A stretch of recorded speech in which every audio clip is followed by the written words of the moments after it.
Yo ho hello! Welcome aboard, Skellywags. It's me, Roger Riptide, skipper of The Last Resort, and today we're playing a new game. Last week was pretty light on the streams, but that just means I'm fully rested and ready for some serious gaming. How about you? Did you all have a nice weekend? It's getting to be fall now. We're past the equinox. Days will be getting darker, and I think this game is getting darker too. I've heard there's some serious content in it, so if you are not prepared for some more serious subject matter, then I advise that you check out a different game. I've got VODs of plenty of them. But if you're here for the ride, I think there's a mystery to be solved. So let's get right into it. Okay, just gotta swap some audio.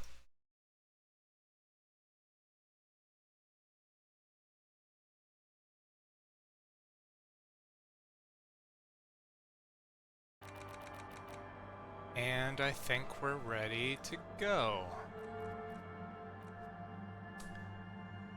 Check and check. Yes. We should be good. Alright. Let's dig in. Oh. Select an archetype. A thinker who is extremely intelligent but very bad with people. Knows interesting facts, comes up with original ideas. Or it could be a sensitive type who's very psychological. A magnetic personality, but unstable. Might begin to lose his mind. Okay, so there's intellect, psyche. Oh, and then those might be skills, logic and encyclopedia, empathy, volition.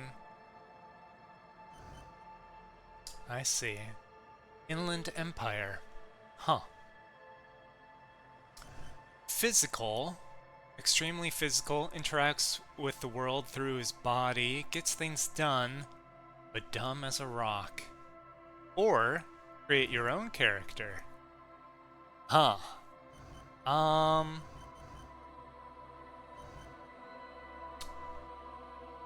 Ooh. Well... let's try thinker. Maybe? Yeah. Get a sense for the game before we create our own. I think the thinker type sounds pretty straightforward. It's right there first on the left, so let's go with that. The Furies are at home in the mirror, is their address. Even the clearest water, if deep enough, can drown. There is nothing.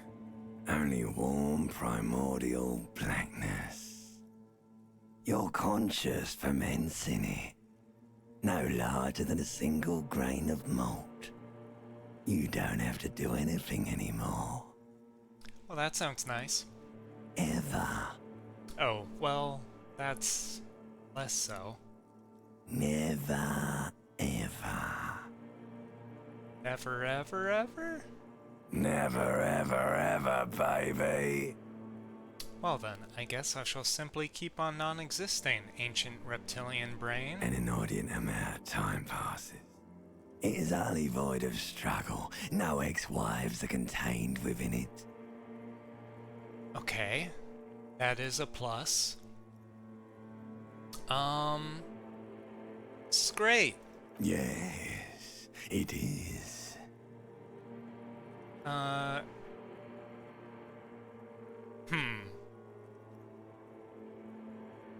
Well, is that something I should be worried about? An awareness creeps up on you. Oh, hey. A mass lies hidden in your dead angle. soaking in some lurid acidic sauce. It's bloated and shameful. A ball of meat surrounding you. This is a terrible line of questioning, and it will only lead to more awareness of the meat thing. No, I think the meat thing is calling to me, and I'm inclined to answer. Ex-love, ex-tenderness. It is foolish of you to resurface to the loss. Not after all the damage you've suffered to get here. Some of it irreversible. Stay. Sail with me through the abyssopelagic zone. That's a very cool name for it. Alonzi! No. I want to get off now. I like pain and burning light and wanting things from people who don't want to give them to me. Yes, I do think I prefer that over absolutely nothing. Do you really? Don't be naive, of course not. I want to sail the inky blackness until forever ends. No, I do. Let me off. You wouldn't like it if I told you what was back there. Why'd you think you had to bludgeon yourself into oblivion? Did I do that? Or did you not sense yourself marinating? Poured so much on yourself. Got a bit carried away, did we, Chef? I did this to myself. I don't care. I'm an idiot. A brave idiot. Well, I am curious what I did to myself, but I don't think my limbic system seems inclined to answer me directly. So I'd rather just put on the front and say, I'm a brave idiot. Somewhere in the sore, bloated man-meat around you. A sensation. Ooh. Like a fly to the ointment, your conscience sticks to it. The limbed and headed machine of pain and undignified suffering is firing up again. It wants to walk the desert, hurting, longing, dancing to disco music. Mother help me, there's a head attached to my neck and I'm in it. Please no, I've changed my mind. Take me back to the formless, disembodied nothing. No, I'm stuck in this head. Anybody got a map? The stench of liquor rises from your mouth, and with it, an ungodly headache. Ouch. Help, someone cut my head off. It's trying to murder the rest of me. Who am I? What sort of creature does this to their own mouth? I'll go with the less dramatic one. What did I do to my own mouth? A fiery streak penetrates your skull, trying to force your eyes open. It's a sound, a clarion call from hell. Hello? Moshi Moshi. Somehow, you know what it is. A caprice to name a motor carriage. Oh.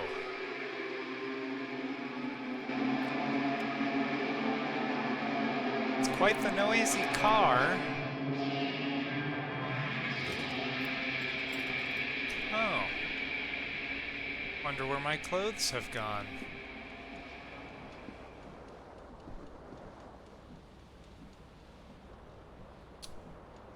Good morning, world.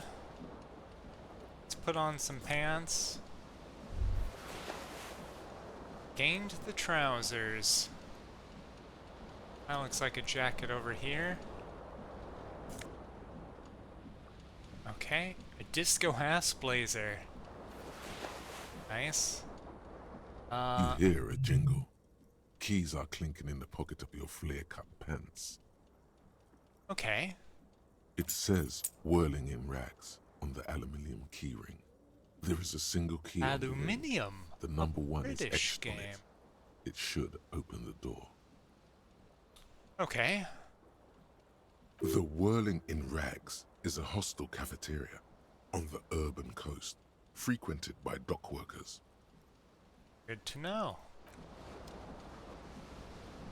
Okay, there's a fan to look at. Hold tab to highlight. I see. Let's look at the fan. Is that my tie? This fan has two chain pull switches. One ends in a tiny fan, the other in a light bulb. A truly horrific necktie has somehow attached itself to one of the blades. 58% chance. A white check, so you can retry it. Okay, so I won't... Doesn't sound like I'll break the fan or anything if I try to just do this. Let's, try to be fancy about it. You swoop up and catch the tie. Oh, well, look Snap. at that. It's released from the blade. Nice. What you have in your hand is a truly hideous necktie. With Truly 4 or 5 hideous? different patterns. The knot reminds you of a noose. Is it that bad? Really? No, I'll leave the fan how it is. Let's have a look around.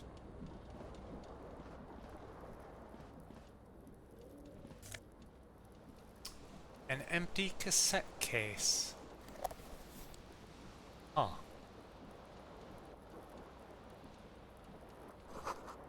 This reel-to-reel tape player is still on, rolling empty. Well, can I put the cassette in there? Looks like someone tore out the tape while the song was playing. Oh. Maybe it doesn't work anymore.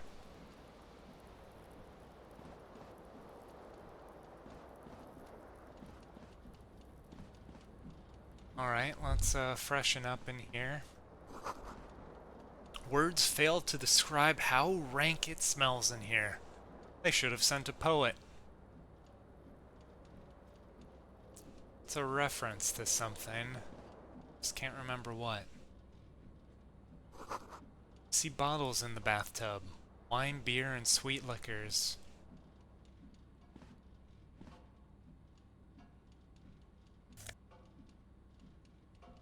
Oh, a shirt. Suppose I'll wear that too. A mirror Under my hangs jacket. above a bent and broken sink. In a fierce discharge of masculine energy, someone has ripped half the faucet off. Was this not the same Elo that founds empires and lays waste to cities, virile, uncaring towards the little things?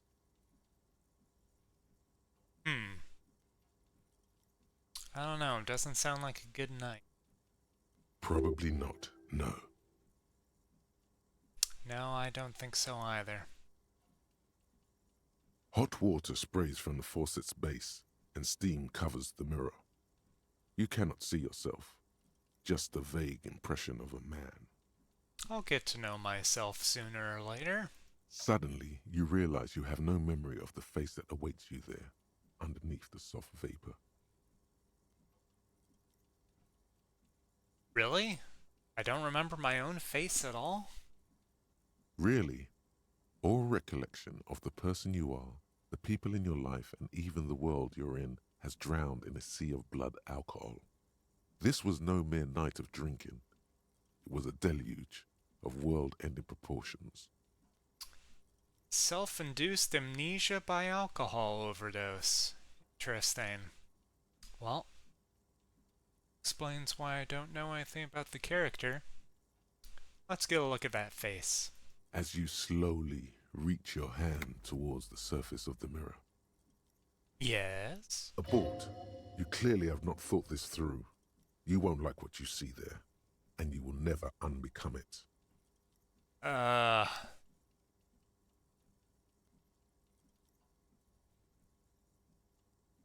Should I touch my face first? Make sure there's nothing wrong. No. I'll still wipe the mirror. If I can't handle the I can't handle the stress of seeing my own reflection, I'm not going to make it very far through my day. Best to get that over with, or else go back to bed. Behold, Hello. you have no idea who this thing is, do you? Dear Lord, help me. What is this? Of course I do. It's, is it some kind of superstar? I think I'm a superstar. Well, this is the face of a late-stage alcoholic. Too late. You clearly have rigor mortis on your face. Oh wait, is that an expression? Are you trying to make an expression with that face? Why? Oh, I have no idea why it's there. It just is. Please stop. It's horrible. You're scaring yourself. No. You can't, can you? It's like it's not even voluntary anymore. You have worn that grin into your face, and now it won't come off. What does it even mean?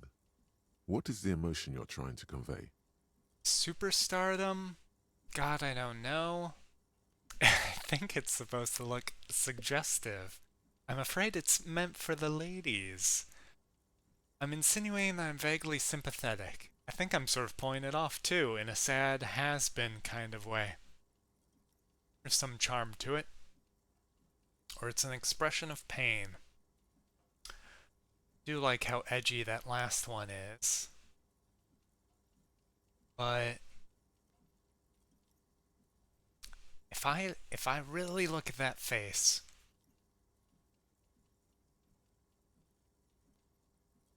I don't think that's a sympathetic smile. I think it's a bold smile, or more for 1 or 3. He's really fighting to put out a positive energy there. I'm afraid it's meant for the ladies. Please promise yourself you are not going to try it on any of the ladies, whatever happens. No one tells me what to do. That's right. Not even yourself. Go ahead, try something. It's not an order. Okay. Dig deep into your mind to locate the source of the expression. Attempt to stop the expression from happening. Only a 3% chance of succeeding there. Or let the mirror be. No, let's go with, trying to figure out the source of it. It belongs in the new, the 3rd decade of the current century. Enough time had passed from the failure of the revolution that, for a fleeting moment, free market economy seemed like the ultimate, uncontested way of life for our species. So it's a salesman sort of smile, is that it? Things were good. It was smooth sailing. People made gold and champagne-tinted interiors and facades to suit the times, calling this the new style. But more importantly, disco happened. For Revachol, your city, Revachol. that meant only one thing. Guillaume le Million. Which is... If it doesn't rhyme, you're not pronouncing it right. Guillaume le Million. Out of the dazzling swirl of disco music, in an open-air boîte de nuit, somewhere in Revachol West, Guillaume's blonde mane appeared on the screen. He sang some bullshit. Then he made the expression. Oh, okay. So I adopted some famous idol icons' flashy grin. I feel the need to add a clicking sound when I make it. Click, click. Well, like camera shutters going off? How long ago was the new? Anything else? No, why did I choose to emulate this expression? Everyone loved it. Maybe you thought some of the stardust would rub off on you. Maybe it did. Either way, It's all gone now. Only the grimace remains. Only the grimace remains. That's how things shake out sometimes. Okay. Click, click. The click is used to spur on a horse. It also features heavily in Guillaume Lemillion's regional mega hit, Don't Worry, Your Pretty Little Head. Oh, that kind of click, click. Like that. Let's see. How long ago was the new? Some 20-odd years. There is a vast ocean of time between right now and the expression. Looking good on you, or anyone. Humanity has run aground in that time. It's a different world now. The expression is a relic. Let's see. Anything else that I remember? You have some understanding of the near history of disco. The rest is darkness. Okay. Aside from the useless fact that the motor carriage outside was a caprice canema. Oh, they're still waiting outside, are they? Well, I guess that's it then. It doesn't have to be. You can swoon over Guillaume and his champagne-corked smile whenever you want to. Maybe some of the stardust will return. Do I try to stop the expression? No. No, I think I'll keep wearing it for now. At least it's something to hold on to. Tab, what have we got? That's the mirror. That's the door. I don't think I was able to click on this before. Or maybe I was. Oh, my shoes. Or just one of them. Well, what do I have to think about this? This magnum-sized bottle of Commodore Red is empty. Good.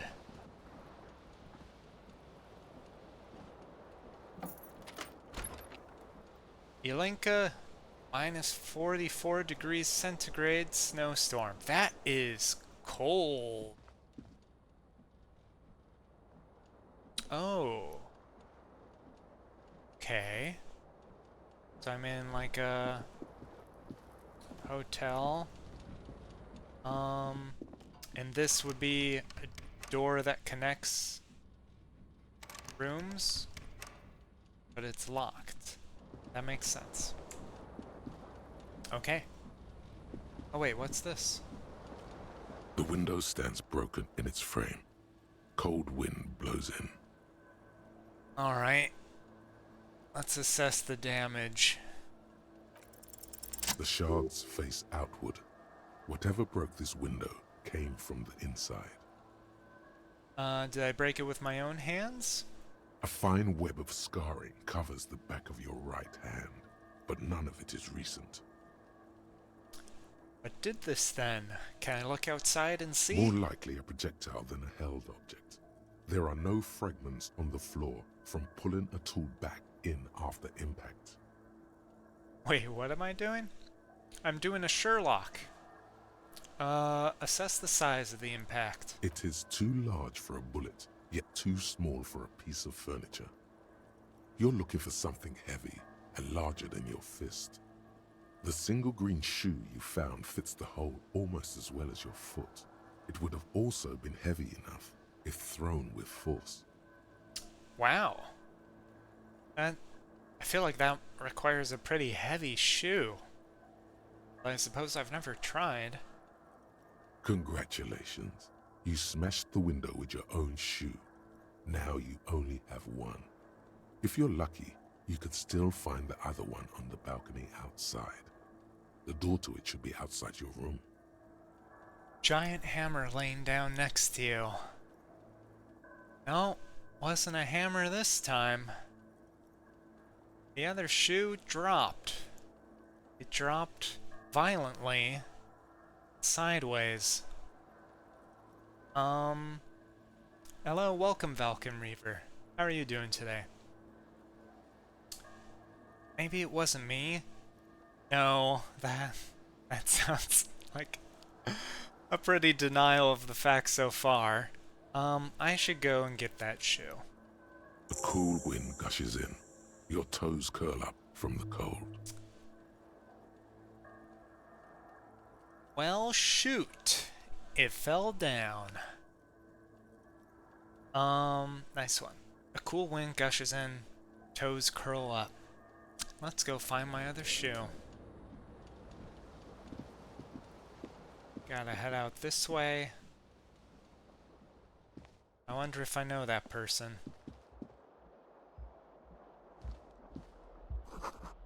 Something on the table. Some money? No, that's not mine to take. Let's go out on the balcony. Oh, I recognize this song. Uh-huh.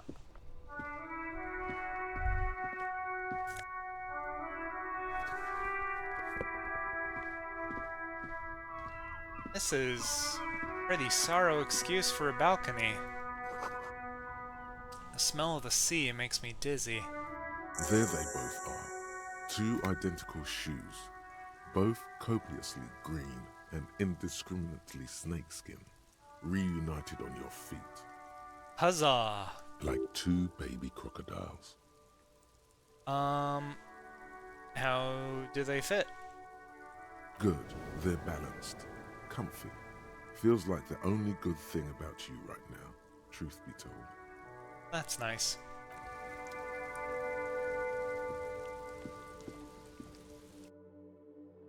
Back inside.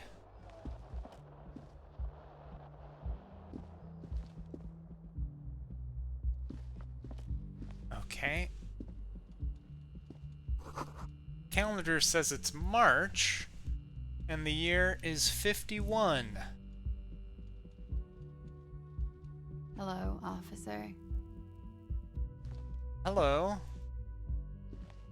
The young woman raises a cigarette to her lips. I do not know how to pronounce that. Klasie? The Miss Orange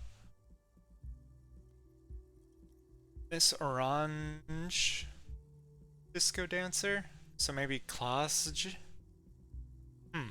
Her eyes are brown and her face is speckled with birthmarks. She can't be more than 28.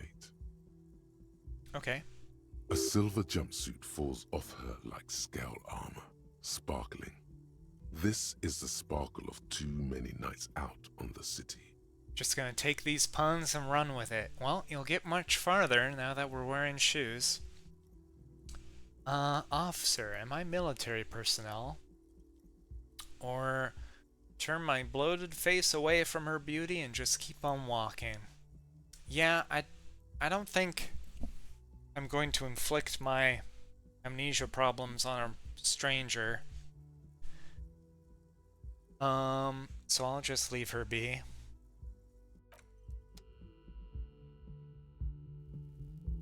Officer. Nope, sorry.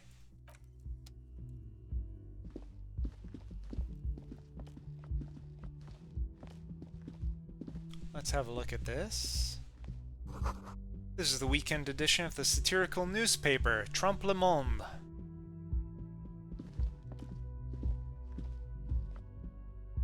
Alright, let's go downstairs. Where am I?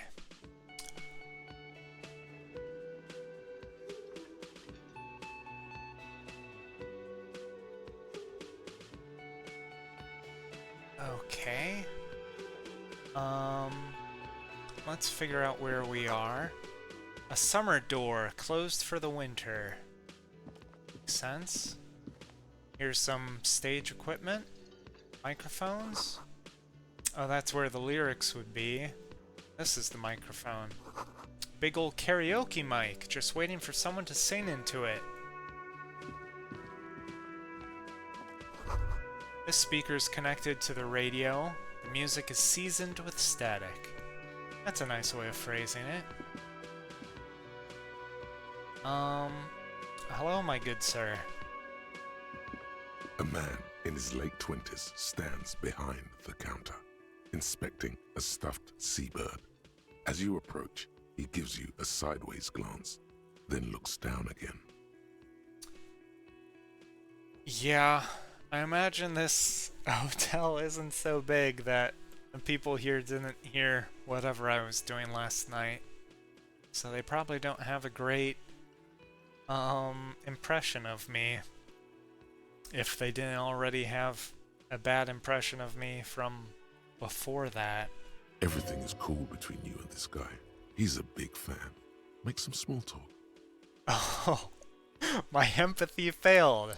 So, even just the logic of what I just reasoned out, in character, I am not thinking about any of that.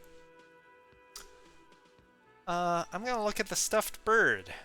I wonder if that's something I damaged last night, or what he's doing with it. A competent work of taxidermy. The white and brown seabird lies among piles of coasters and drying mugs. One of its wings broken. The man is trying to mend it. Looks like the bird was ripped off the shield that was used to mount it, most likely on a wall. This is the Great Skua. The seabird is the symbol for the discovery of the Insulindian Isola, the part of the world you are in right now. Oh. Okay. Good old encyclopedic knowledge.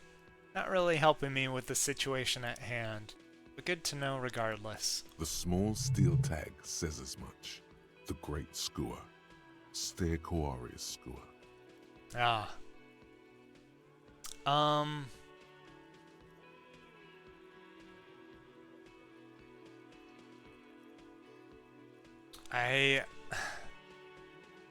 I think saying anything that isn't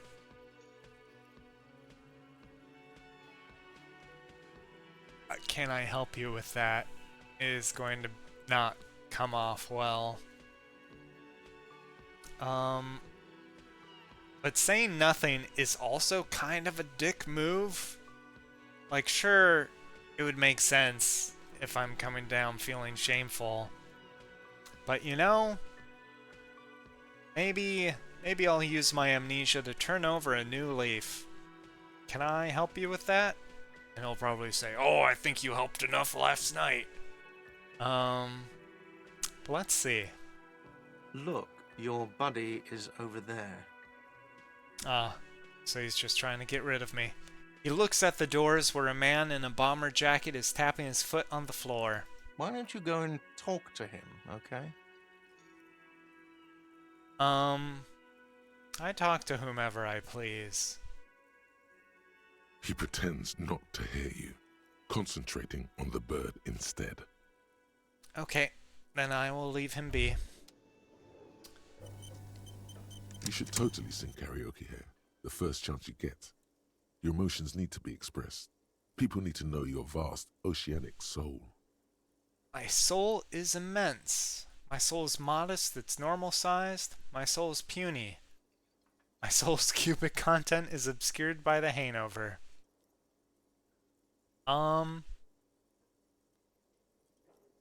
Yeah, I think... I don't know about the state of my soul right now.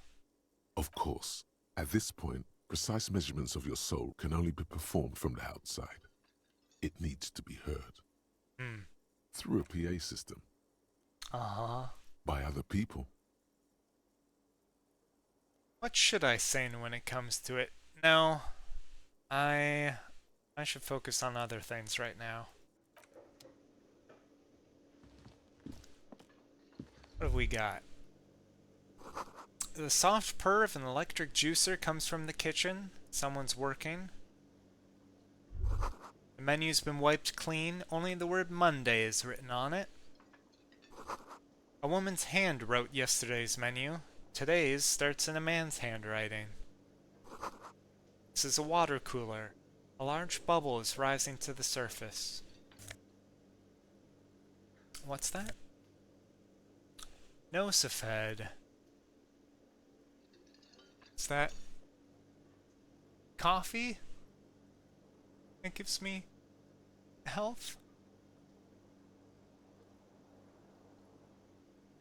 I suppose couldn't hurt to take that.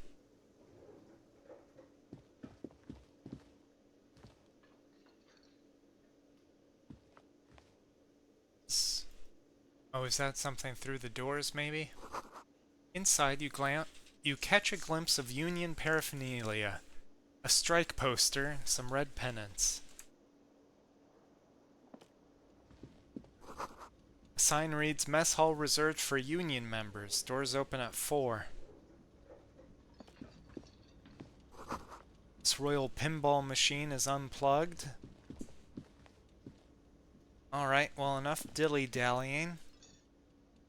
Let's talk to our buddy. Man in an orange bomber jacket Kim is tapping his foot on the Kitsuragi. floor. Looks like he's waiting for someone. As you approach, he narrows his eyes and extends his hand in greeting. On the sleeve of his bomber jacket, as well as on its back, are the same enigmatic white rectangles as on your blazer. I'll shake his hand. Hello, I'm Kim Kitsuragi, Lieutenant, Precinct 57.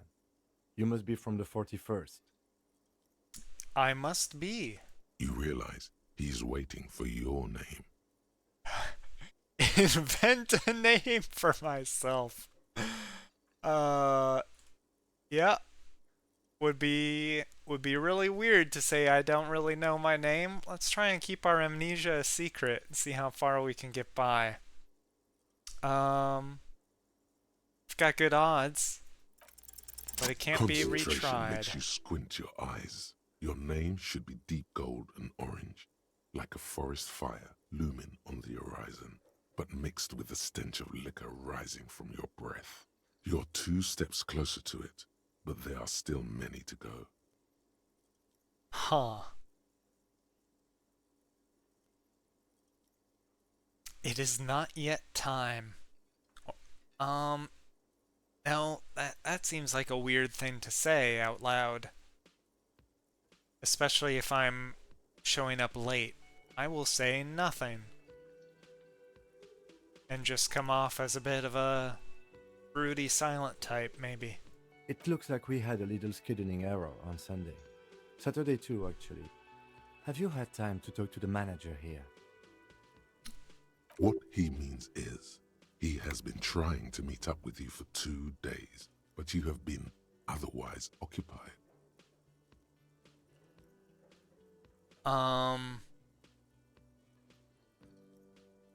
No. I haven't. Then we should ask him for a rundown of the area. Get me up to speed. I understand the scene is out back, right? Good. It also wouldn't hurt to assure him the police are finally here. In full force, I mean. Have you mapped out the initial interviews? I haven't. I'm not gonna let him know how I'm not going to let him know how completely clueless I am, but I'm not going to lie. Because I'll get caught out in that lie right away. So I'll just let him know what a sack of shit I am. I have not done any work. We'll have time for that after we take a look at the coroner's case. Seems pretty friendly. Or at least patient. I won't say friendly, but he is at least very tolerating. And the way he phrased things too is forgiving. Have you removed the dead body from the tree? No, I have not. I'm gonna guess that I haven't. I don't like dead bodies. That seems like a pretty unprofessional thing to say. So I'll say no. So, the body is still in the tree, where it has been hanging for 7 days straight. We should go there as soon as we are done talking to the owner.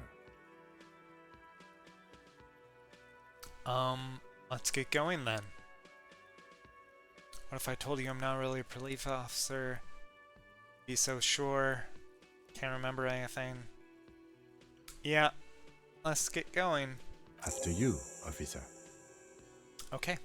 If you're about to embark on an investigation, shouldn't you have a badge? Can I check my pockets without saying that? You mean you don't have a badge? It wasn't on me when I woke up. Losing your identification card is a serious matter. My vehicle has a shortwave. You can use it to report your badge missing. I advise you to try to locate it as quickly as possible, but getting the body down should still take precedence. Okay. Lieutenant Kitsuragi is now in your party. You can talk to him whenever by interacting with him. Thank you, tutorial agent. Okay.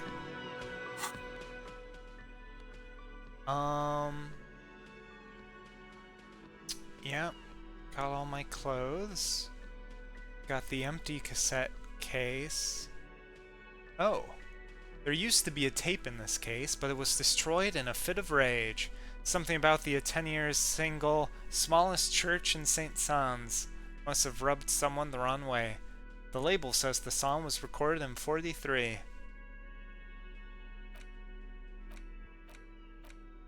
Okay. I've got a journal that shows my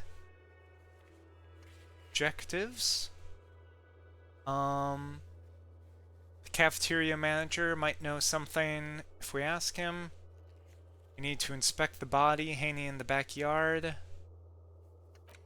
I need to report my badge missing. Thought cabinet. These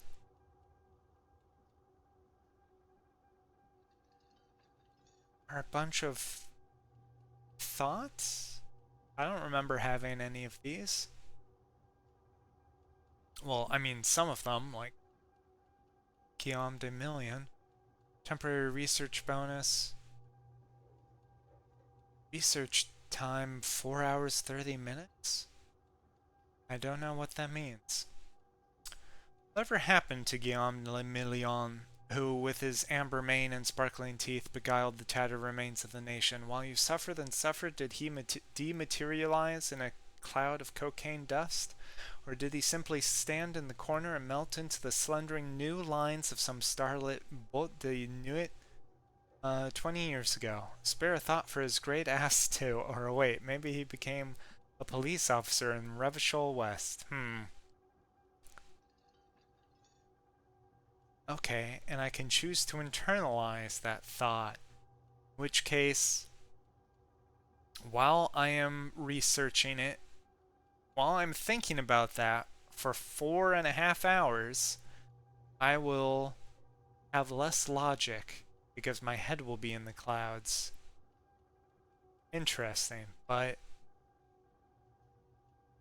I'll get the solution and it will give me skill points?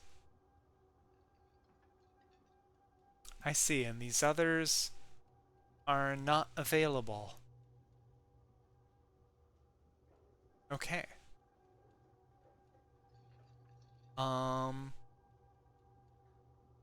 That's enough of that. Oh. This is all of my stats. Okay, an overview. Pretty high points across intellect. And my motorics. But poor physique and terrible psyche. Okay.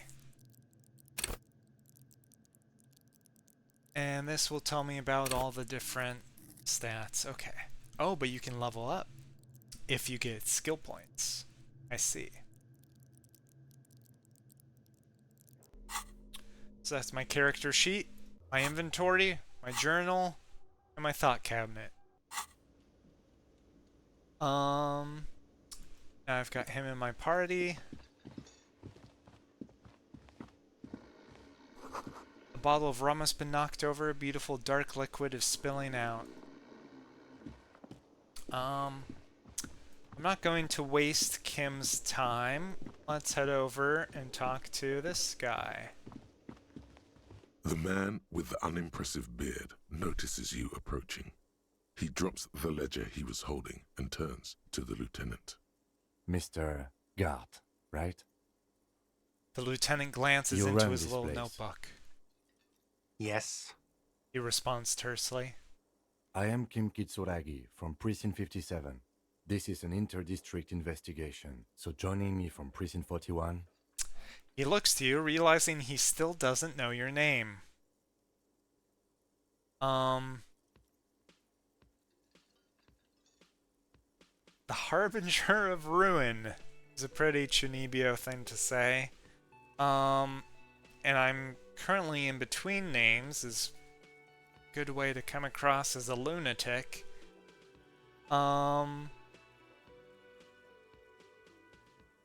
If I say nothing, he'll just think I'm a little clueless.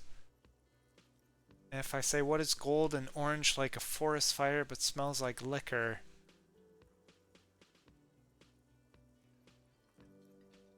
I think I'll go with that. Are you kidding me? Kim is about to say something. Let him. I'll let Kim say something. Right. Now, I know it took us a while to arrive at the scene. It also took you a while to call us and report the dead body. It was you who placed the call, yes? No, I only just got here. It was probably Sylvie who called you. She usually works the bar here. I'm only temporarily taking over her duties. Okay. Do you have her number? As a matter of fact, I do. He looks behind a pile of coasters, finds a slip of paper, and hands it to the lieutenant. This sounds like something you can use to call this Sylvie later. Yes, it does. You said you just got here. From where? Are you a local? What, of Martinez? No, I live in Jamrock. I only sometimes come here to keep an eye on the place. This is just one of the many, many cafeterias I manage. Oh. You manage a lot of cafeterias? But you still know your way around, yes? In case we need directions. Yes, I know where some things are, but as I said, I don't live here. I just used to work here. And I'm not going to start working here again, if that's what you think. Okay. I didn't imply that. Detective. Yes. He probably means this is where you step in and ask your questions. Right then, questions. I got this? Who, me?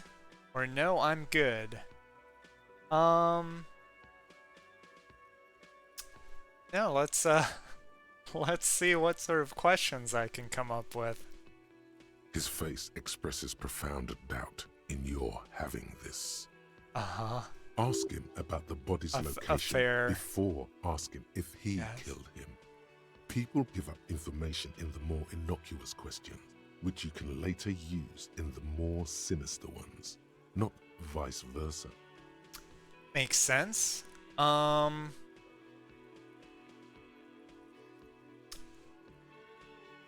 Why did Sylvie go away?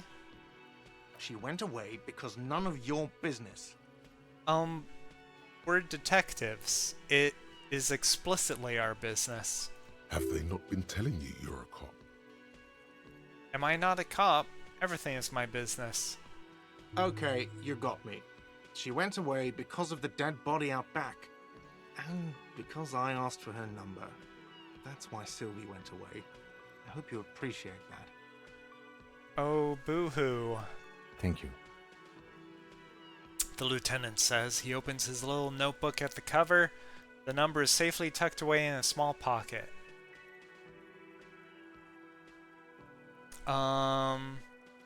Mystery solved. Didn't go well? What didn't go well? Asking for the number or the questions right now? I'm going to ask... Didn't go well? I asked an employee out. She didn't want to come, but felt obliged to.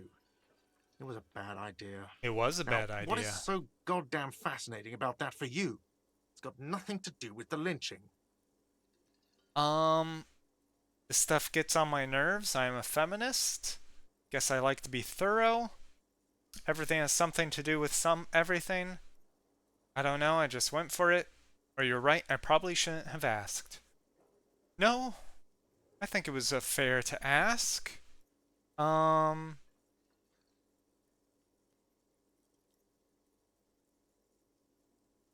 know, I think a guy shouldn't be asking an employee out. But I don't think I'm gonna make a fuss about it right now. I think I asked because I like to be thorough. Some things don't have things to do with other things. So I think I'm just being thorough in case it does. Good for you. Was there something else? I'd like to get back to what I was doing. Yes. Where exactly is the body? Behind this building, there's a courtyard. They hoisted him up on a tree there. He points to the kitchen behind. And how do we get there then? That's easy. See that door there? First you exit through that. Then to your right, you should see a big hole in the fence. A really big one. You can get to the courtyard through there. No need for the keys. The hole is big enough for the Franco-Nigerian cavalry to fit through. Okay.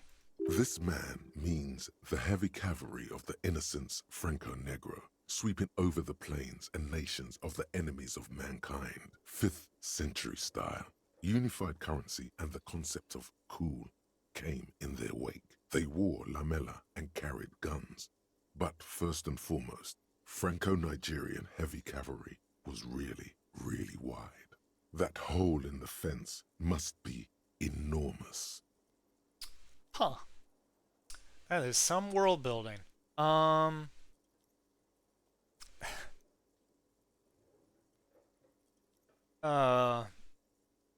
can't tell if asking who killed him is gonna be like, what do you think you're here for? No, I don't know who killed him. Or like, who do you think killed him? Might be a better way to phrase it.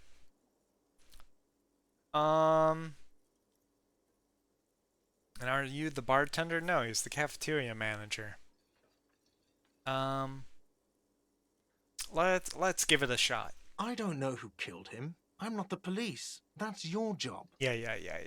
This is it. He said they hoisted him up on a tree. Oh. Who is this they, if he doesn't know? Good catch, Frederick.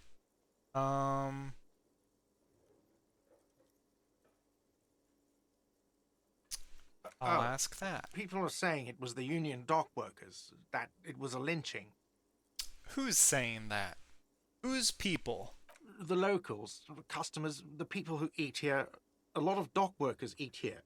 Sylvie told me everyone knows the dock workers did it. Everyone knows, huh? Did the debarders themselves tell her this, or is it a rumor? I don't really know. You'll have to ask her. What motive would there be for that? I would suppose it's because they have nothing better to do. Whoa. Not a fan. You mean the strike? Oh. Yes, the strike. The man they hanged was a security guard for the harbour company, I hear. A mercenary. The unionistas probably thought they'd send a message. Made little quotation marks with his fingers when he said strike. Huh. Not much of a union guy then. I have another The question. lieutenant turns the page in the little notebook he's been scribbling in. That is all. I have another question. That's all. Let's go. Task complete. Interviewed the cafeteria manager. Not so fast. You owe me 130 real. Slip away unnoticed. Ooh. Low odds, 42%.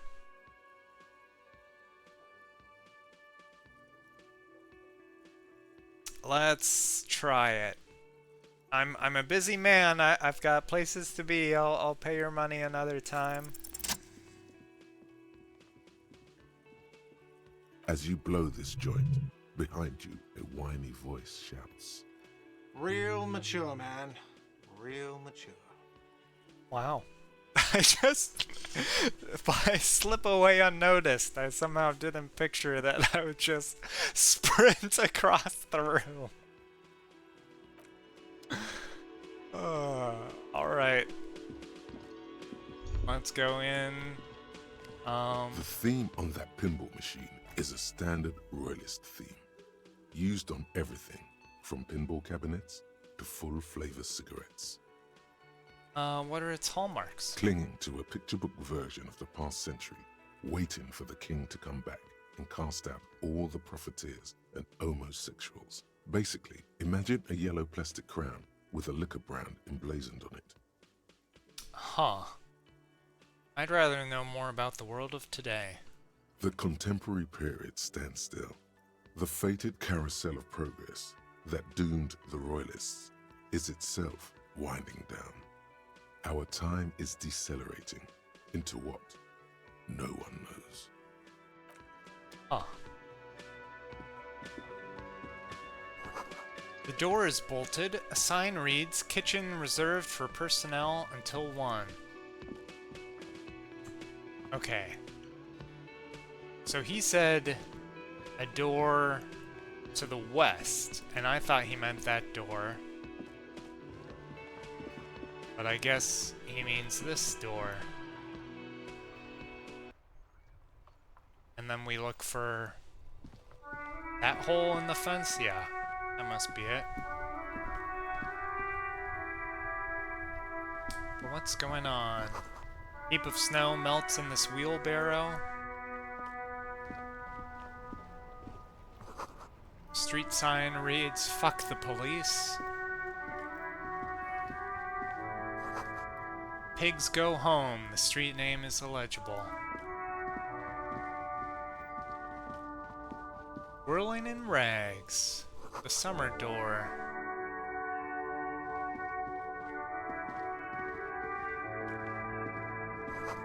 Goods from the lorry haphazardly litter the surroundings.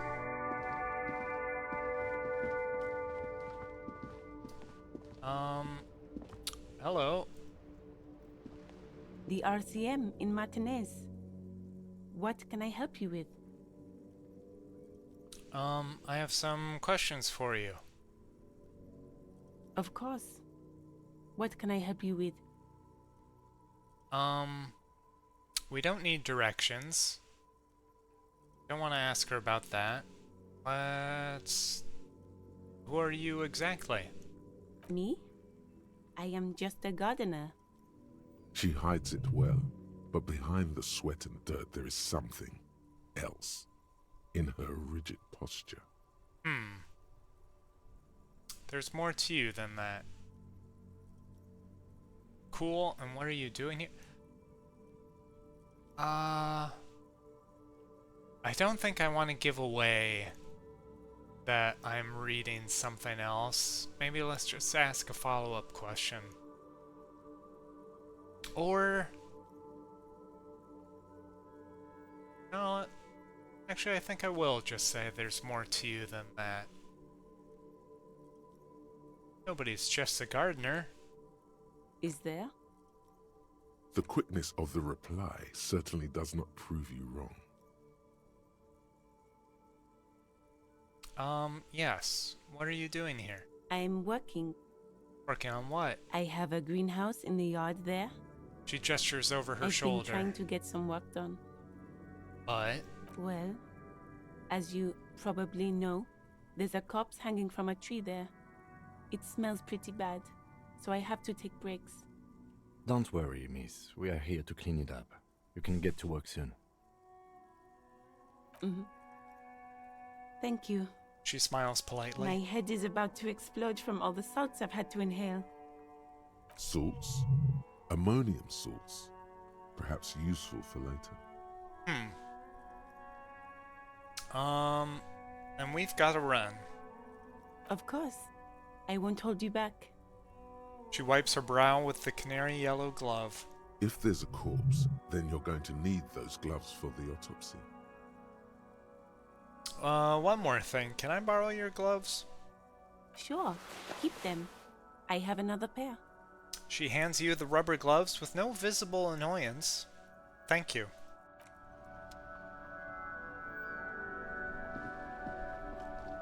Okay.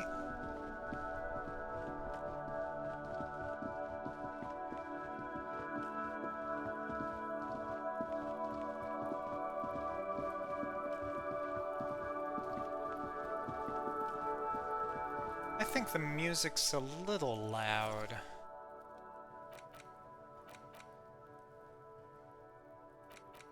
Let's do that.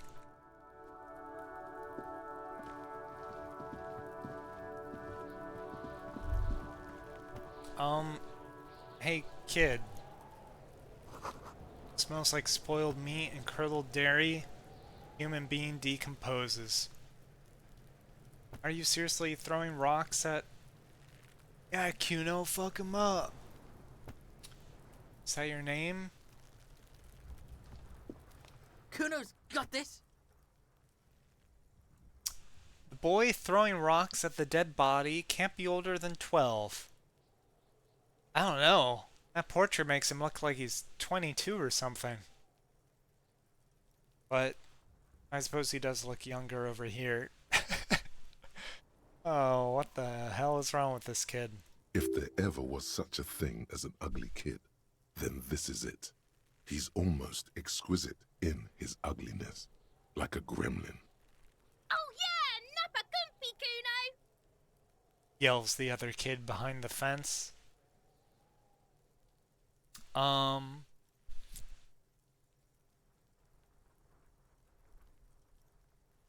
Hey kid, a word, police business. I feel like calling him a kid. He isn't gonna like that. And he doesn't care that we're police. So better to ask. A moment of your time, please. Can't talk, pig. Shit's coming up strong. Throwing rocks. Okay. So he is directly disrespectful. Shit coming up strong. That sounds good. Joyous. You should hang out with this kid and see what that juicy shit is all about. What part of my brain is like, oh man, sounds like a party. Throwing rocks at a dead body with a 12-year-old. Sign me the fuck up. No. Never mind. Yeah, Kuno, ride the lightning, Kuno! Kuno's riding it, see? Kuno and Kuno S? He wipes sweat from his brow and sends another rock flying. The rake, Kuno! You should throw the rake at him, Kuno! The fuck? Does Kuno know what a rake is? Kuno's not a gardener. I don't have questions for them anymore. They clearly aren't going to answer them.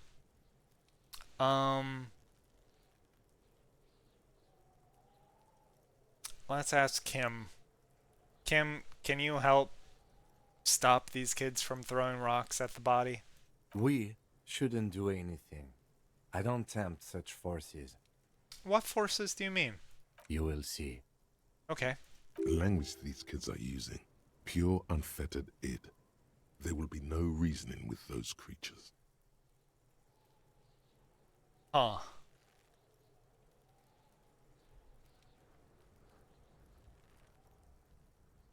Alright, maybe I can distract them by asking them if they're siblings. The fuck are you talking about?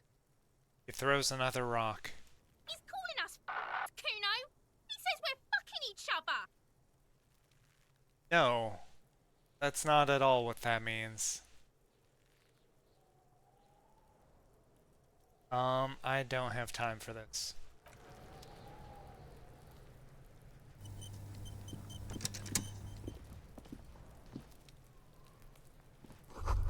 This kid's ladder is rickety but still climbable. Someone's trying to grow herbs in this greenhouse. The ladders for kids, they wouldn't hold the weight of a grown man. Ah, good to know.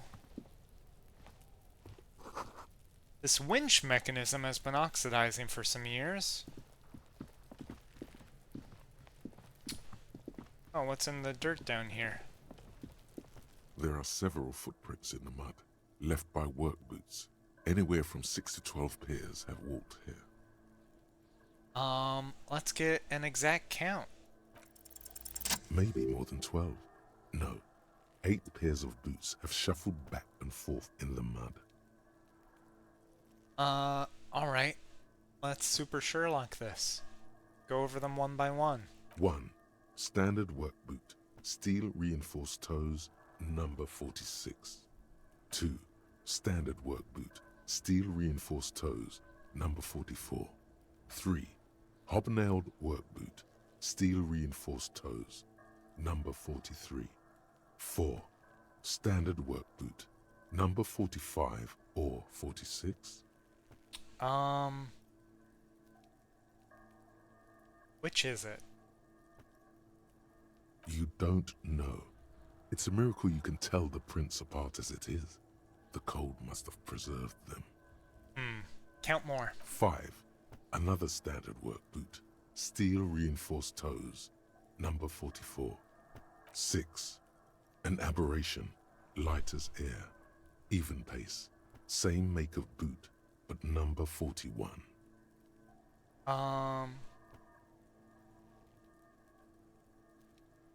Count the rest? 7. The glowing outline of a standard work boot, number 46. But the imprints are twice as deep as the others. The weight exceeds 200 kilograms. Okay. 8. And yet another standard work boot, number 44. There's an aberration in the pattern of the sole, however. The right sole is smoother, more worn. How many? The lieutenant has been tracking your eyes' movements. 8. I was pretty off then. I counted 20. Same guys are going back and forth. I never got the hang of it. Hyperopia.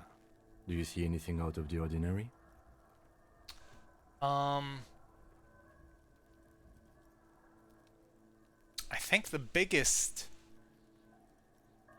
point, the easiest thing to, I feel like more than a light or a heavy step, you know, that's just people weighing less or more, but one sole being smoother than the other, somebody with like a limp or something, be easier to spot than those. Track down. Interesting. Let's name it the Old Soul. Do you have any ideas, Lieutenant? Someone operating a workbench with a pedal? Like a joiner at the harbor. Oh. Or maybe a drummer? I see. So it wouldn't necessarily have to be that their gait is lopsided, but just that their boots could have asymmetrical function. Something like that. Okay. A drummer? That's stupid. No. I'm not gonna call his ideas stupid when he's just listing possibilities. No, it's not. Forget I said it. We are not looking for a drummer. Perhaps it could be a driver. A driver would wear out the right shoe before the left. The accelerator is on the right. Nod thoughtfully. We should keep our eyes open around the traffic jam. See whether anyone strikes out as a potential suspect. Seems prudent, no?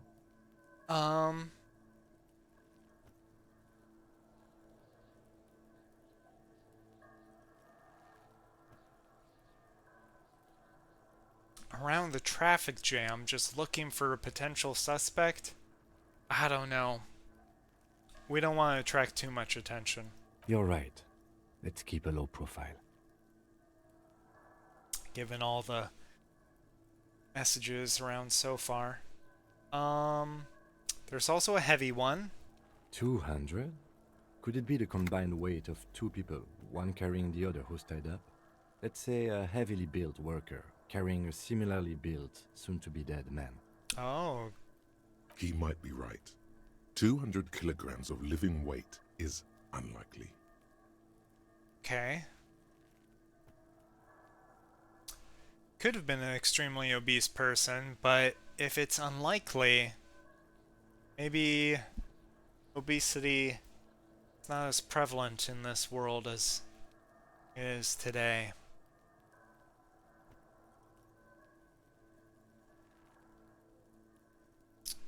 One of them was carrying him over.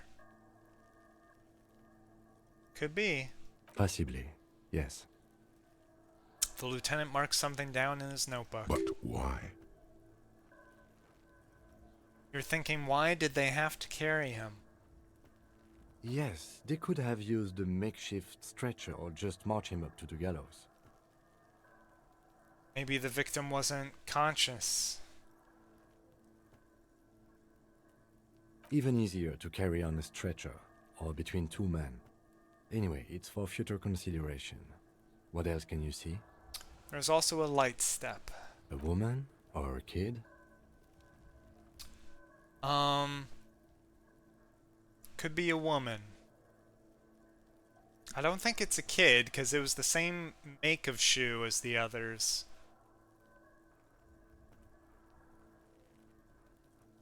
Could be a woman. Okay. How do you know? He knows it's hard to discern sex from a person's gait. Oh, I don't.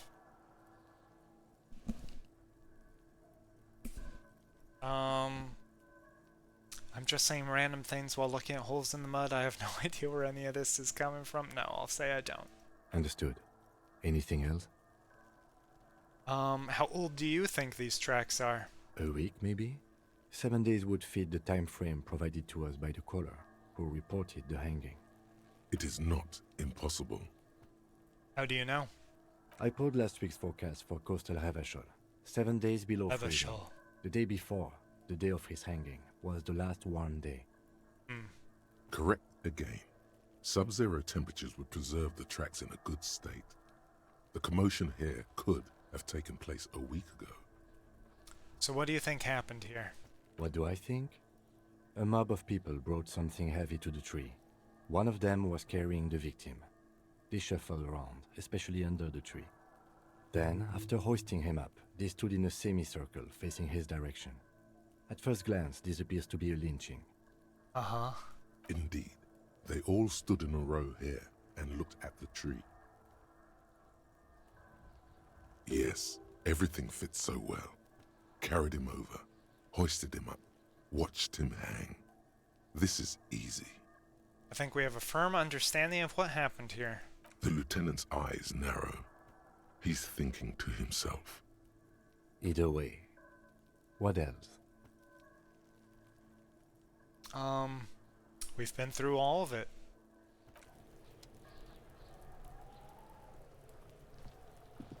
All of it that is available to us. Let's see what else there is around here. Money and magnesium.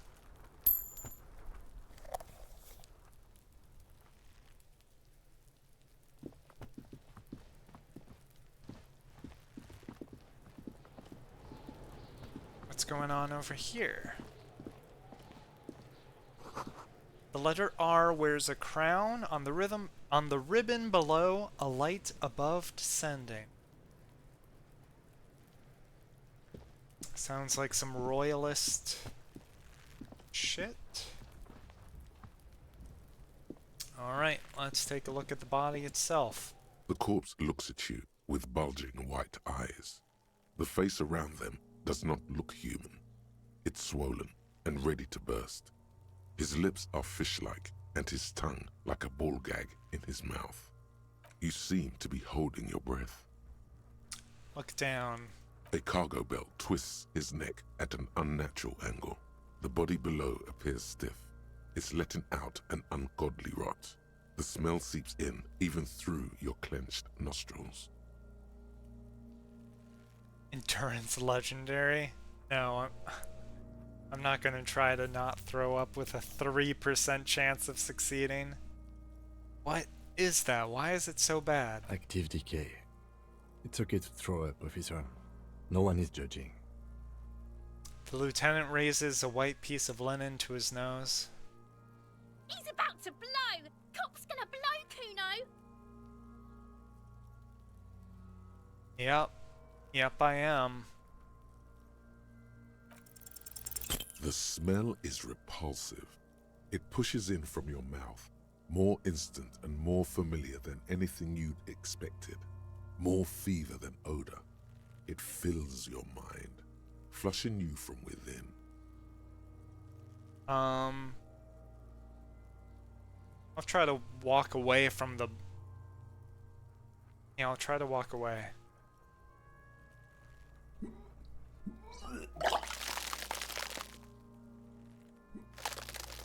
Didn't really take a single step, but alright.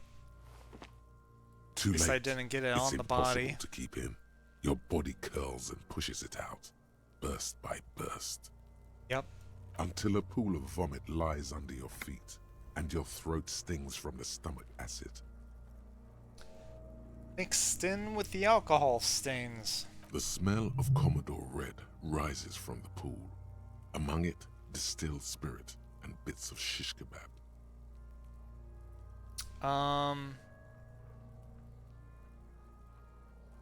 Well, he said it's okay. He doesn't mind it, so I'm not going to apologize. I don't want to swear about it. This is our job, so I'll just say God. It's okay. Happens to everyone. Keep it. Thanks. The hangover is clearly making this worse for you. You could use some ammonia to clear your head. You think ammonia would help? If you can handle the headache. Some officers use it to deal with cadaverine odor.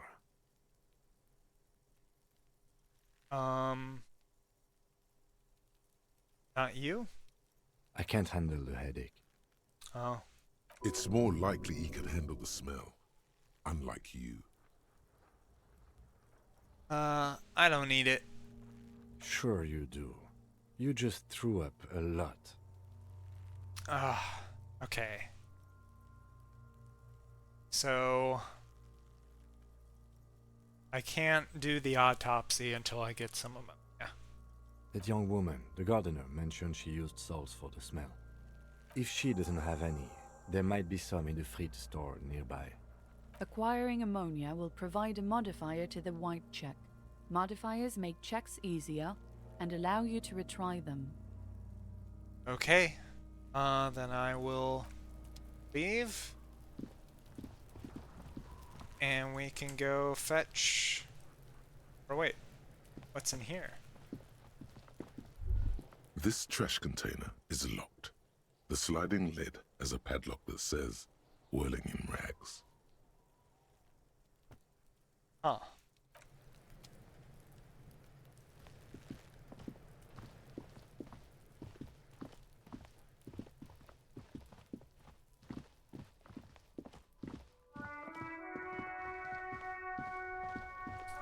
Excuse me, miss.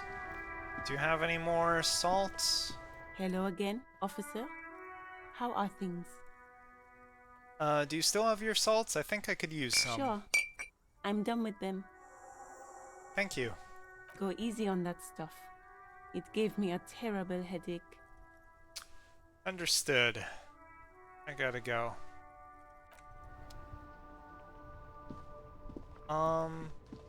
I'm curious about the trash compactor, so I'm going to try to ask the manager about it.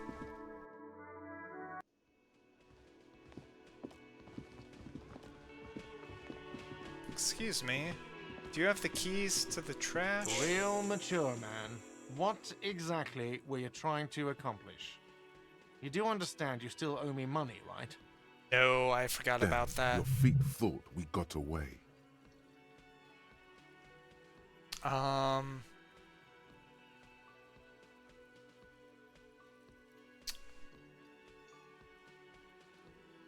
What is this money What are anyway? you, brain damaged? No, I'm just getting my bearings. Money is what grown-up people use to pay for things. No, Things like this. I didn't mean hostelry, that. Or 8 bottles of potent blend. I don't think I 9 have any packs money. Of Royal Extra. We use it for everything, really. There's a shuffle of nylon as Lieutenant Kitsuragi looks for something in the pockets of his orange bomber. I'm sorry. You know what? The stupid drinks you've had are on the house. You know why? Because I know you can't pay for them. Not because you ran away. Now, I still have to charge you for 3 nights and the broken window. That's 100 square. Thank you. Don't thank me yet. You still owe me 100 real. If you don't have it by tonight, I can't let you up there. Oh boy, he points upstairs to my room. Now, what the hell did you want? I assume you wanted something to come back here. Yes. I've seen something here that I need to talk about. What thing? Something else? What? By the way, you should come back to this thing-based questionnaire if you see anything interesting in the whirling later.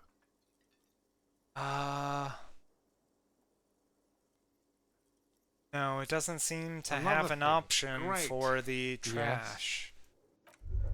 So never mind. By the way, where is home? The address is coming up blank, and this place sure isn't it. Do I even have one? But you've been at this hostel cafeteria for only 3 nights. Where were you before? You had to be somewhere.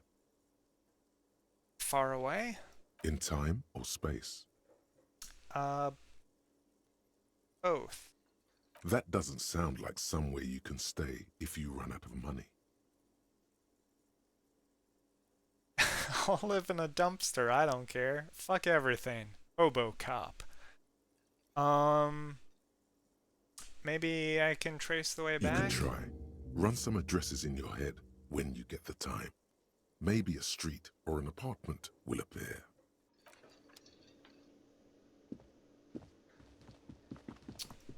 I check my thought cabinet. A lonesome long way home.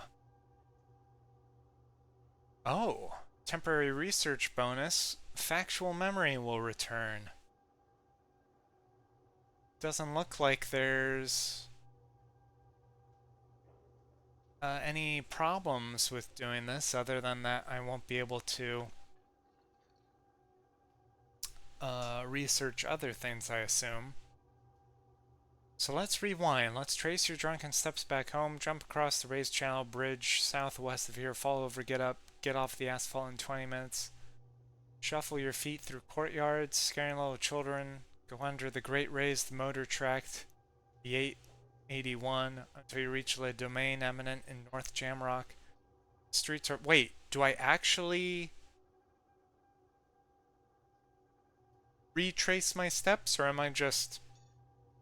I think it's just in my mind. It is a thought cabinet after all, so let's internalize. Okay. Let's try and think of where we came from. What? I got the steps. Rue de Saint-Ghislain. An old call box with a matrix of push buttons lists all the companies in the East Delta Commerce Center.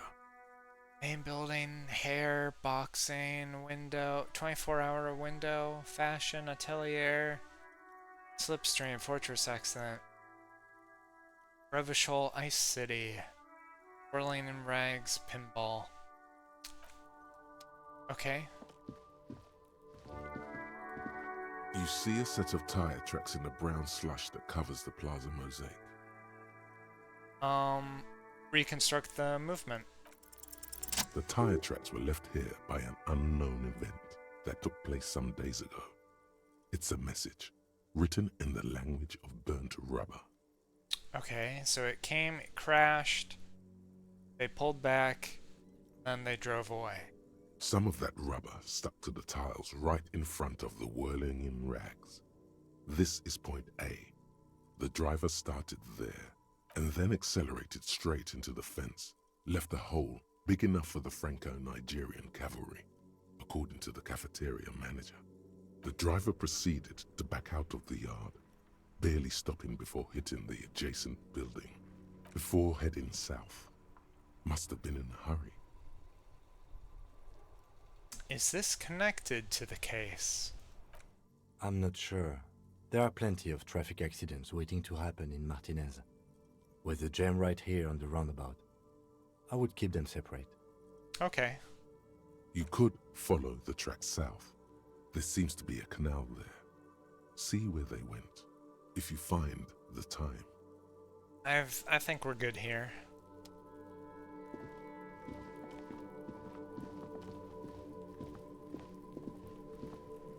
Okay. I've got the salts. There he still is, looking right through you with his white eyes. The body below is entirely dedicated to that corpse smell. Emitting it is all it does now. Well, a +1 only raises it to 8%, so I don't expect this will go well. The ammonia only makes it worse. The combination Legendary forces tears out of your failure. guts. You managed to keep it in once. The second time, not so much. When the vomiting is done, your cheeks are wet with tears.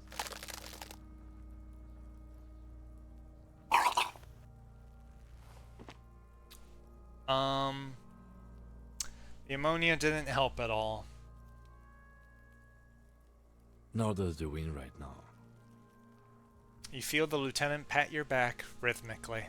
I've seen strong men turn themselves inside out for hours. You are facing tough odds here. Alcohol withdrawal makes it considerably harder. Why can't I keep it in if I've been a cop my whole life?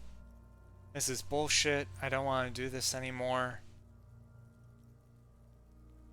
Can you do it without me? No. This is a two-man assignment because it needs 2 officers to complete. I need your help. He withdraws his hand and looks you in the eye. You need to get your shit together. Okay. We should go talk to the locals. Find something else to do while the wind changes. It's pretty bad right now. Okay. You've gained a thought. When this dialogue is over, go to your thought cabinet and internalize it with special bonuses and effects. Okay. Give it half an hour. Get yourself together. Then come back and have another go.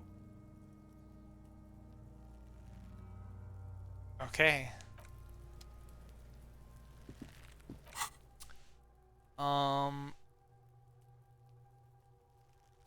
Remaining 5 hours 58. This is 30 minutes. Your shit is apart, and it's rather unbecoming of a cop and a human being. It's supposed to be the opposite of that. Together, compressed in a small area. To achieve a solid level of shit compression, squeeze your butt cheeks together for 30 minutes. Do something similar with the 2 hemispheres of your brain. Talk to people. Maybe that will help. Alright, well let's do that instead for a bit. Come back in half an hour. Okay. Got the gross kids. Got the body. This, though... This trash container is locked. The sliding lid has a padlock that says, whirling in rags. Why am I looking at you? The body is downwind from here. Maybe you prefer the smell of garbage to the smell of death. How do we get the lock open? We could try using a pry bar. There's one in my motor carriage, or... No ore. Pry bar. Or? Or we could ask for a key from the manager of the Whirling in Rags. He probably has one. He might That's also what I have was information. thinking. This is better than the pry bar idea. Okay. Now we can go and do that. Kuno, the pig's getting pretty close to me. Come to snuff my shit out, I think. No. I have no time for that.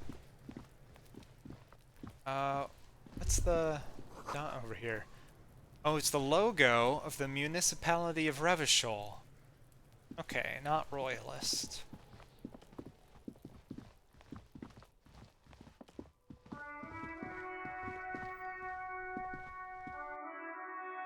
Back in we go. Hello. Can I help you? Is the trash container out back yours? Mine? No, it belongs to the Whirling in Rags. But I thought you managed this cafeteria. Thank you for clearing that up. Why do you keep the container locked? Why? To keep the hobos and drunks out. That's why. And the neighbors too. They put their trash there and they don't pay for the garbage company. I thought as much. And are you the only party with access to the trash container? Well, yes. Us and the garbage disposal company. It seems a little callous, doesn't it? Something stirs in you. Does it?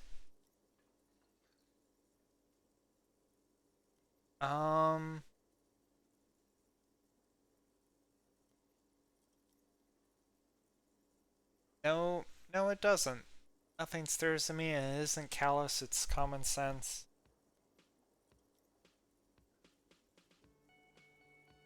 I wonder what this feeling is. I do wonder what the feeling stirring is, but I also don't think locking your dumpster is callous. Imagine what those kids would be doing if they had access in there. Okay then. Maybe you're callous yourself. Huh. We need those keys. What do you need them for? It concerns the case. Please cooperate. Just bring them back once you're done, please. Okay.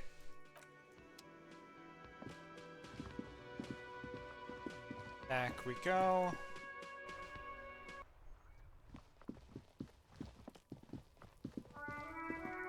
Run, run, run as fast as you can. This trash container is locked. The sliding lid has a padlock that says, Whirling in Rags. With Open a it. well-oiled crack, the lock pops open. It should now be possible to simply raise the lid. Don't. Maybe you shouldn't. Oh. What's this? Just the feeling. A warning from some part of you. Well.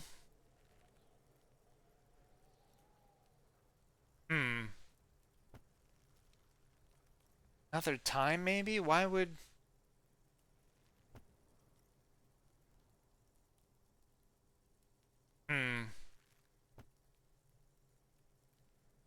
Is the smell going to be just as bad as the body and I'll throw up again?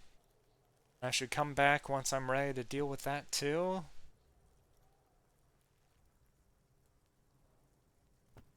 I don't know. I open the lid. The smell of rotten food rises to greet you. You see soggy cartons, dirty rags, and organic waste. Yeah. We're just in time. This hasn't been emptied for over a week. Pick at the rags, look under the boxes of carton, or search the food waste.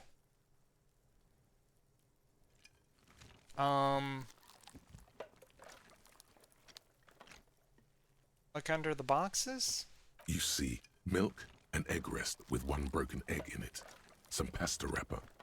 Picking up the soggy packages somehow feels familiar. You've done this before. The movements are recorded in your elbows. the methodology in your fingers. You're used to this. Dive further. A box falls into pieces in your hands. Batiste Soleil cereal. There are plastic pasta packages below, and turbo noodles. Nothing of note, however. Pick at the rags. Among the threadbare kitchen towels, something catches your eye. A pair of denim trousers. Grab them. As the legs of the slime-covered jeans begin to unspool from the garbage, a rank corpse smell fills the air. The victim's clothes? Cadaverine odor is faint. If these belong to the deceased, they were removed when he was still in the early stages of decay. Huh. Drop them in here, officer.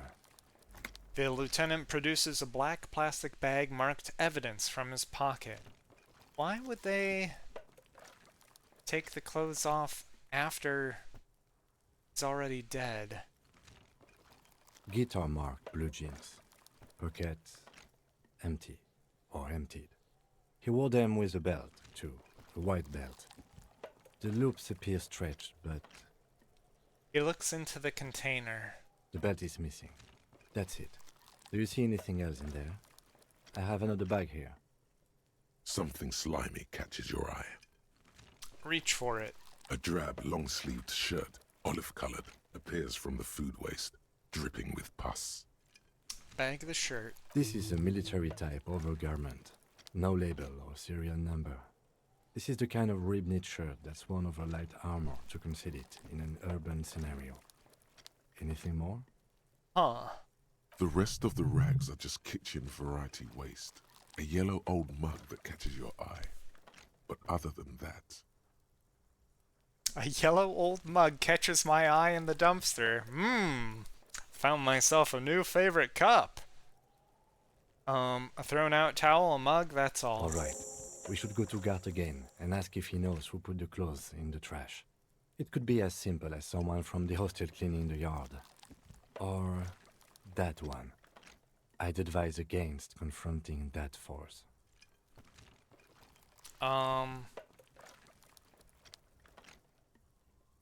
You think someone from the whirling might have been involved, maybe? Not really. All we know is the victim's clothes are in the trash, the lid was locked, and his establishment had the key. It's just a small loose thread. Okay. the lieutenant nods, then looks back into the trash container. The mug? I'm getting that mug too. Let's get the mug. You pick out a broken mug with an oddly racist depiction of the yellow man frolicking in saffron. An antique? Only in its social sensibility. I don't want to take the mug anymore. I didn't know it was a racist mug. The lieutenant briefly glances at the mug, then returns his sight to the trash. You've acquired an interactable item. Investigate this item further by going to the Interact tab in your inventory. Okay. The container sounds a muffled gong. That's one thing off the list. I think we got it all. Do we need to lock up? Probably not.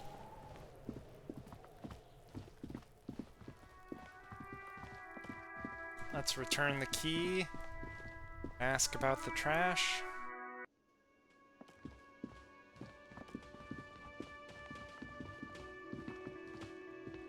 Can I help you? Here's your key. Thanks. I hope you found what you were looking for. Found the victim's clothes. How strange. I certainly didn't put them there. Could someone on your staff have put them there? Sylvie had the keys before I got here, and I can vouch for her. I can vouch for all my staff. None of us would tamper with the crime scene. So then who else has keys? The trash collection service? CS Municipal. I don't see why they would put anything in the trash, though. Ah, the elusive CS Municipal. I doubt we'll be able to track down who was sent here last and when. This will have to be one of those little threads that solves itself down the road. Perhaps a trash collection person was one of the members of the mob. Thank you anyway. Thanks. Yes. Goodbye. Okay, so that's that. I need to complete... I need to get my shit together. I can use the radio in his motor car. We could look for his motor car.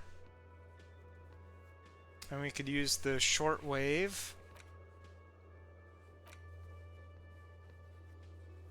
Okay.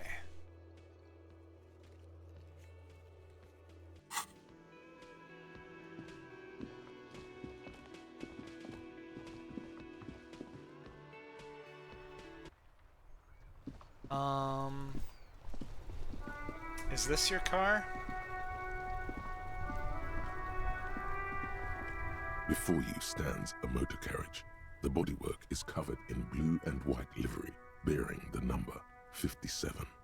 Vapor emanates from the large engine on the back of the vehicle.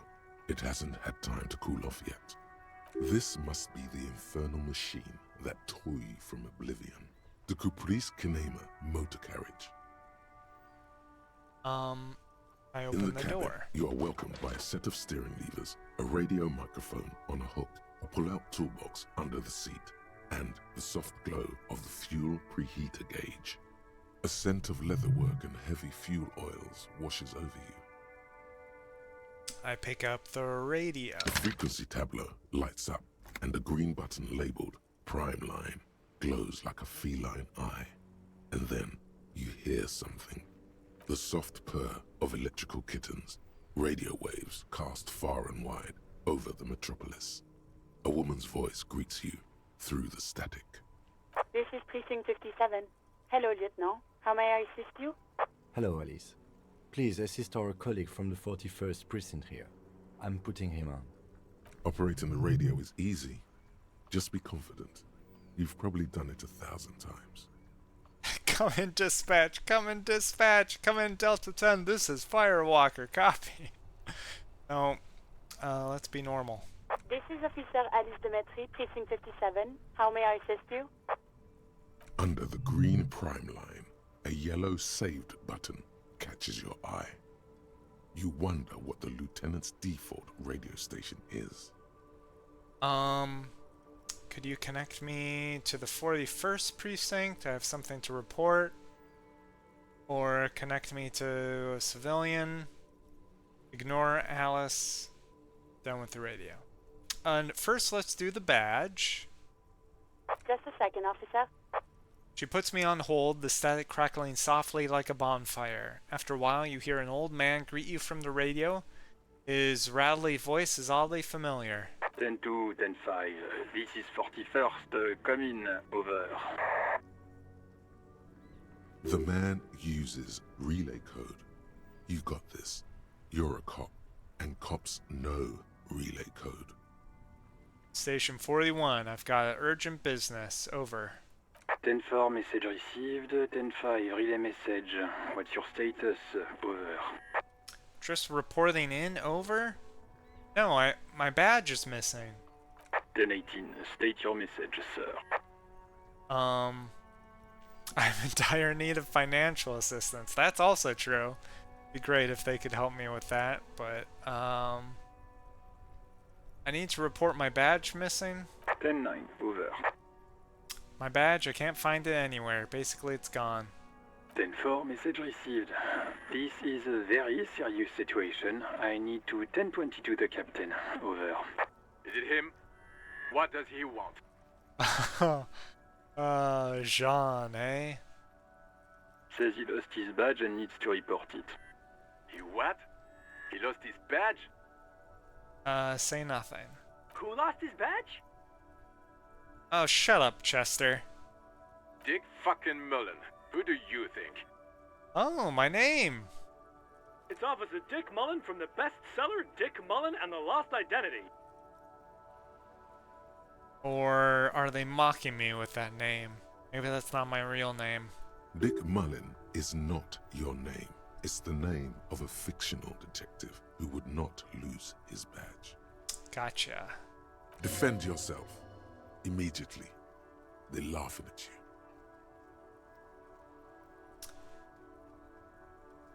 No, asking the operator to help won't help. Can't we just move on? I want to get it reported and be done with it. No, like I'm the first cop to ever misplace his badge. Go with that one.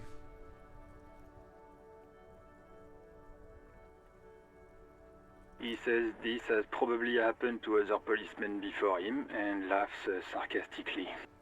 Oh god damn it. Is he fucking kidding? The whole station's gonna be dicked for this. Uh-oh.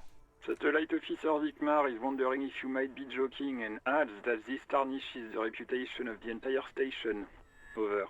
Mullen dicked us. No, then I guess I just want to get it reported and be done with it. 10-4, I hear you, officer. I'm just going to make a note here that you are in pursuit of your misplaced badge. Over. Okay. Fuck me. Mac, come here. You've got to hear this. Dick Mullen lost his badge. What's going on? Mac, et tu? Super Cop here lost his badge. Shut up, Chester. He lost his what now? His badge. He lost his goddamn fucking badge. Enough with this now. I have other things to discuss. 10-9, come again. I didn't get that. Over. The animated conversation in the back is making it difficult for him to hear you. New heights even for Captain Sober. Ask him. Ask him if he's lost his gun, too. Room roars with laughter. Sergeant Orson wants to know if you lost your gun too. Over. Check your pockets. Check your... Holy fuck.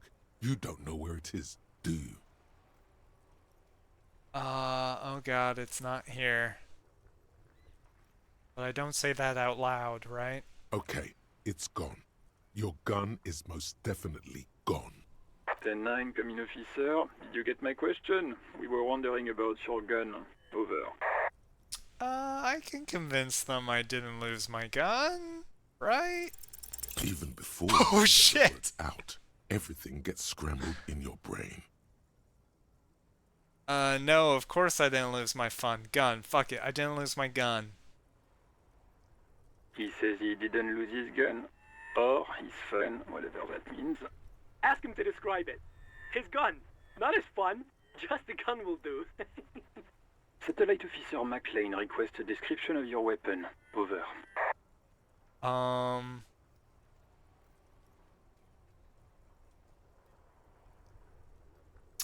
Kim, what are you packing? It's a gun, what can I say? A regular goddamn murder weapon,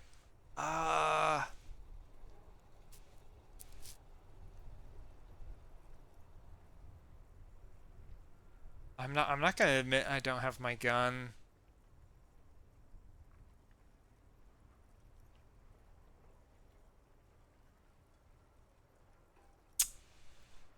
I'm gonna whisper to Kim. It's a single shot kill A9.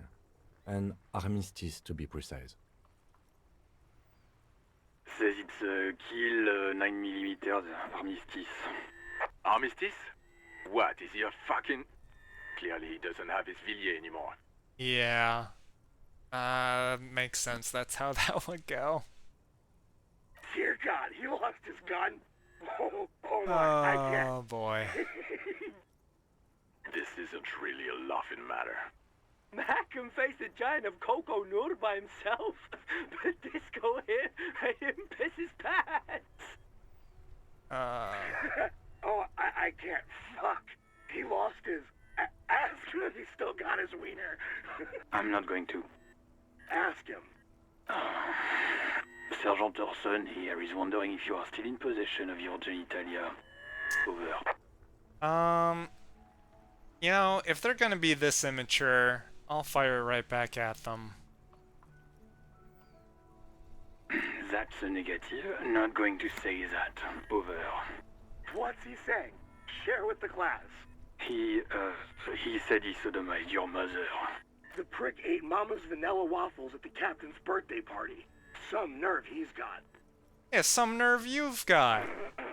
Sure her vanilla waffles were the only thing he ate? Shut up, Chester. This isn't funny. That's This is what I've Mom been we're saying. talking about. Tell him to apologize right now. Sergeant Orson requests that you apologize for the claims that you made about his mother. Over. If you don't like the fallout, maybe don't fuck with the Firewalker. I don't really feel like apologizing with all the flack I've been getting when I'm just trying to go through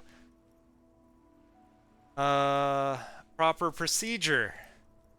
So if you don't like it, then don't dish it out. Mac, he says you shouldn't have antagonized the Firewalker in the first place. Who? The disbelief in Vic Mar's voice is overwhelming. Satellite Officer V. Firewalker. I'm afraid he might be referring to himself as Firewater, sir. No, not Water Walker. Fire, water? He's lost it. Fuck it. Tell him to find his goddamn badge and gun. That's the only thing that matters. Satellite Officer V. I heard him and I'm on it. 10-4, affirmative. Officer is in pursuit of his firearm. They're static. Oh, God, Man is fighting back tears. Officer, do you need further assistance? Over. Well... I don't think the financial assistance is gonna go over that well. But you know, it's worth a shot. They clearly already think I'm trash. So why not? 10-4, I hear you. I don't have the authority to grant your request, but... What does he want now? He's asking for money. Is he fucking kidding? I don't think he is. Don't give that asshole anything. He's just gonna drink it all. Alright, that's a negative on the additional funds, sir. Over. Okay. I'm begging here. I don't even have a place to sleep tonight.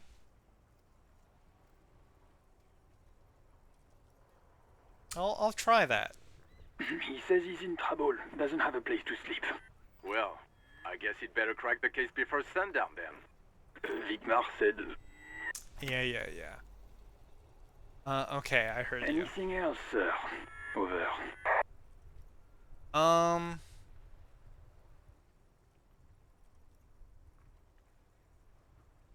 Then let's end the call. Do I want to try discussing personal details? Not really. Not with them. Roger that. 10-10. Over and out. Static ends with a loud click, and then everything is silent in the cabin. Okay, but let's do the radio again, and this time we'll call Sylvia. This is Precinct 57. How Sylvie. may I assist you? Of course. What is the number, officer? Kim, do you have her number? Yes, hold on. Her number is 005 1944 298. Received. Hold on, officer.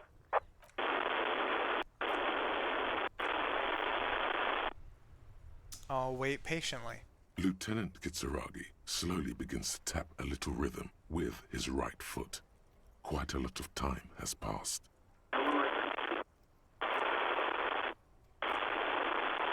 Officer, I have Sylvie Malaika on the line for you. Yes, hello? A female voice greets you through static. It sounds like she's a million miles away from here. Sylvia, I believe we've met before. This is me, a detective from the Whirling in Rags. That's a weird thing to say. Hello, this is the police calling. I have some questions for you about your last days at work. Oh, right. Hello, officer. What can I do for you?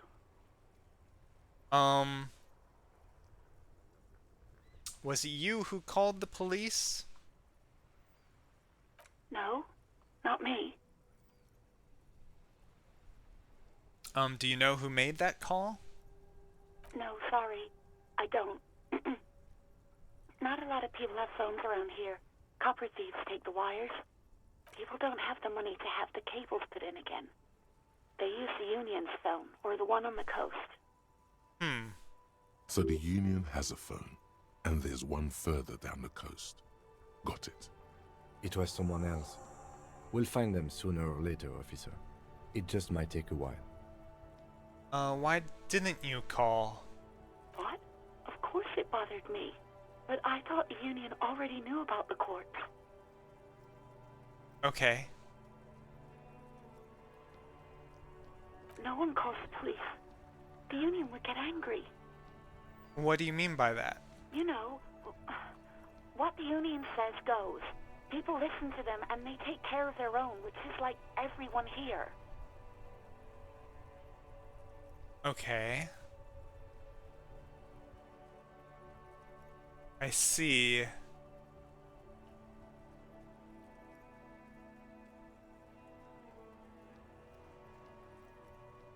Maybe there's something else you can tell me about, or...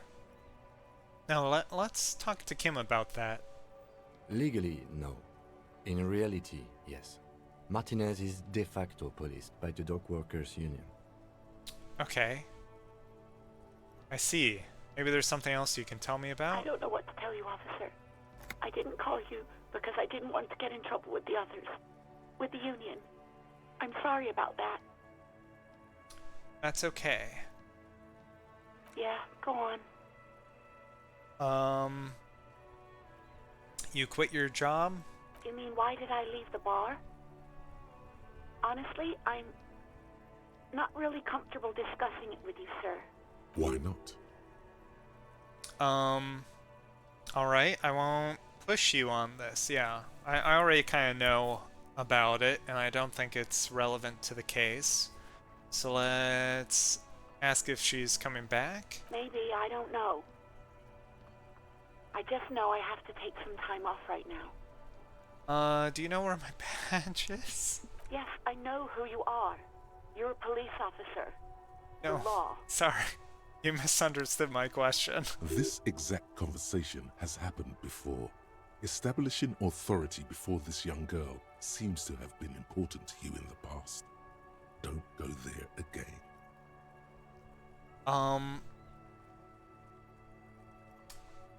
Don't go there again.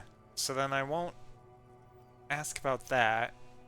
But have you seen my badge? Oh, no, I haven't, sorry. Real policemen have uniforms too, by the way. Where's yours? Oh.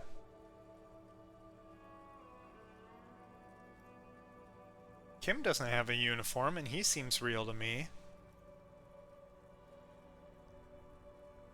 He's in plain clothes, voluntarily. It's different from not knowing where your uniform is. Oh.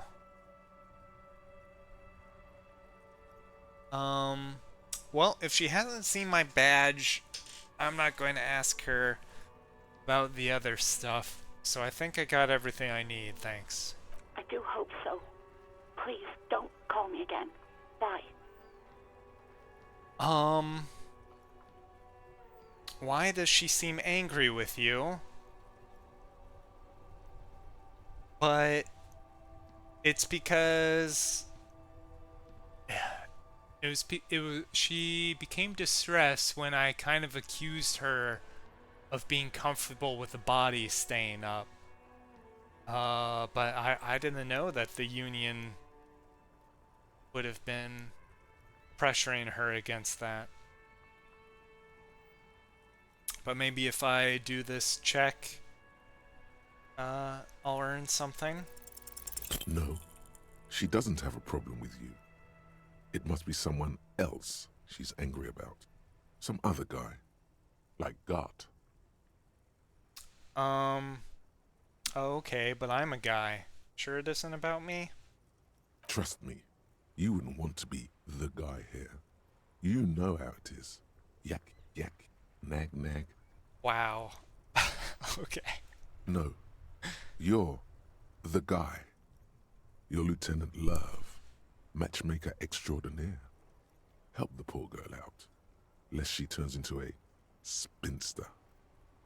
I'm happy to help, but maybe I could do so without all this internalized misogyny.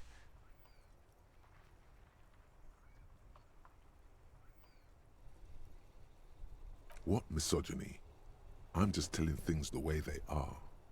Can't a man be honest in his own head anymore? You have to act, Lieutenant Love.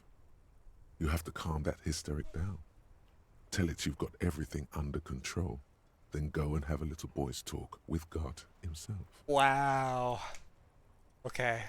Think you can do that, Lieutenant Love? No, look at these options. Oh. Are you still there, kiddo? Oh no. Please no, I don't want to say any of those things. Refuse the love quest, although it's wonderful. No, I'm gonna refuse it. You're just a gimp. What? You want to be more empathetic? I do. Call was terminated by the other party. Anything else, officer?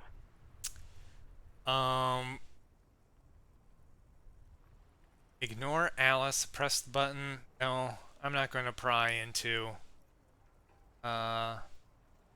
Kim's radio. Done with the radio for now. Over and out. Her voice disappears into the void. In the cabin, you see a set of steering levers, a radio on a hook, a pull-out toolbox, and the soft glow of the fuel preheater gauge. I don't think I'm going to snoop around Kim's car in front of him. I don't need anything else, so I'll close the door. Let's check on the thought cabinet. I should be... Oh, is this urgent? Volumetric ship compressor. Yes, it's there for me.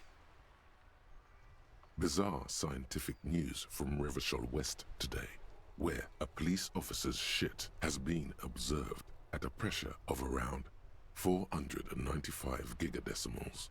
These metallic hydrogen levels of shit togetherness were thought to exist only at the center of collapsing stars, not law officials. It remains to be seen how long the shit singularity lasts. That sounds pretty together.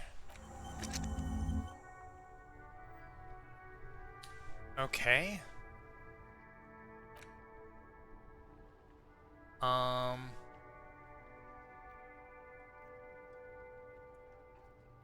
Oh, and I went back to working on the Lonesome Long Way Home automatically. That's nice. Okay. Well, if I've got my shit together, let's head back and try body again.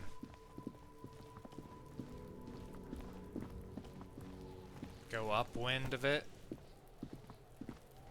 If that matters, no. There he still is, looking right through you with his white eyes. The body below is entirely dedicated to that corpse smell. Emitting it is all it does now. Well, 72, pretty good. Let's try it. Fuck. Again, the corpse laughs No accounting for bad dripping rolls. from its mouth. You will never be able to hold it in. It's always too much. Every time it happens, it gets worse and worse. There's nothing more to throw up now. All that's left is crying and convulsing dryly at the same time. Am I not going to be able to retry? Even though I got my shit compressed, how is it possible? I'm at a loss as well. I could swear your shit was together, Detective. Sometimes even that is not enough. Life is unfair. Well, what do I do now? Officer, you just need to be stronger. Learn to keep it in long enough for us to work. There's nothing else to do. You can open this white check again by going to your character sheet and spending a skill point to upgrade your endurance. Gain new skill points by exploring and completing side tasks. Okay. Maybe it's okay if you don't make it today. The dead man isn't going anywhere, and there's always other things to do. No, let's go to the character sheet. Endurance. Level up.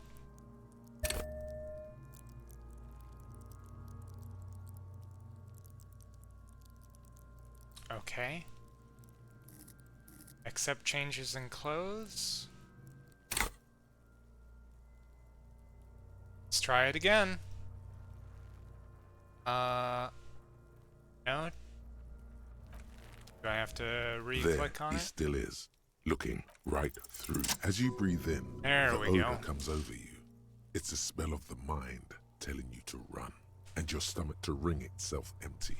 With your hands at your sides and your eyes squinting, you stand in it. It's a puzzle. What's hanging in front of you is a puzzle of decaying flesh, tattoos, and tendons. Do they always do that? Do they always do what? They do after 7 days, yes. We are deep in decomposition here. The A man step before closer. you is naked, but for a pair of underpants and enamel boots.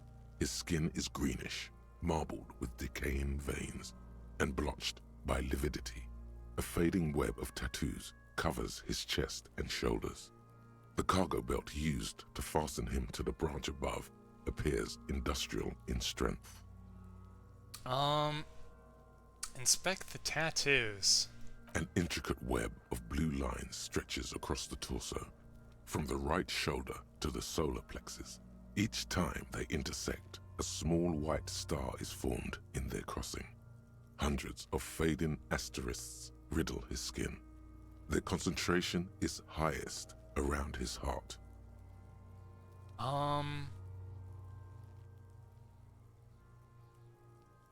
Is this a map of the night sky? A map of the stars.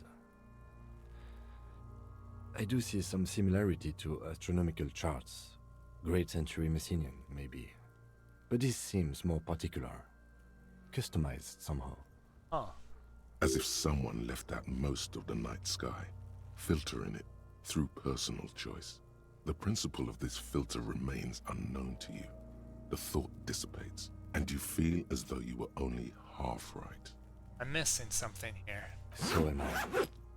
A sudden ringing fills the air as the lieutenant pulls down the zipper of his orange jacket. He wears a wide leather belt around his waist and a gun holster under his arm. He takes a thin piece of milled aluminium from his coat pocket and pulls it open. Sounds like a sword being unsheathed. A small lens appears. Some sort of camera. I'll let the lieutenant work. Shit, Kuno! What the fuck is that? An instant color camera. He produces two metal-capped ampules and clicks them into place on the side of the apparatus. A thin slot shines there. I have only 2 ampoules, so nobody move. I don't want to waste one. He points the camera at the corpse, peering into it. The lens needs adjusting, then... A sound, a shrill flash, followed by the breaking of a small ampoule of glass. You see streams of color pour onto the thick, glossy piece of paper, rolling out. Huh. In case we need it. Lieutenant says and shakes the paper, laying it dry in the cold wind. On it, a color-perfect copy of the dead man's tattooed chest. Cool machine. Yes, it is pretty cool, isn't it? Slides the camera closed and tucks it away on his belt. There is only one ampoule left. Use it wisely. Well, it's forcing me to ask, but... I mean, we need it to preserve the evidence. The body's only going to decay even more, and we need to clean it up. But it's good to have the data. It contains insight to the victim's person. By his build, I'd say this was a man of physical violence. The story he wanted his body to tell was important to him. It is his letter, to us. Someone should decipher it. We'll need to show it around. Can I have it? I should look at it later without the corpse smell. Sure. Just don't lose it. He hands you the piece of rolled up photo paper. It's no larger than a pack of cigarettes. The glassy-eyed corpse looks by, his mouth mute and his skin as colorful as the chemical rainbow on the photo paper, teeming with opportunistic organisms. Okay, next let's inspect the belt. Or maybe the boots first. See if he was one of the footstep makers. The material appears to be ceramic. Its clean white stands in stark contrast to the decaying flesh above the knee. The man wore thick polymer socks, probably for padding. A fine array of interlocking plates covers them. Delicate and fragile, they feel alien to the world around you, out of place somehow. Huh. High-tech boots too good for this place? These are clearly not boots. They're armor, possibly part of a larger set. These aren't just boots, they're armor. Indeed. Technically speaking, these are sabatons, not boots. With his notebook under his arm, the lieutenant crouches to inspect the soles. Oh, the lieutenant uses a memo technique, A6. That's not just any notebook. It's a classic. Forget about the notebook. Tell me about the armor. Thanks. Super useful to know.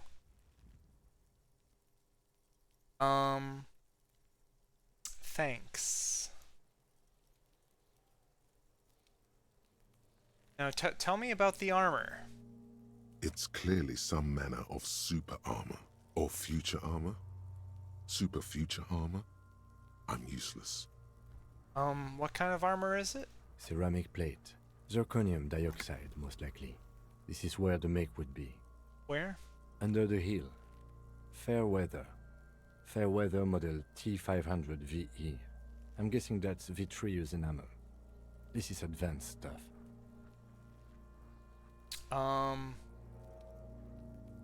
What happened to the rest of it?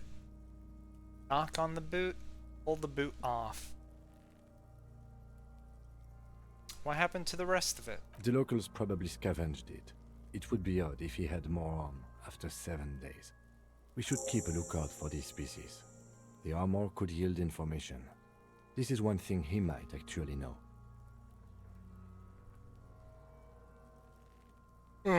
Understood. The sabatons dangle off the man's decaying form, ageless and synthetic. Looks out of place here. It is. It's expensive.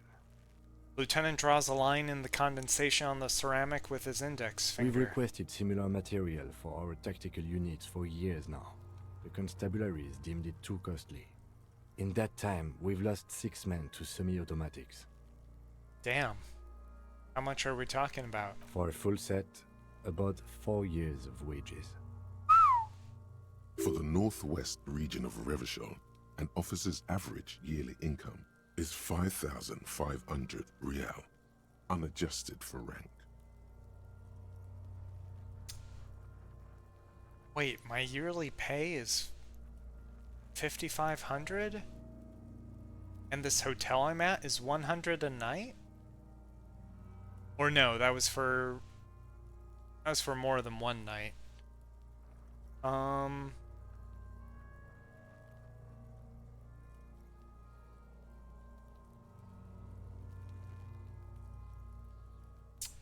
I don't want to say out loud that I'm just realizing what my yearly pay is, but some of these other things I don't want to say either. That's a lot, I take it? As a wage, it's regrettably small. But for a piece of hardware, yes, that's a lot. I see. So the comparison goes both ways. How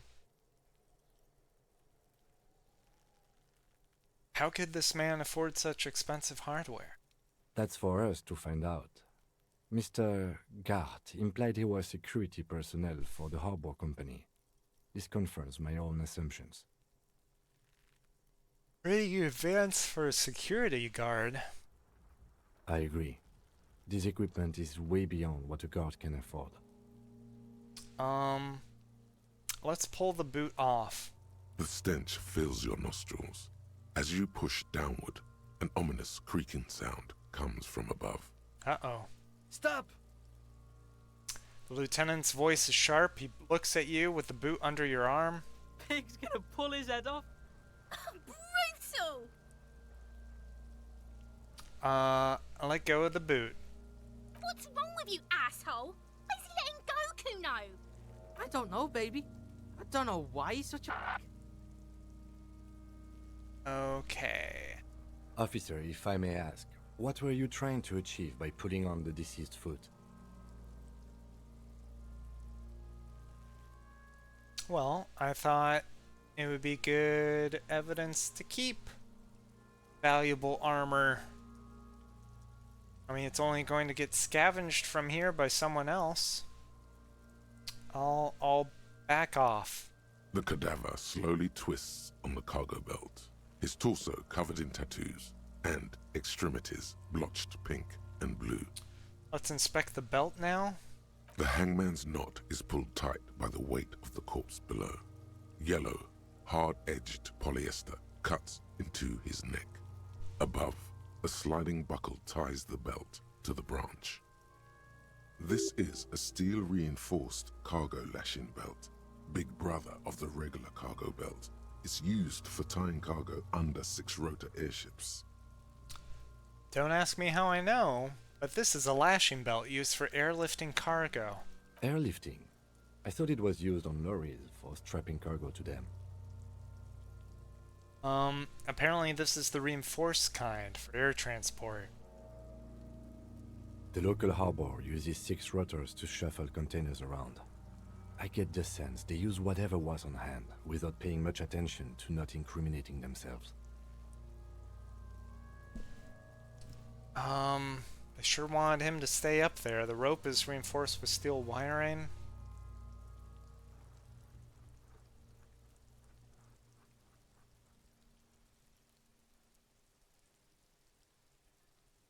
How did they even get him up there? A noose is one of those things that's easier to use one way around.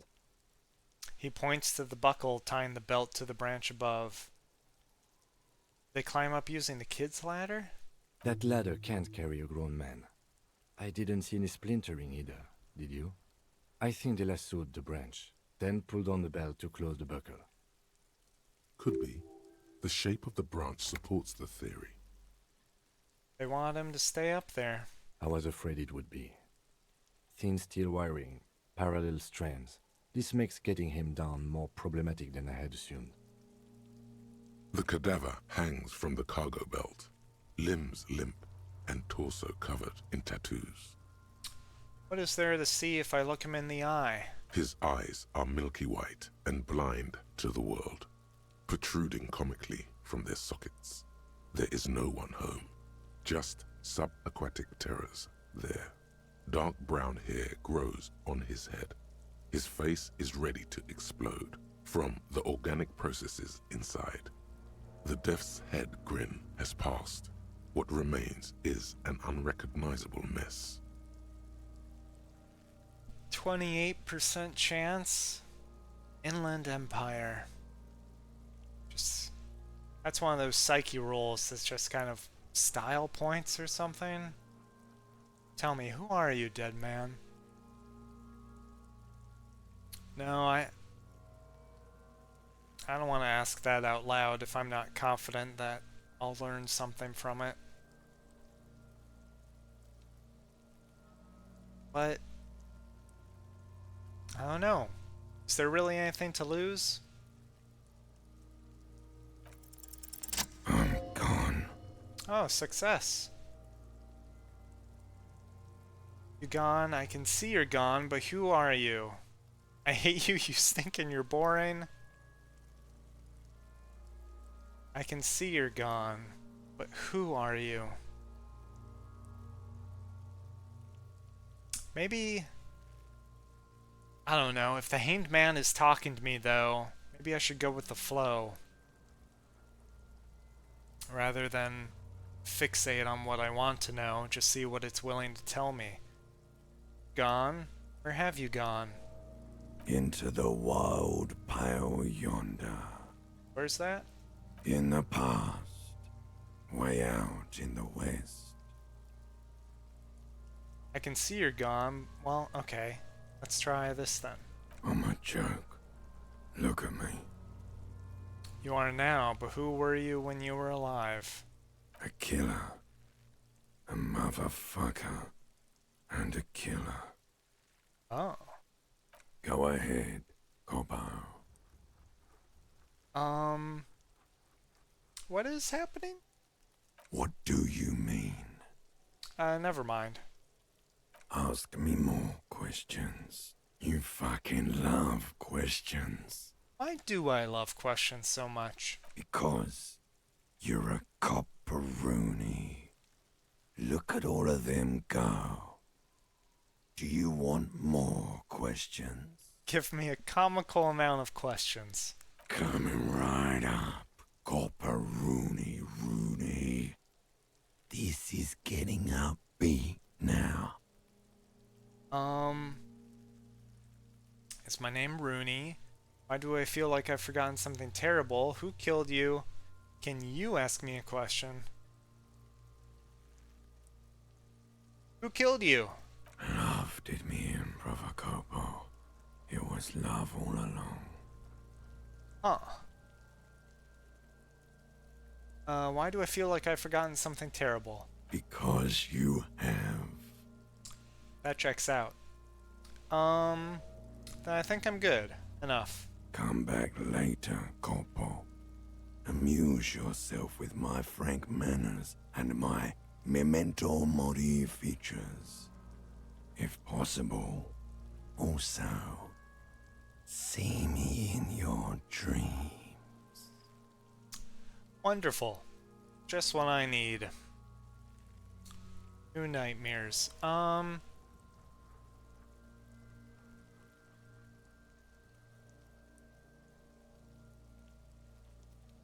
Squint and take a step back. As you narrow your eyes, the monster before you blurs into a violent mess of green and pink. This is a trick. You've done it before. Pink is where the blood settled in the first hours post-mortem.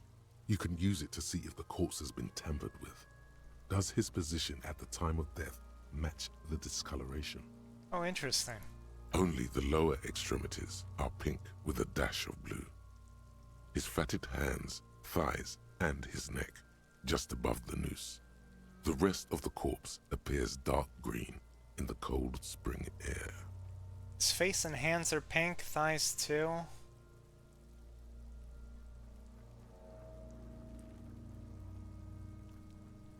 I see it. His neck too. The lividity goes right up his chin.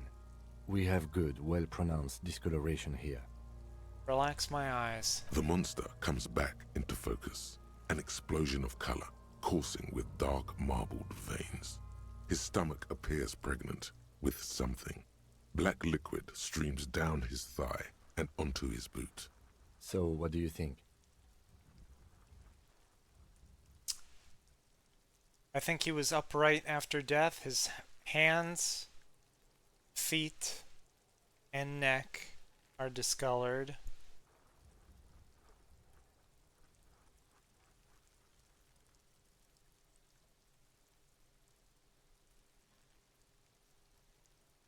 Something's coming out of him.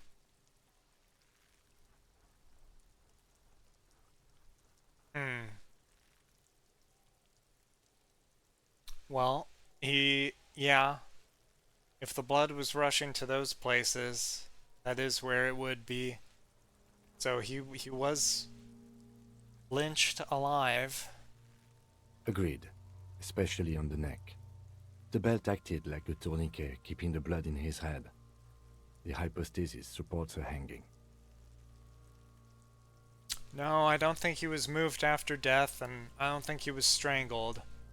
Seems like a lynching to me. Everything here seems to corroborate that assumption, but we should still get him down before assigning a probable cause of death. Something's coming out of him. A pool of blood and feces has eaten into the frozen mud below the man's feet. Purge liquid is dripping into it, drop by drop. Wonderful.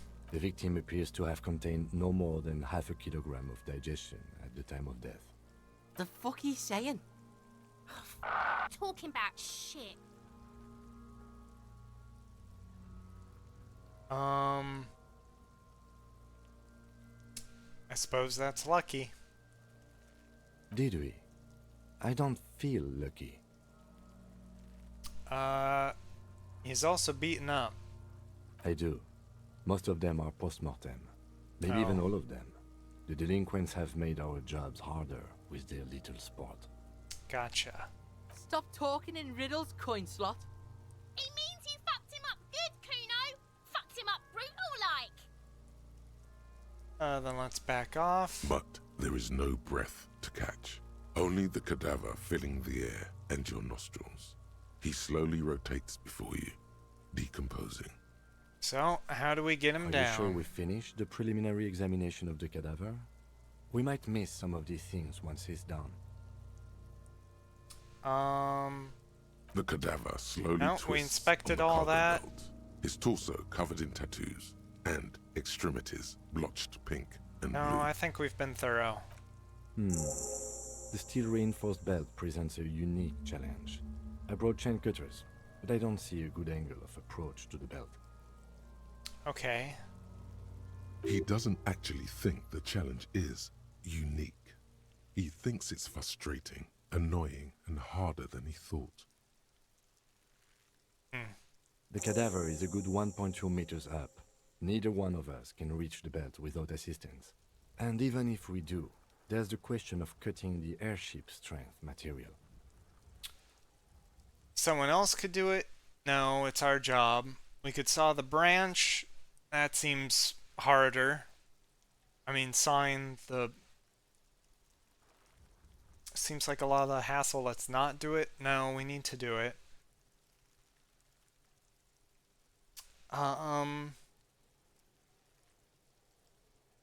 Maybe we could shoot him down. That seems like a bad idea. Ask for help? I don't like that either. Let's ask about sawing the branch. Climb up there and saw the branch? Yeah, it seems dangerous. There has to be a less risky way, with less falling down of trees.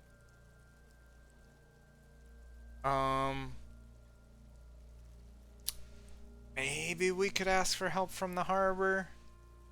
I mean, even just like a ladder or something. I was really hoping we wouldn't. The Union appeared to be suspect in this case. It seems like a dangerous route to go down. I agree. I would really prefer if there was another way. These people might have an agenda. Yeah, let's reconsider. But what other options?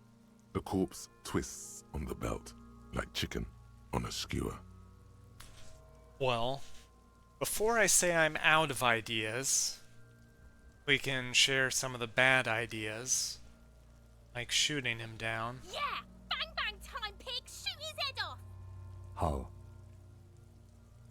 Where the buckle ties the rope to the branch. That's a good spot to aim. Point to it. The buckle holds the belt together.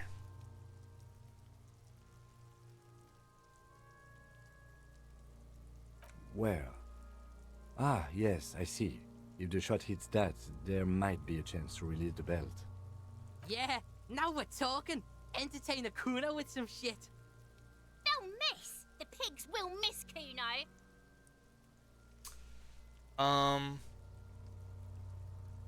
Take the shot. What's the worst thing that could happen? Don't let me try. No, I'll say nothing and let him decide. Silence. With his elbow sharp, the lieutenant unzips his jacket and produces a lightweight firearm. He drops a paper cartridge in the barrel, separates the scouring stick, and gives the cartridge 5 tucks, securing it in place. That's a Kiel A9090 Armistice mass-produced muzzle-loader, ascetic, frugal, one of the most common firearms in the world. He then steps back and assumes the fellow's Stess position, taking aim. The corner of his eye twitches. His finger is on the trigger. I don't think he needs any encouragement. I will say nothing. He's gonna fucking The kid's voice is drowned in a shrill blast that echoes off the walls of the surrounding tenements. A cloud of smoke slowly parts in the air as the lieutenant steps back and says to himself, God damn it.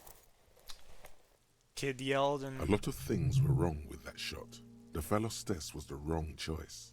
His shoulders were raised, but above all, he cannot trust his eyesight. Fucking idiot! Mookabat asshole! Kuno could have hit it easy, but then Kuno's not fucking handicapped, is he? It's alright, man. Kuno's sorry too. Kuno feels sorry for the Beano Cloud. The lieutenant doesn't say a word, just looks at the gun in his hand. Try again, maybe. No, we are lucky as it is. We didn't break anything, and the victim remains uncompromised. Can I try? Any more mistakes could put us in an unfortunate position with the locals. We have eyes on us. I didn't do us any favors with them. Chloe Jonas! Welcome! Thank you for the follow. Are you a fan of this game? I'm playing it for the first time. What now? What now indeed? I have to say, it's beginning to look unlikely we can get him down without assistance. I guess I should have taken the shot. I thought... I assumed he would be a better shot than whatever's going on in my head. You know, but... you don't feel like too bad of a shot yourself. Yeah. Can I have the gun? I should try. There it is. It's bad as it is. Us shooting firearms like punks. He pauses, but then shrugs and proceeds to load the pistolet. Go ahead. I'm not stopping you. Just don't lose it. The piece shines in his outstretched hand. They only have one gun! This is the sorriest pair of pigs Kuno's ever seen. Take the gun. Fucking banana Polka! Take it and shoot yourself in the mouth! Feel the weight first. The cold piece of bakelite and gunmetal is surprisingly light. Your fingers fit right through the guard, instinctively resting on the trigger. The fuck are you waiting for, Kuno? Tell him to shoot himself in the mouth! Point the gun at the belt. The buckle Just going comes to into ignore focus them. in your sights. You stand with your feet planted firmly in the ground and your left hand supporting your gun arm. Why don't you just shoot yourself in your mouth? At least you won't miss.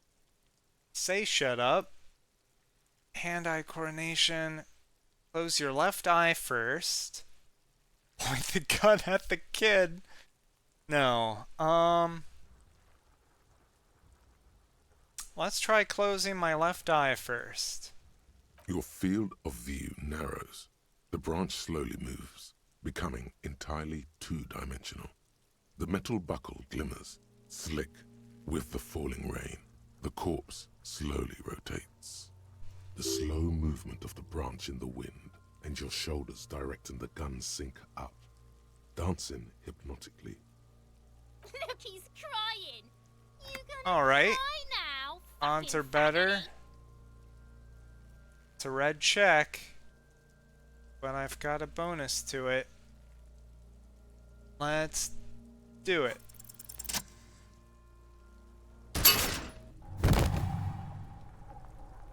The buckle explodes into tiny Whew, pieces. that was a coming close loose one. With a whir.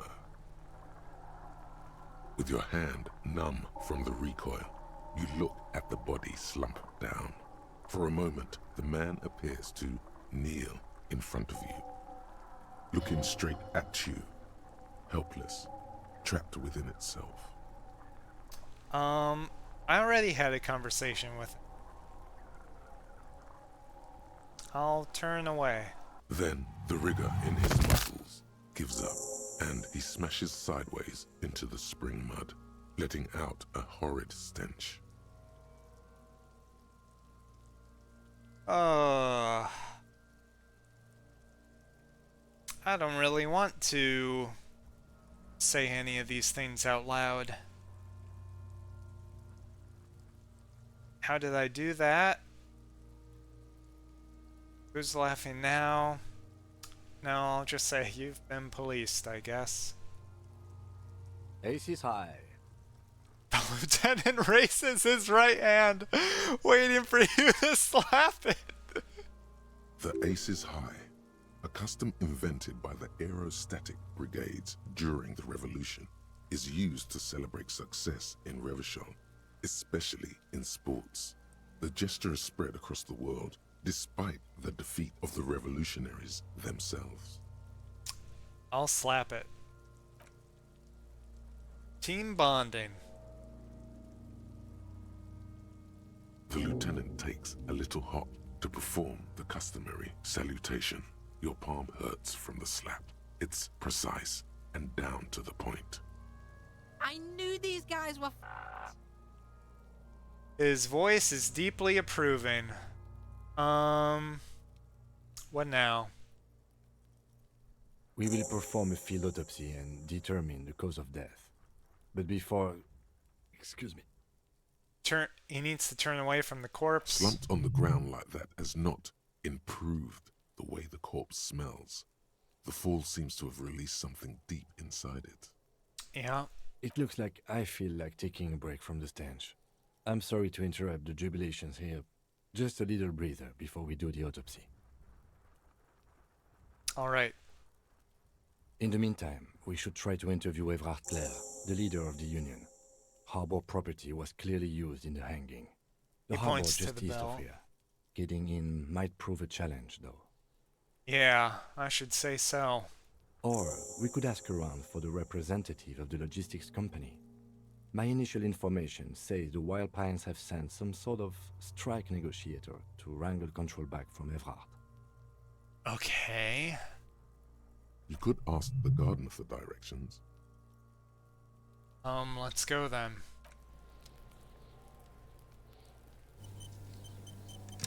Okay, so if we check our journal, we don't know the caller. I'm out of money. We're losing daylight. Who else has unauthorized access to the whirling trash? May take a while to track them down. It's unclear how you should go about finding a tiny piece of plastic, like my badge. Finding any information I can on the gun. Victim has tattoos. I should ask Kuno about the armor. And I need to perform a field autopsy. Then do one of those 2 interviews. Okay. Here. Clothes, I've got the gloves. We've got his handkerchief still. Photo and the mug. For this, we've got points to level up. Oh man, I don't know where to start with all these choices though.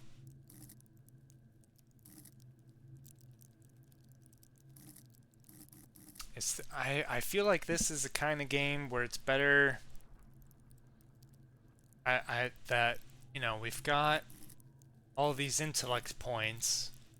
That's just a starting position. Rather than double down on all them, it would be better to fill out other things that will be useful.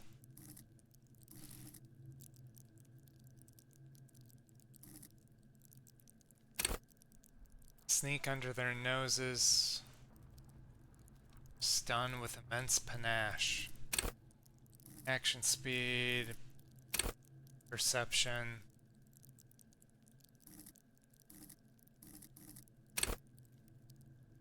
Bonus from items.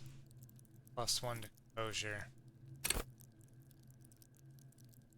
Let the body take control. Threaten people. Raise the hair on your neck. Tune into the city.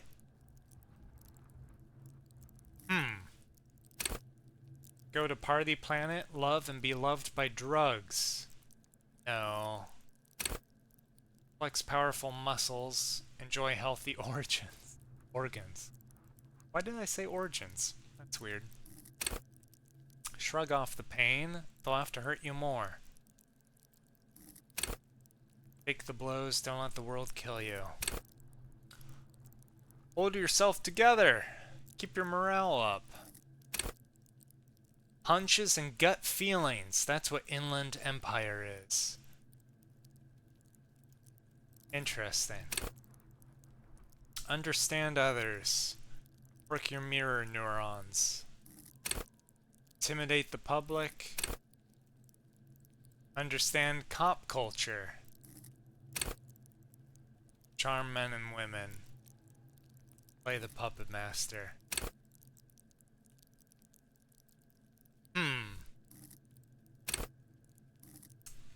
Yeah. I think I want to level some psyche. Gut feelings, though. I think I'd rather do empathy or suggestion. A -1 from one of my items. I wonder what item is giving me -1 suggestion.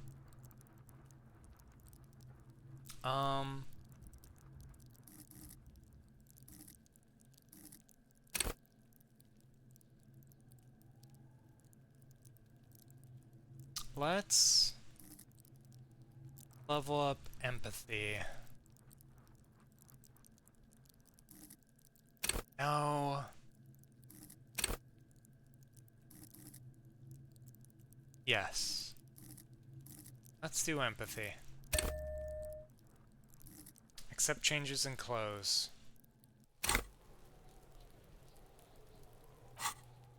Here, still working on that. Ace is high. I can gain more empathy towards Kim. Interesting. Okay. Journal, inventory. Oh, my white satin shirt is making me less charming. Okay. Well, I don't really have an alternative shirt to wear. Interesting. Let's ask the kid about the armor. Fuck does Kuno care?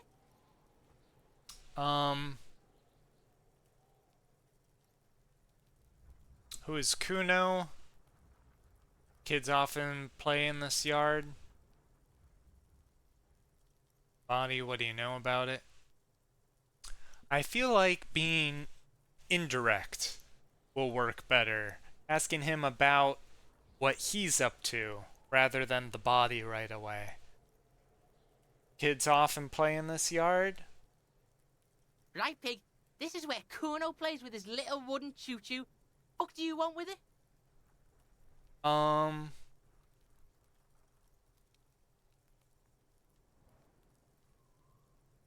No, I'm not able to ask about...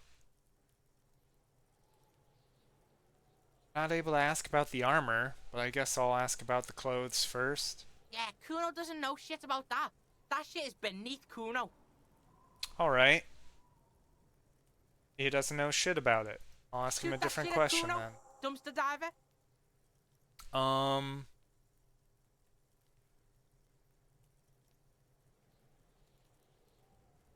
Know anything about the greenhouse? Dunno. Kipta's gardener used to work there. Kipt is a pejorative term used to describe people of South Seminese or Areopagite descent. It used to be a common first name among the Areopagites of Ilmara. Not so much anymore. Yikes. The gardener used to work there? Yeah, that's what Kuno said. She couldn't handle the heat, so she took off.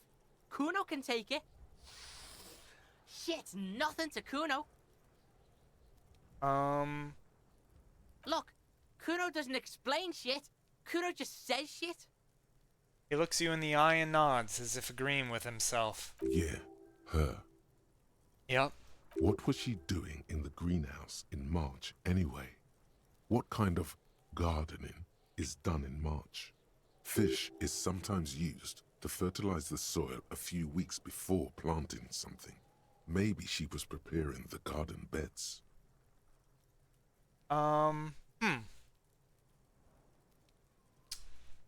Sure. I don't mind accepting a task to ask her about it.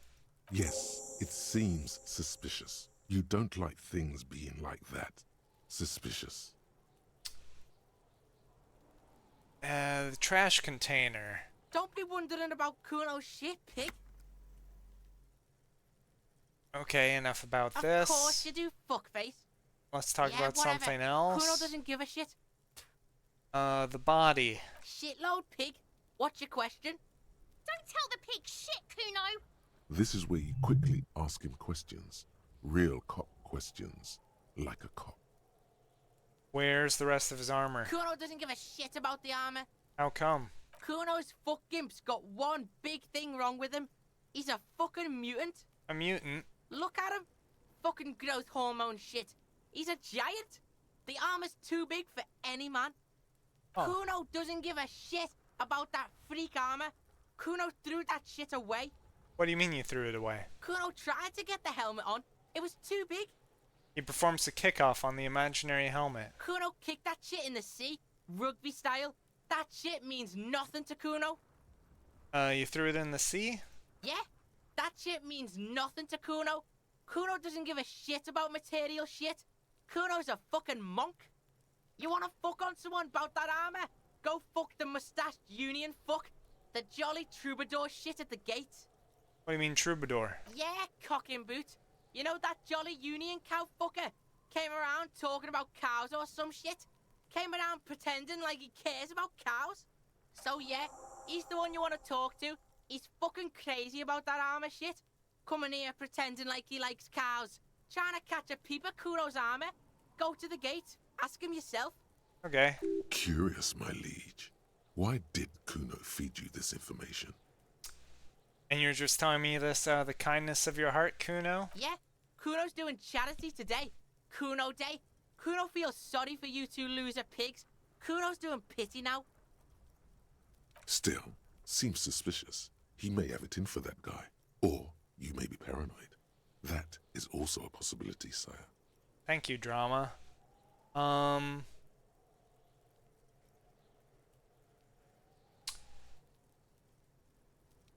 Do you know who he was?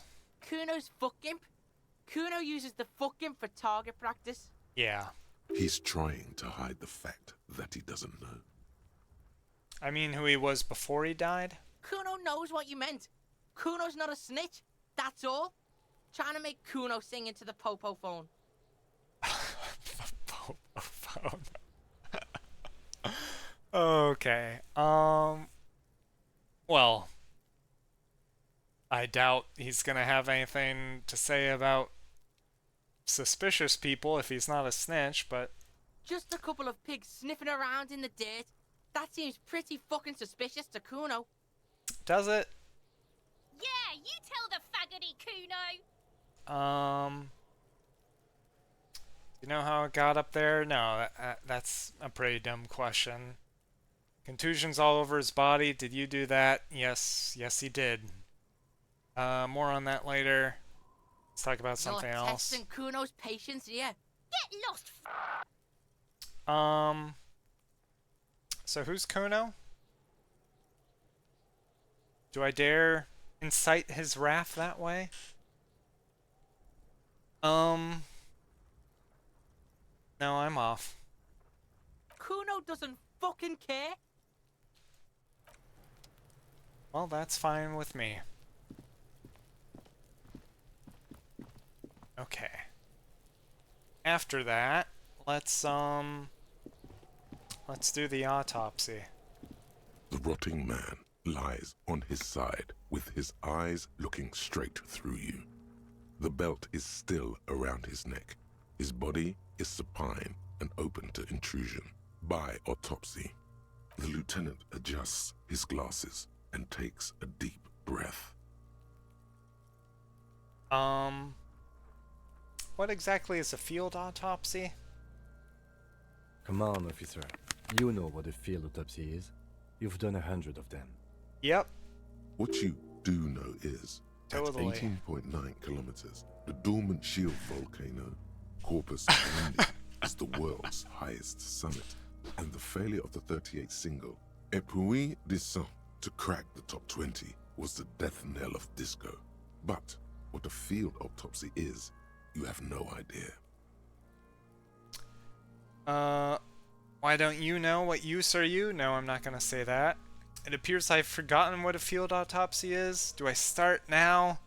After we've had our high five? Can I start to let him in that I have extremely damaging memory loss? Or am I just gonna wing it? Do you have another pair of gloves?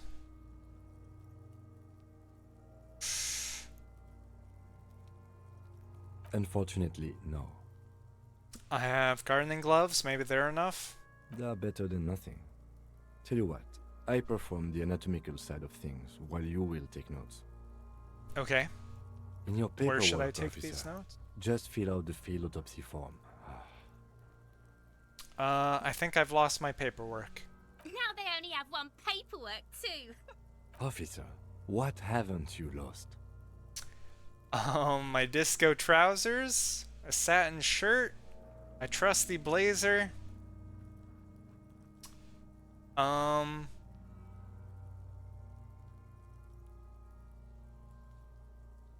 still have my trusty blazer. It is yet to abandon me, like everything else. No need to be melodramatic, officer. He looks at his blue notebook and sighs. I can give you my paperwork. There's an autopsy form there. Several, actually, but only if it helps move things along. Let's work off yours for now.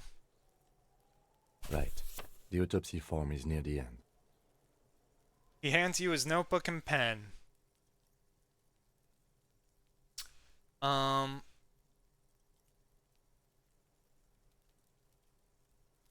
I will do the work first. Maybe we can take a peek at his notes later. Open the notebook at the field autopsy The dead form. man stares in silence as you crack open the ledger. The bright red paper is covered in boxes and lists, describing the condition of his skin and organs in 3 parts. Above those, an 11-field info form needs filling out first. It begins with... Begin. 1. Assistant. That's you.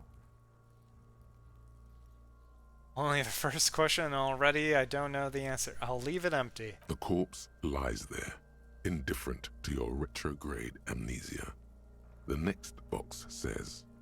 Coroner's case number. KK57-00803.0815. Write it down. Next. NA. Name. Next. Date of birth. Age. Roughly 50. Try 40. The damage is so extensive, it's better to err on the young side. I'm gonna write about 42. He nods. Race. Mondial. Fair to olive-skinned, from the Isola of Mundi. This is as vague as it gets. You might as well say whitish. Write it The down. pudgy mess of curdled meat looks neither mondial nor anything other. Sex. Fucky, fucky! The little monster exclaims energetically. Male. Pigs can have sex? Right, male. Nor does he look male, with his pregnant belly and indistinguishable face. Date of death. We're still going with March 4th, 51. What else? Okay. 9. Body identified by is non-applicable. 10. Case number is the same as the coroner's case. Okay. KK 57 0503 0815 listens motionless with the cargo belt still around his neck. Only one box remains. Evidence of treatment. None. At least not after the initial examination. I agree. Lividity pointed to a lynching.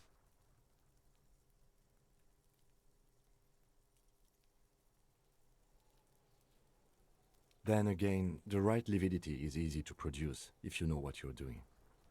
Places his hand on the dead man's chest as if in preparation. Your central nervous system recognizes this gesture. It's the stations of the breath.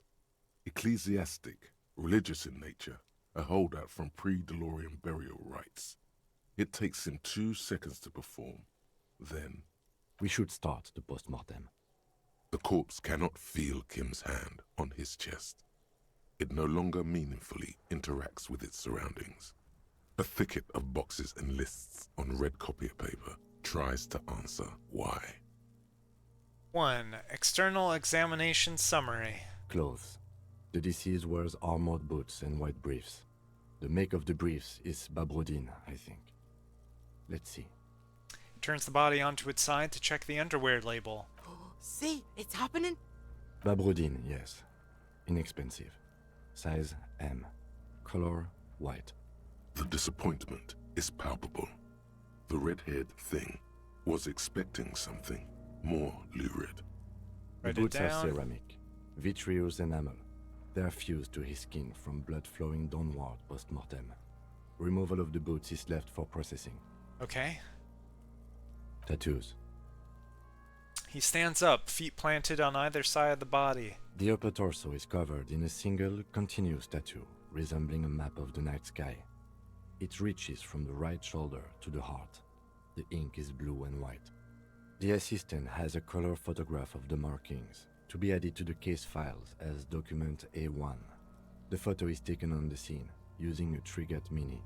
The deceased has a belt for airlifting cargo around his neck, tied with a hangman's knot. Color yellow. Length 3 meters. There is a buckle on the other end. Well-nourished, athletically built, measuring 1.8 meters. Generally consistent with age 42. Preservation is good. Ambient temperature below freezing. Body hair is light brown. Distribution is consistent with age. The deceased had male pattern baldness. Hair is combed back, short.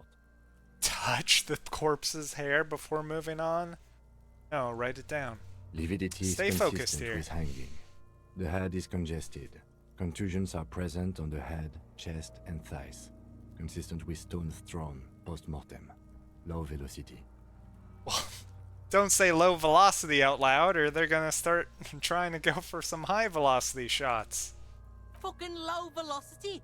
You think Kuno doesn't know what you're talking about? Velocity was fucking max. Yep, there it is. Talking shit about Kuno's velocity. In addition, there are bite marks on the face, scalp, and chest. Consistent with predation. Write down but amend for high velocity. No, we're writing it down. Ligature mark. The lieutenant produces a small folding knife. With the other hand pulling on the belt, he starts cutting into the polyester.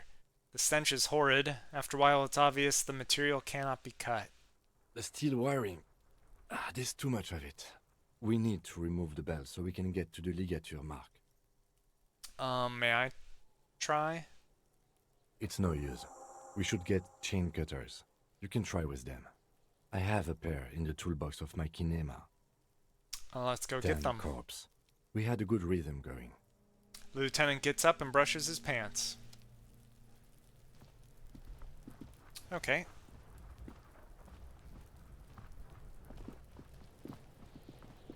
Why is the camera like this?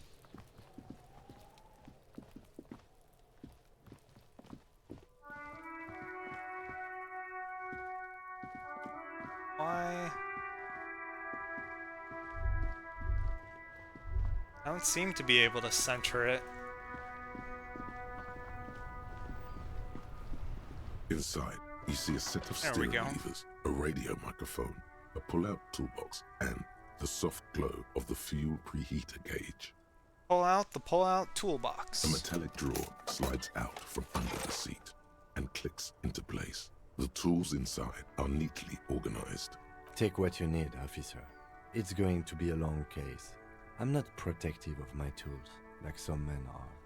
He's clearly a little protective of his tools. But what can you do? Work is work. I will take the chain cutters. The handles are long and sleek. Snap, snap, go the cutters in your hand.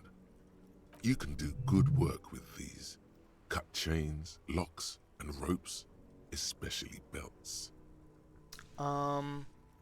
Okay, let's put the toolbox back. The pull-out toolbox slides back into its nest. Preheater gauge casts a warm glow on the steering levers and the radio on its hook. Close the door. Let's have a chat with the gardener again. I can't believe it's snowing again. The young woman watches the falling snow and sighs. It felt like springtime just a few days ago. What have you been doing in your greenhouse in March? Well, She this points might to be her the last snow we wheelbarrow. get. At least I hope so. Snow has nutrients in it. Helps everything green up in the spring. At least that's what my grandma always told me. She smiles shyly. Yes, think about the cute grandma, not the weird snow. Disingenuous grandma?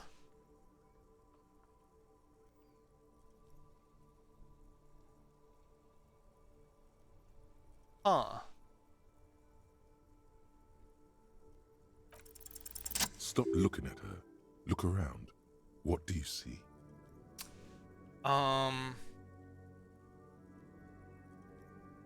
The plaza?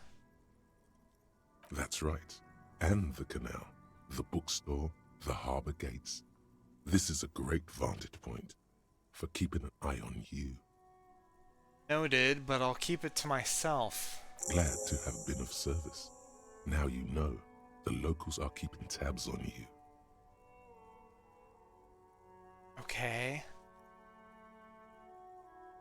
Then I gotta go.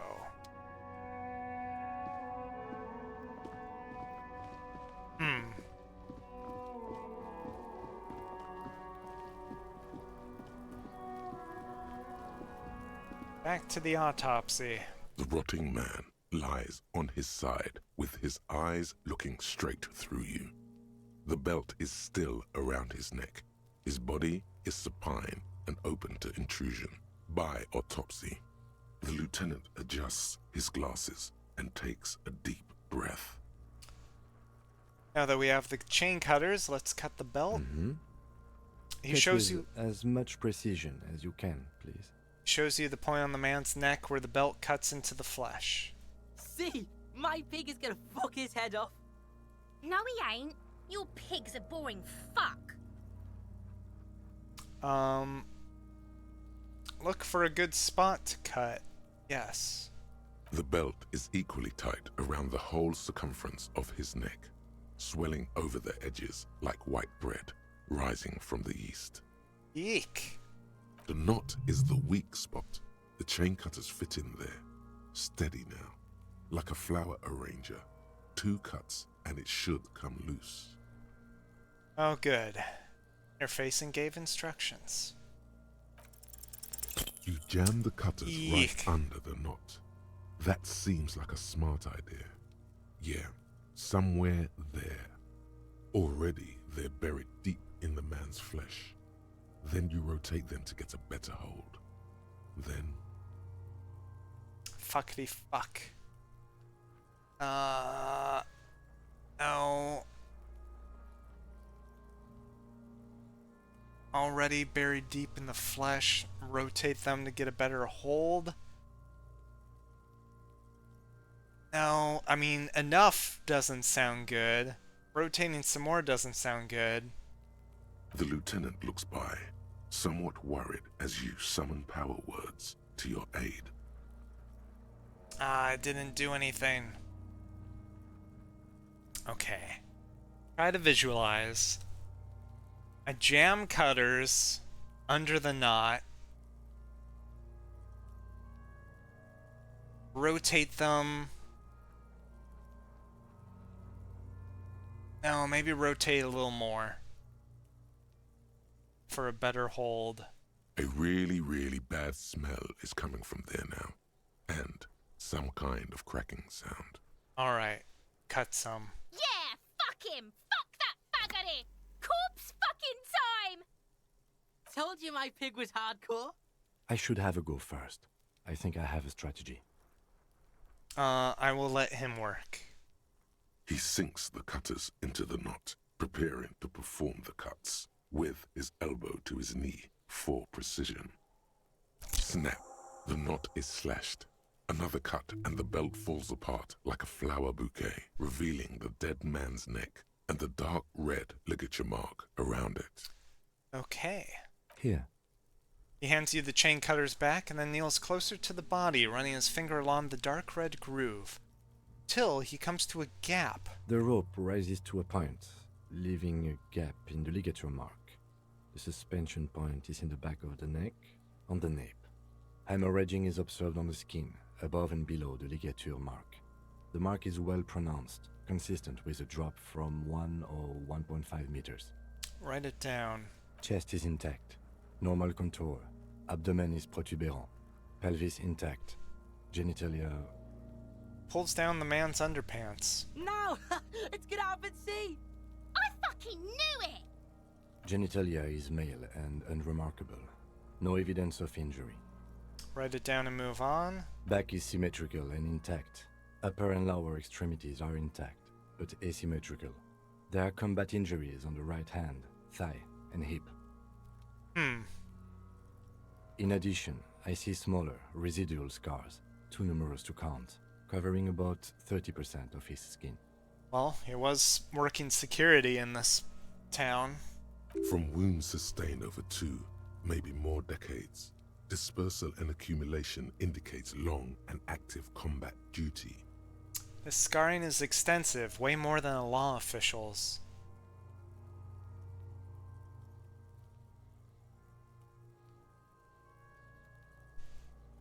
Do I write it down?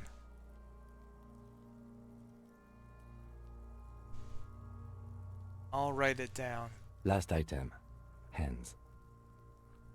He takes the man's right hand in his, inspects it, then moves on to the other hand. I'll let the lieutenant work alone. We already divvied up the work. He's doing the autopsy, and I'm writing the notes down. Too many cooks. Hands are clean. No sign of a recent struggle. Write it down. Ooh. He turns to his side to breathe. For the external. Well done. What next? Time for the internal examination. Central nervous system. I have nothing. Do you have anything on this man's central nervous system? Of course, there is a moral to be drawn from it. A moral to this story.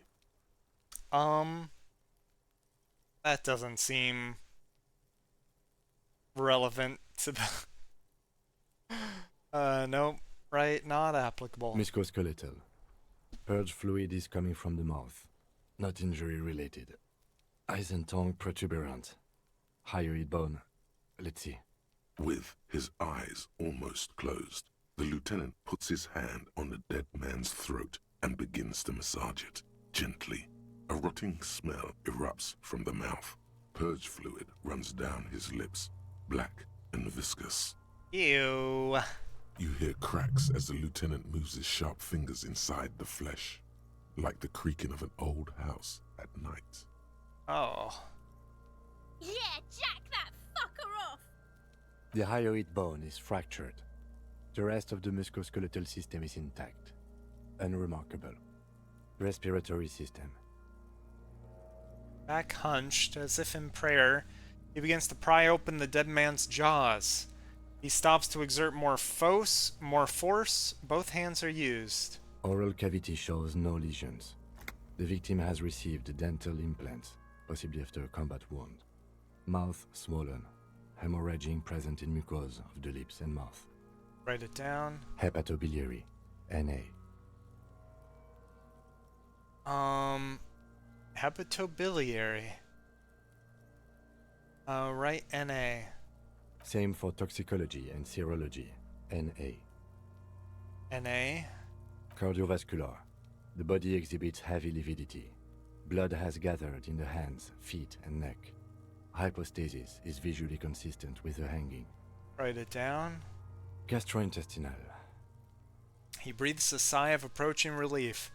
This is the last field on the list. He looks around to the ground, the pool of feces there. This will do. Digested semi-solid food in stomach. Voila. He touches the corpse's bloated lower abdomen briefly. Write it down, omit the voila. What's next on the list? The description of injuries summary. Let's see. We have bite marks, contusions on the head and chest, and a ligature mark encircling the neck. You'll need 3 fields. Leave a 4th one too. Be thorough if you want maximum results. Okay. Bite marks. Head, chest, and scalp bite mark injuries. Predation by birds has caused damage to the body. Odontologist does not need to be consulted. Write it down. And your opinion, officer? Non-fatal post-mortem. Agreed. Next injury? Contusions. So, the scalp bleeds from a post-mortem head injury, a stone. The injury does not have the rim of an early inflammatory response. The perpetrator on the scene has confessed to causing it post-mortem. At maximum velocity, fucko! Has confessed to causing it at maximum velocity. Write it down. Coagulated blood sticks to his scalp and chest, where the countless stones have hit the dead man. Beneath, the description of injury. 2 boxes. Non-fatal post-mortem. Right. Next. The ligature mark. Now, what's the 4th injury field for? Nothing. Just in case. Okay. Then the ligature mark. A dark red abraded ligature mark encircling the neck, with a gap on the nape measuring, let's say, 7 centimeters. The hyoid bone is fractured, the cervical column intact. I see hemorrhaging on the skin, above and below the ligature mark. Depth of the mark, 1 centimeter. No signs of clawing on the neck. Write it down. Below the note, 2 customary boxes wait to be ticked. The man's head jerks to the side. The ring around his neck is visible. Think for a moment. There's time. Don't rush.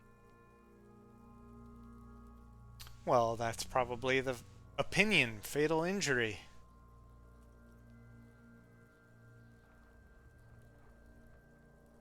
That's it. We have established cause of death. It's not much, and it leaves much to be questioned. But it's a start. Let's wrap this up. I pronounce this field autopsy over. Okay. He produces a small black plastic roll from his jacket, a body bag. I'll give him back his notebook, and I think we're getting the body into the bag. That's what's now. Now we put him in a body bag, and I drive him to Faubourg for processing. The lieutenant looks at the dead man one more time, then at his notebook, then at the corpse again. You tilt your head, also looking at the corpse. Uh-huh. I'm sure we didn't get everything. There's always something.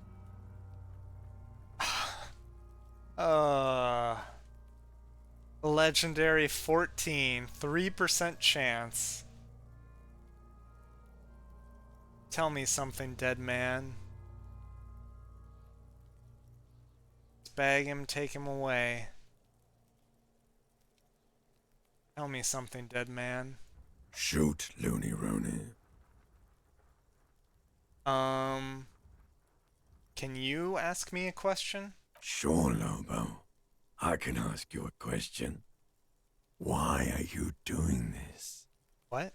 Looking at my face, motionless, looking into my eyes, standing here. Why are you investigating my murder? Don't have anything else to do? This case is all I have? Because he told me to! Maybe this will lead to something? Something indescribable, unforeseen, miraculous? I want to see what it leads to. The clown lips on the corpse appear to smile. Something is on its way. Something hidden. It's coming. A miracle from the northwest, and it's almost here. You can feel it in the air, on your hands. The cold spring air smoothing them over. Ah.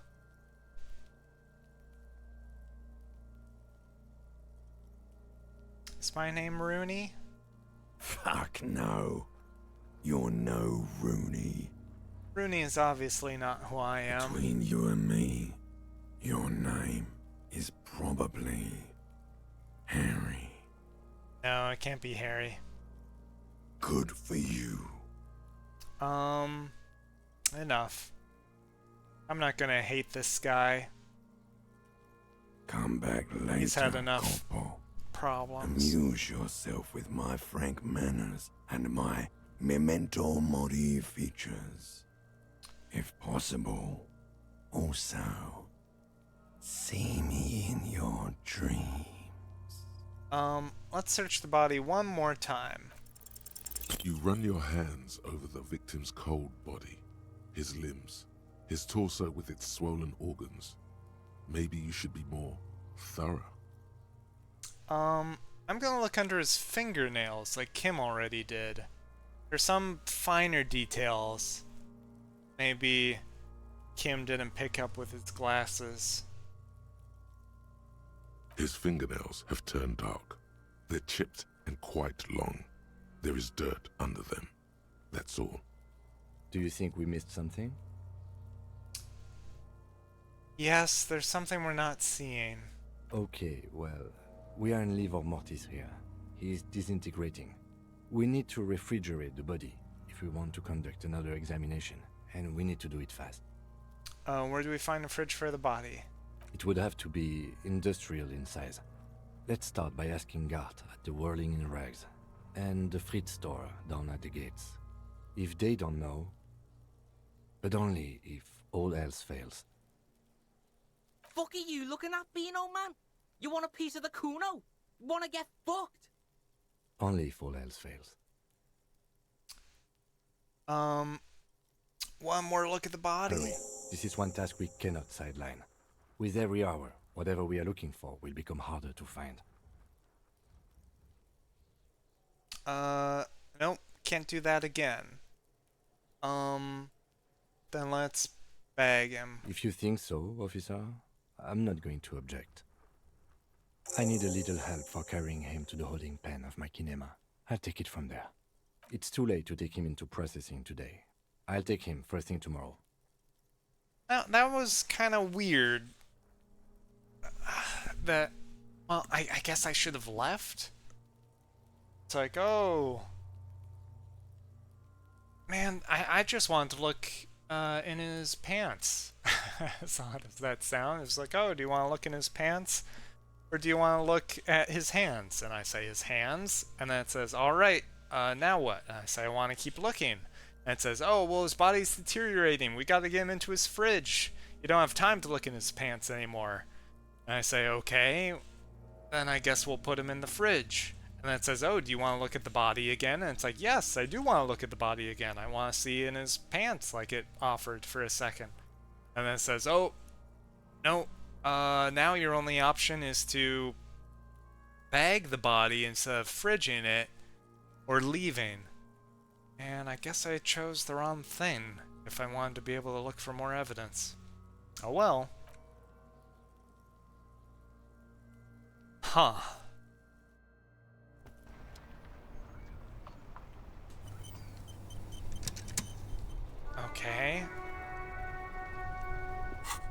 So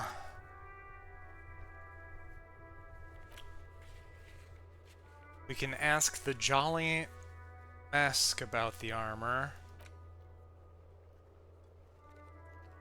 I'm looking for someone who put clothes in the trash.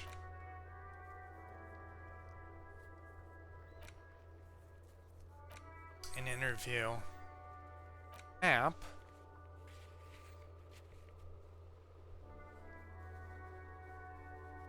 These are found white checks.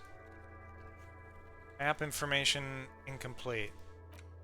Okay. Inventory. Still got the chain cutters. Here. Level up our suggestion.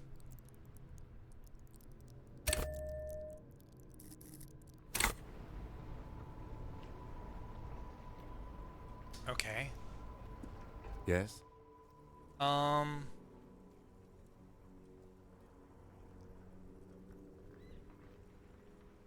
think you should know that I can't remember anything.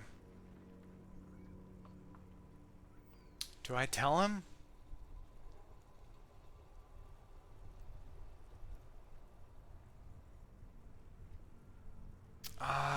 Or do I keep trying to hide it?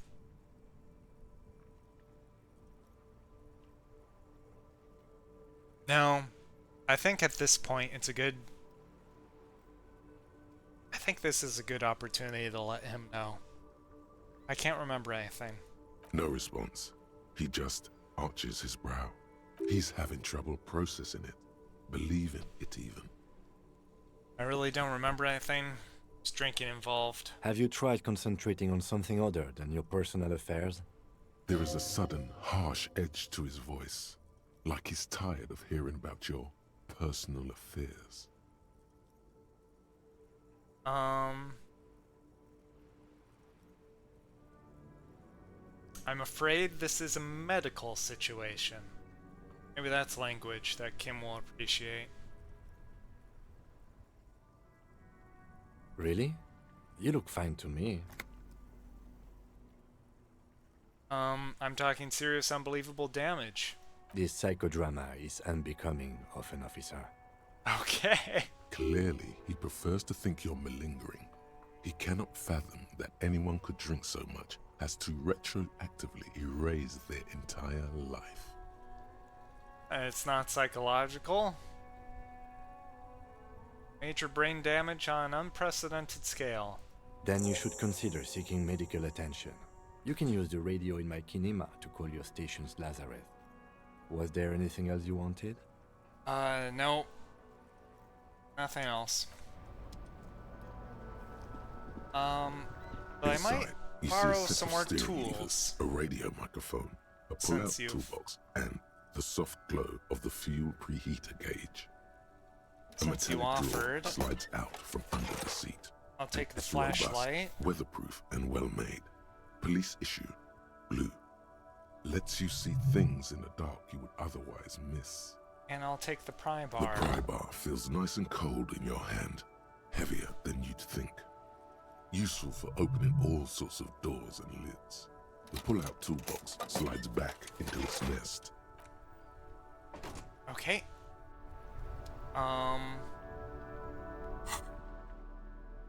Good. Got some new tools. No, I don't want to call and tell them that. So, as far as leads I can follow up on, there's looking for my badge and my gun. The Jolly Mesk down at the harbor gates. Or the Wild Pines rep, I think would be better.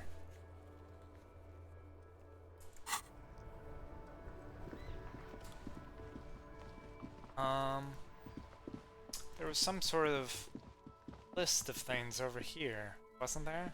An old call box with a matrix of push buttons lists all the companies in the East Delta Commerce Center.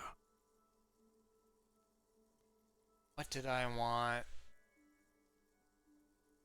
Main Hall? Wild Pines. None of those seem to be what I'm looking for.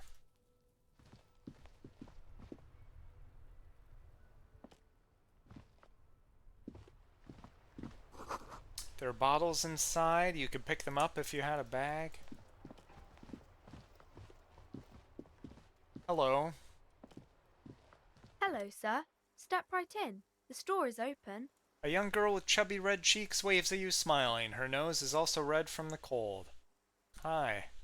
Are you interested in a new and exciting book? She stomps her feet to feel warmer. Is it okay if I ask you some questions? Okay, sir. I'll try to answer any questions you have. I hope they're about books. What's your name? My name is Annette, sir. My mum, her name is Plaisance. She owns the store. She's inside minding the register or organising the stock. The girl gazes at the window, then suddenly jolts, her eyes wide as if recalling something. Feel free to step in and browse our wares. Okay, I guess I will. Shouldn't you be at school or something? It's a Monday. I do my studies at home at the moment. I have to help Mum keep this place running. Well,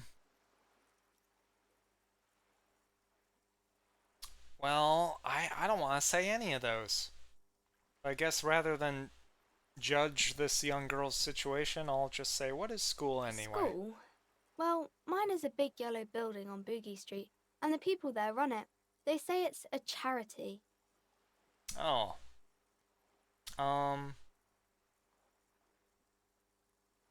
School is stupid. It's not stupid. So I guess I'll say this. I don't want to. Mum says it's necessary to do both because it builds character. Mum says a proper worker is dutiful. That's how you get ahead in life. You succeed. There is stress and unease behind these words. She's reciting etiquette. How's the business going? Mum says it's peachy. She was a little afraid at first. There's talk about this house being cursed. Cursed? In what way? Cursed in the way that makes them say that no business has ever really thrived here, sir. That they all go... bankrupt. Exactly. But we've been doing fine so far. I don't think curses are real. They shouldn't be, but they seem real. Anyhow, they say that these grounds are doomed for businesses. They're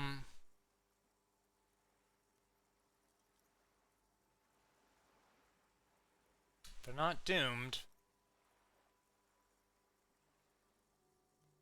But your mother should learn from their mistakes. Of course, sir. Okay, bye. What's this? On the cover stands a very muscular man surrounded by flames. This book has a rose, a pistol, and a half-naked dame on its cover. Oh, these are the books. Crime, romance, and biographies of famous people. Oddly specific bookstore. A book about pate. This book, you don't really understand what it's about, nor does it seem important. Book about Boyadero culture, promotes freedom and roaming upstream. Book about the future. The government reads your mind using radio technology. Oh, what was that? The book is titled Man from Hyemdal and the Wildfire. Okay.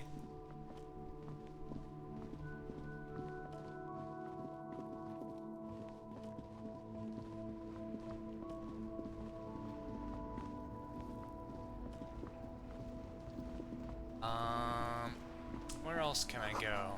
Some great tectonic force has cracked the pavement like an eggshell.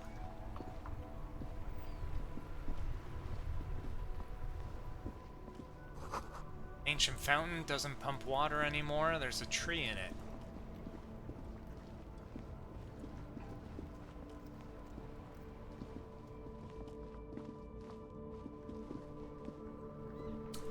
What's down this way?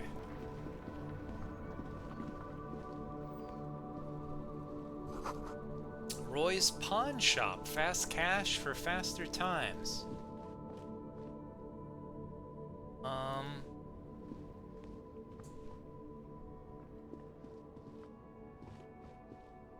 Well, it would be good to check out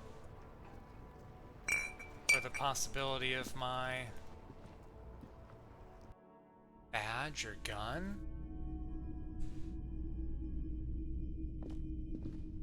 Have a look around.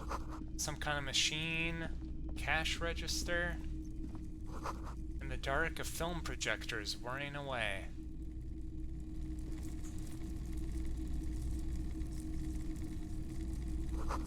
Bust of a woman, the plaque simply says DEI.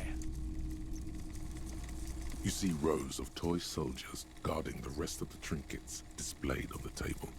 Some on horseback, others in rags, others yet in bright blue uniforms. All are stern and unyielding in their duty. Dig up a truly cool figurine in the box under the table. Everything you pick out seems faded, chipped, and sad somehow. Most of them are just broken toys. Figurines in rags. It's interesting. This set of soldiers isn't meant to look impressive. A few have rifles, but most of them carry pistols. Some even shovels and tall sticks. Are these even soldiers? You're probably talking about the revolutionaries, yes? Yes, they are soldiers. Revolutionary soldiers. I think their poverty has been exaggerated for effect. When you place them next to the royalists, it doesn't seem like they could possibly win. Huh. It is impossible to win against the cohorts of capital. Ask my friend Gart, whose bitch it made me. I wish it was more nuanced. As it stands, I cannot comment. It's meant to be disheartening as it ought to be. I don't think it ought to be.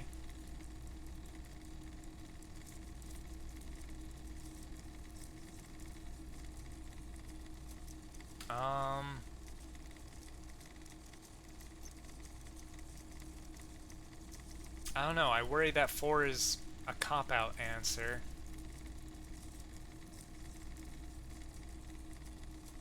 So maybe I'll just go with 1. Maybe. Step away from the table.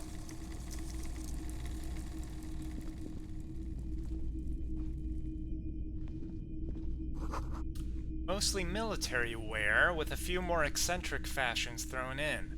Maybe my cop uniform is here. Wow. A very large red t-shirt with an impressive print stands out from the other garb. Oh yeah? Oh yeah. The print depicts a muscled man striding toward you, a giant sword in each hand, encircled by burning embers. Behind him is a cluster of cabins engulfed in flames. Beneath him are the words, Hjelmdal burning. The antlers on the hood of the man's cloak and his piercing blue eyes are familiar. What's the deal with the man on this t-shirt? It's the man from Hjelmdal. Walking away from his burning village. Yes. Remind me, who's the man from Hjelmdal again? The man from Hjelmdal is the hero of a series of popular books based on a fictional version of Kotla. Mostly what is nowadays Arda NFD. Right. Yeah, I totally know what all those words mean. In fact, most people don't think that man from Hjelmdal ever really existed. But they are wrong. Hjelmdal isn't a real place. Neither is the man a real man, of course. But both the man and Hjelmdal are an ontological necessity. But hey, it's not worth getting into an argument about. Wow. What? How much are you selling the t-shirt for? 2 real. That's dirt cheap. Can you just give it to me for free instead then? But why? Perhaps I could repay you in some other way. I deal in goods, not services. Okay. Then let go of the shirt.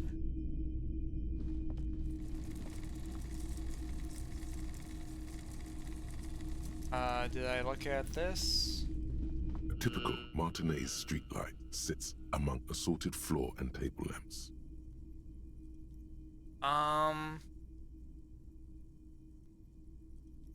Where'd you get this? It was brought to me to be altered. We are not here to investigate the theft of city property. Okay. You have to admit it's rather clever what he's done with it. Let your gaze run over the streetlight. What does Kim mean by that?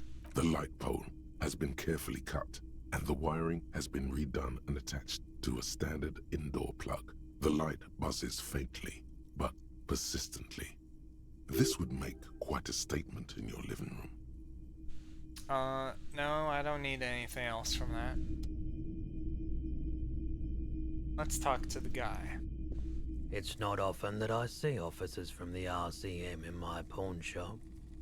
Man at the counter turns to you slowly. What can I do for you? His courtesy is not insincere, but he prefers being alone with his projector, just watching the movement of light across the walls of the shop.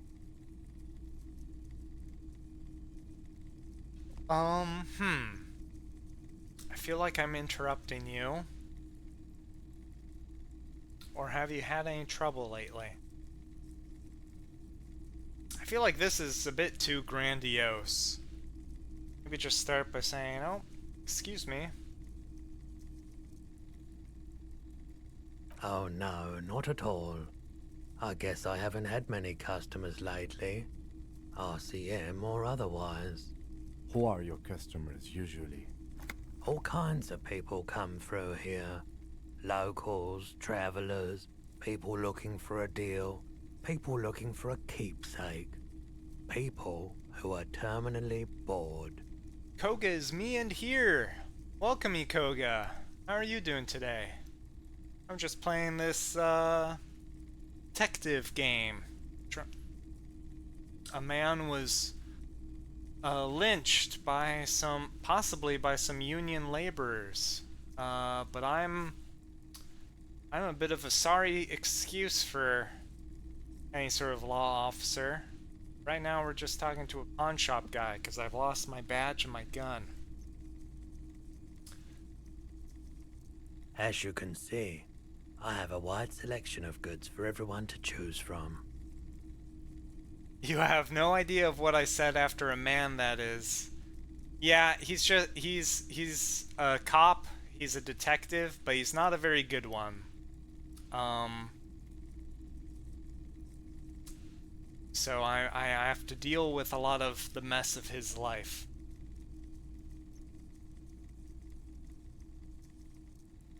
What word did you say? Well, I'm not sure. I said he's a sorry excuse, maybe? Teach me, wise Englishman.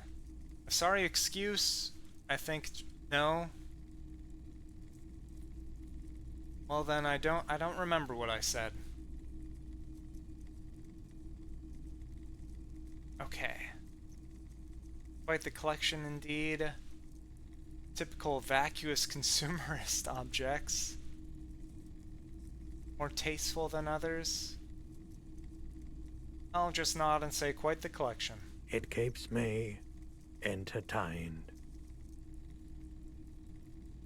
His attention is drawn once more to the play of light and shadow on the walls behind He's you. well composed, but underneath it you sense psychedelic processes bubbling. Some kind of drug, maybe. Something I'd like to sell? Is Roy high, and if yes, then what is he on?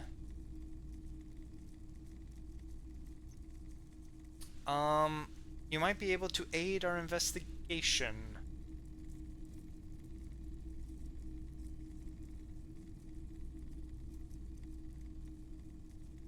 I doubt it, but I can try and answer any questions you may have.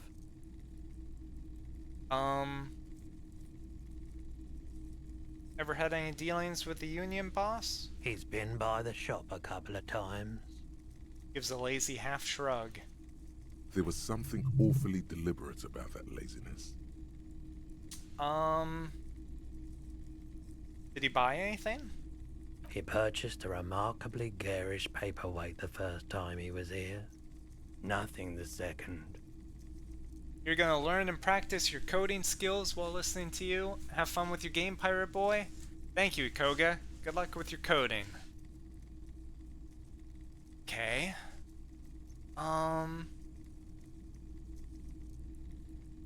I don't want to press him on that, because I already kind of know that the Union is heavy-handed in their control over the town. So I can gather as much.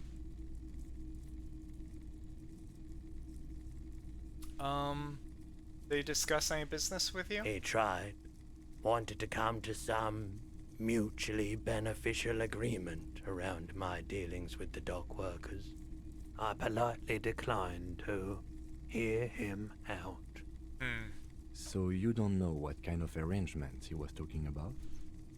The lieutenant studies the pawnbroker suspiciously. As I said, I refused to talk to him. That's why he came back a second time. That's also why he hasn't come back a third. Okay.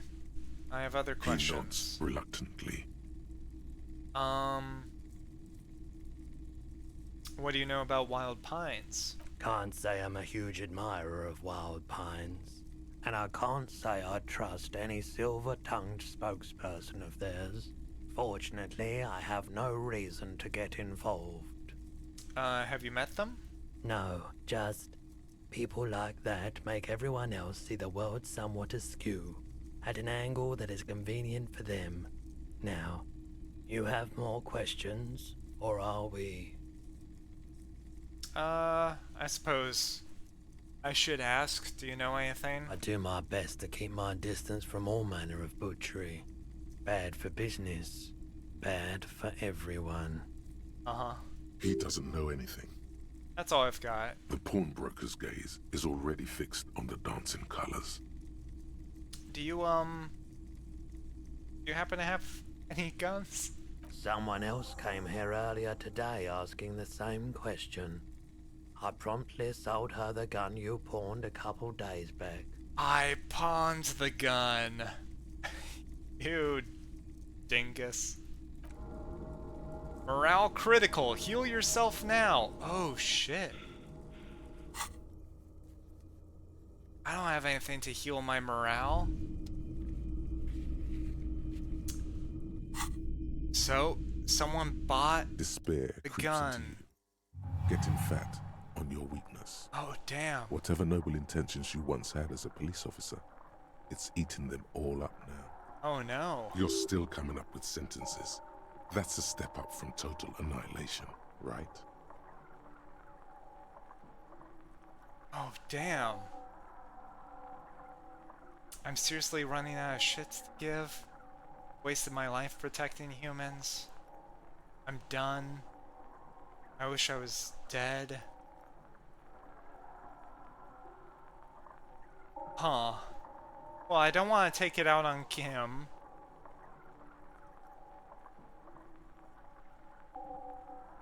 I don't want to take it out on just misanthropy. Hating any human. Just thinking humans are bad. I could quit my job?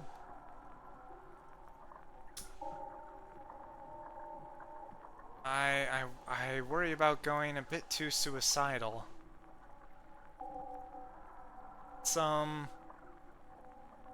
Maybe I'll say I'm done.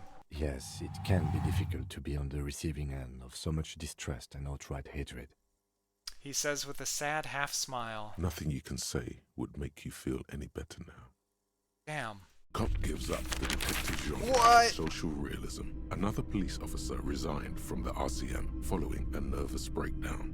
Oh, He that now lives straight up under a ends bridge, it. drinking and occasionally throwing excrement at passers-by, shouting, "I never loved that woman."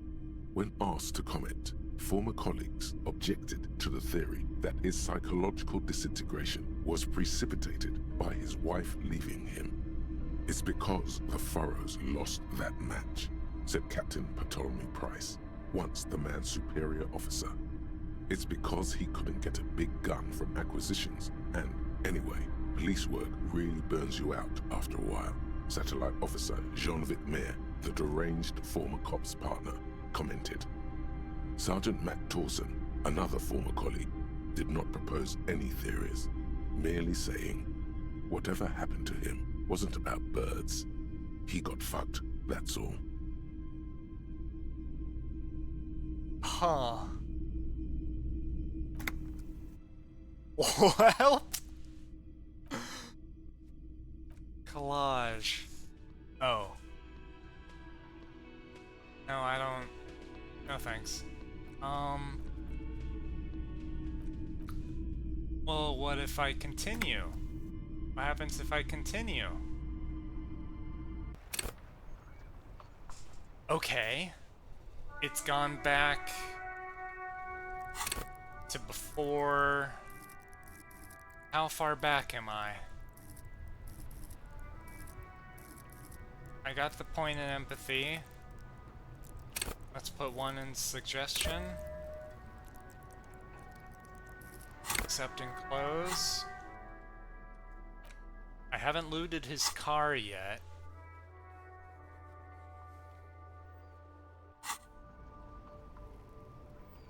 Inside, you see a set of steering levers, a radio microphone, a Okay, pull-out I'll toolbox, pull a out the metallic toolbox, drawer, the get pry this bar used stuff. for opening all. It's robust, lets you see things. The pull-out Push toolbox. back in and close it.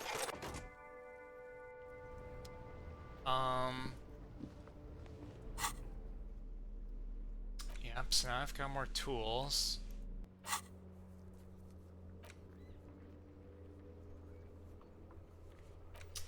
Ask Kuno about all that. Still thinking about a way home. Huh.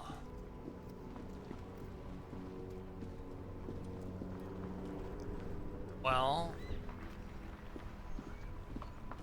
I wonder if there's a way to find out that my...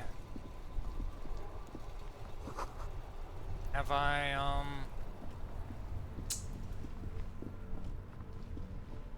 I probably haven't talked to the Annette yet then.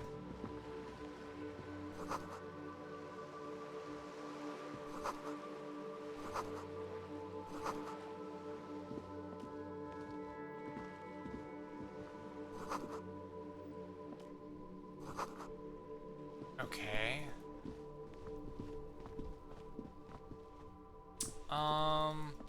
But I don't think that conversation was really all that important. So let's spend our time... Oh, I can move... There we go. Oh my gosh, that's so much better.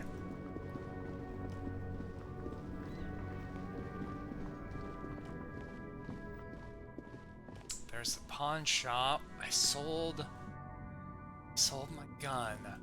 I could go in.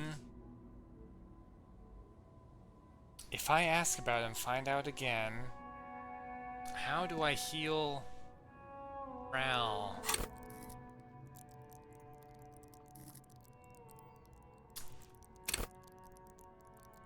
Maybe I should have spent the skill point in Volition.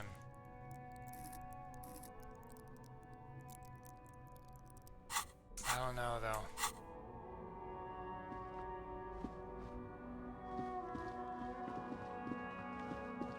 Let's have a look around. Fingerless gloves. Water lock out of order until Wednesday. going on over here? G'day to you, officers. The man on Waterlock. A burly man hangs out by the waterlock, carving up a generous serving of salami with an old hunter's knife. His eyes are fixed on a man stranded on the other side of the waterlock and on an enormous billboard that has fallen down into the canal between them. Do you know what caused this wreckage? I wasn't here to witness it, but those look like tire tracks on that sign. Weird, huh? Then again, plenty of daredevil drivers in Revachol. Too bad it also takes a year and a day to repair anything around here, especially a waterlock. The rest of the coast is closed off till then.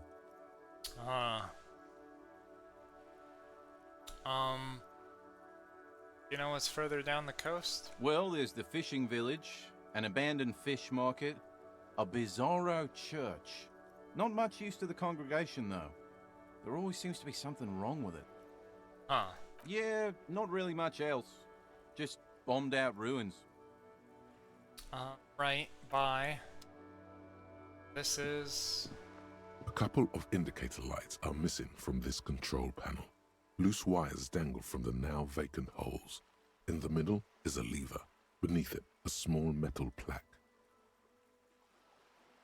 This panel usually closes the waterlock, turning it into a bridge that lets you cross the canal. But there's a crashed salmon and butter sign in the way. Pulling the lever probably won't do anything. Then I'll leave. Okay, so basically these two halves become a bridge across, but that thing's in the way. So maybe I just gotta get over there and pull it up, and then I can shout over this guy to create a shortcut back. A helpline to the company that controls the drawbridge. Hot air rises up from the sewer, sour, acidic, and strangely comforting.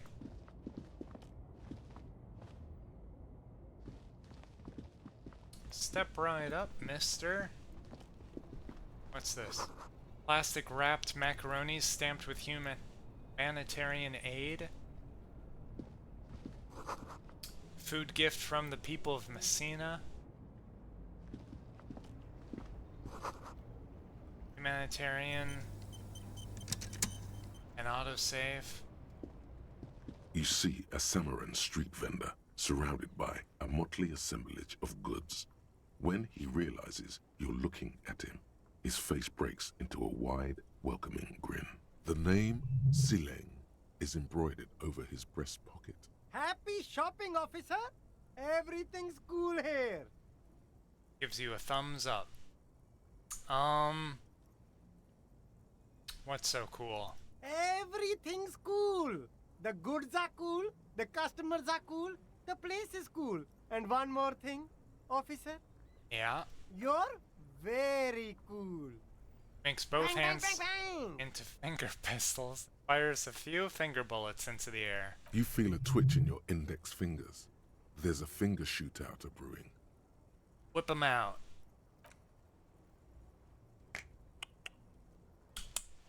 Don't shoot, officer. Have we got an arrest here or just a shakedown? Just a shakedown. Good one, officer. You're a funny guy. Now, what can I do for you? This isn't a joke. Give me your money. I need money. Just kidding. I'm really here to shake you down for some answers. Then fire away, officer. He settles back into the pile of boxes he's sitting on, getting comfortable. How come the stuff you're selling has humanitarian aid written on them? You mean these delicious pre-packaged shelf-stable meal kits? Really easy to cook, no hassle, really cheap too. Buy some, try them out. No hassle. There's a little of a hassle here, it appears. A moral hassle.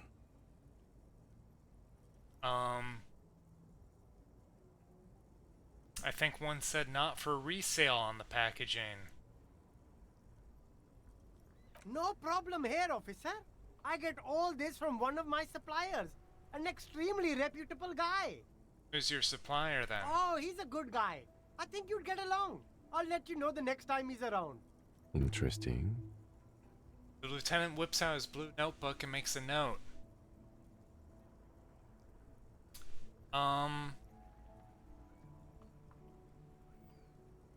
Persuade him to give you some money. I mean, those are good odds. No need to dress this one up. Just tell him what you want. Well, that's bad. Oh, okay. But why, officer? I don't know. It's just the only thing I could come up with in my head to ask you. I need to get money somehow. Ah, yes. Money is very important. Are you trying to ask for a bribe? If so, you're not doing a very good job. No. Sorry, detective. That wasn't it. What kind of stuff? I mean, it's all food, right? Goods in Revachol. Oh no, other I've stuff got too. Sneakers, speakers, extremely comfy pants too. Try them on right here. No shame, only freedom. You have a permit to sell all that?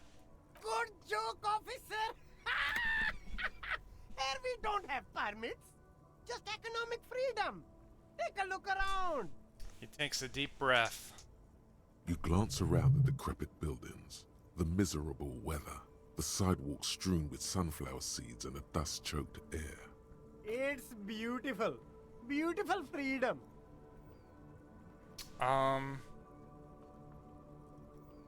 Kim, is that true? It is, yes. Anyone can set up their shop whenever they feel like it. That's right. No permits, no bureaucracy. That's why this city and its law officials are so cool. Okay, no permit then. Hyper cool. He nods solemnly, then breathes out a sigh of pride, surveying the city around him. Is there a discount? No need for discounts at ceilings, officer. Everything's already on sale. Anything you want, 50% off. But did he first mark them up 100%, just so that he could put them on sale? No use prying. Yes, it's a business secret. Let him keep it. That's all. Anything for you. Where are you from? Me? It's a boring story, officer. Who cares about the past? I'm all business now. All Revachol. This man probably comes from Seaguy, sometimes known as the Apricot Suzerainty, an archipelago in the Samaran Isola. Sounds good. Very cool. I like your style, officer. I'll look around, thanks.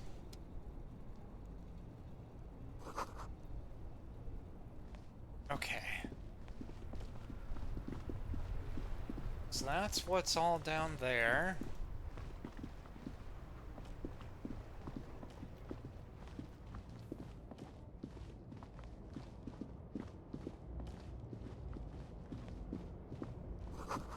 A bold slogan, Humanox, covers the truck. An old monument stands in the middle of the traffic island, pointing toward the sea. It looks as if it's been reassembled piece by piece, secured and mounted in the air with the aid of numerous ropes and rods.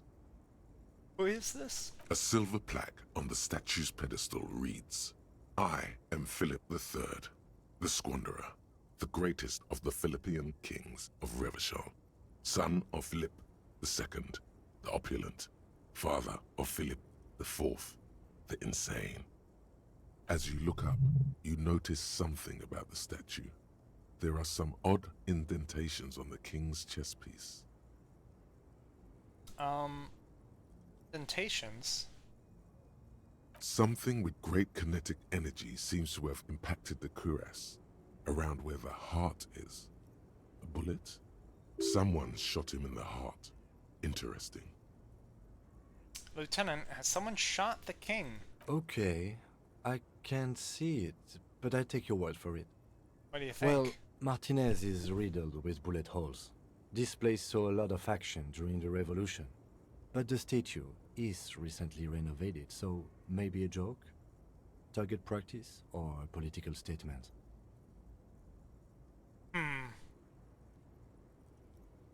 Target practice. Does, I think, sound the most likely. Why not? What this shows us is guns aren't too uncommon here, and people still shoot them, sometimes at kings. The king stands high above you, surveying the bay, mute and indifferent to your sightings. What'd the squanderer do?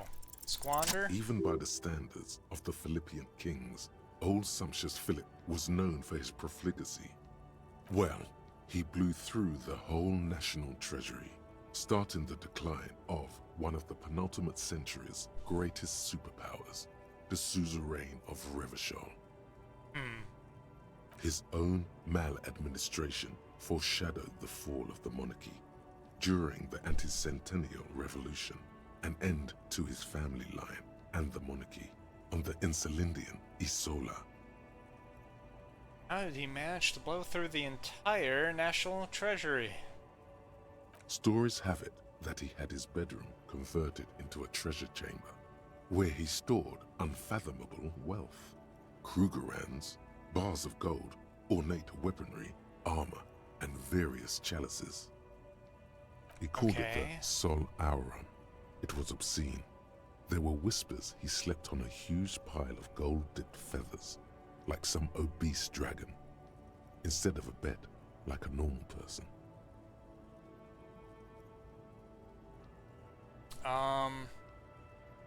Really? There's no way that's true. But wait, you haven't even heard about his fabled cocaine addiction. I don't want to know. Philip III's ludicrous bronze likeness looks defiantly up into the sky. Okay.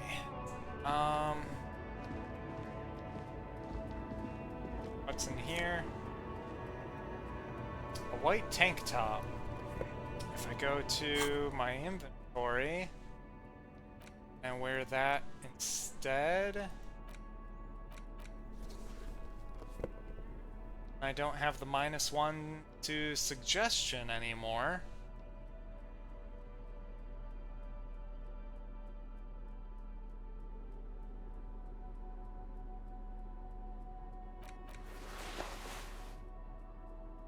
Okay. Good.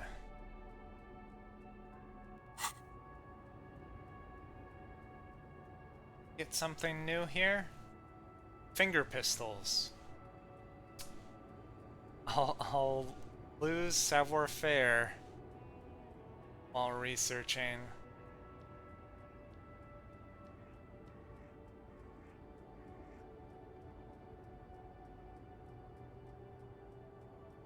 Huh. I don't know. Let's try and find our way around still. Get a little more money. The small, wrinkled woman does not greet you. She nods along to something on her radio. A photograph is clutched in her hands, and there is a warm smile on her face. The photo, an ambrotype from the turn of the century, as golden as her smile. Snap your fingers in front of her face. No, that's awful. Jesus. Excuse me, ma'am. I'd like ask some questions.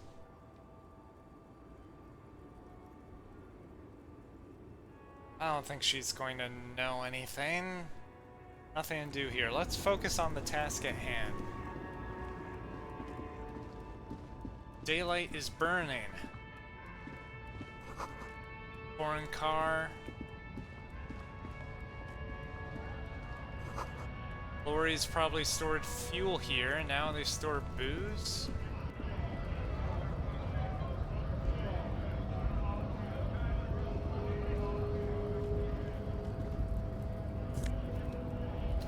Pick some money off the ground.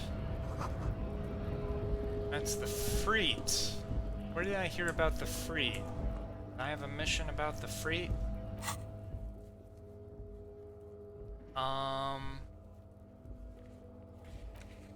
Oh, it was the freezer. If I still had the body, needed the Freet.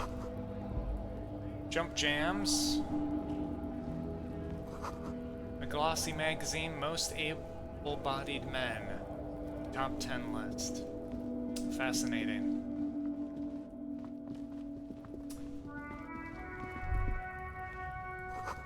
Three T's, how idiomatic. Can I talk to you? Welcome to Revachol. Welcome to Revachol. Oh no. Announces the rotund man. Mark isn't addressed to you, it's addressed to the lieutenant. Never mind, let's keep moving.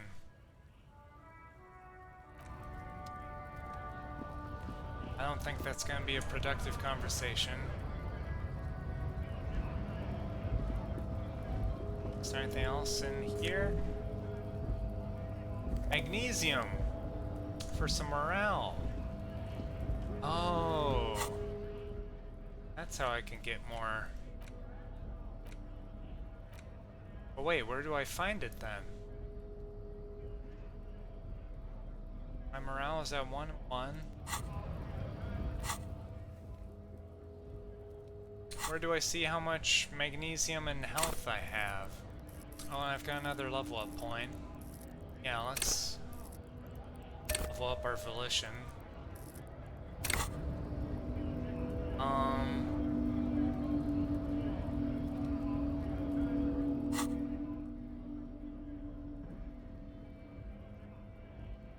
I've found some health stuff.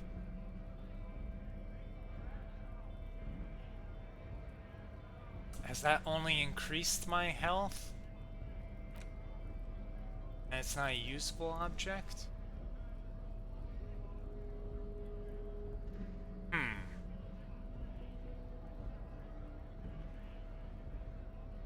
Okay.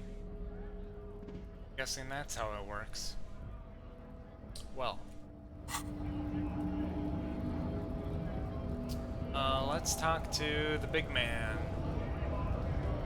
What's going on? Bastards! We have a right to work! Man yells towards the harbor gates. His voice is the loudest of the lot, and oddly screechy for a man his size. What's going on here? Hold up and stay frosty, everyone. Cops are here. The broad-shouldered alpha male turns to you. He's a full head taller than everyone else here. You here to fuck with us? Beat the honest worker down. No. Good. We're fighting for a cause here. Right to work! Right to work! Besides, we're not that different. It helps if people see us talking, cops and strikebreakers together. Shows authorities are on our side. Builds confidence. Well, I don't want that to happen. So I guess I won't spend too much time with you. I'll be going now.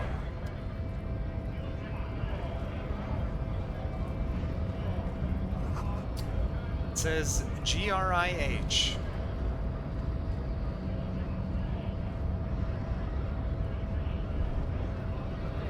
Oh. Great Revachol Industrial Harbor. Oh. What about that guy? Scab? Asks a man with jolly eyes, tilting his head. You're hazy on the notion of a scab. Smells like politics, though. Maybe it's got something to do with the flask he reaches for from time to time. No, I know what a scab is. A scab is somebody who works even when there's a strike going on. Somebody who doesn't participate with the rest of the union. I'm not a scab, I'm a cop. I was just messing with you. No one's ever seen a cop scab. Imagine, you cops going on a strike, but then another cop comes in and says, let us cop for less money. Yeah. Speaking of, what brings the RCM here, to the Wild North? Come to see the strife? I need to get past the gates and speak with your boss.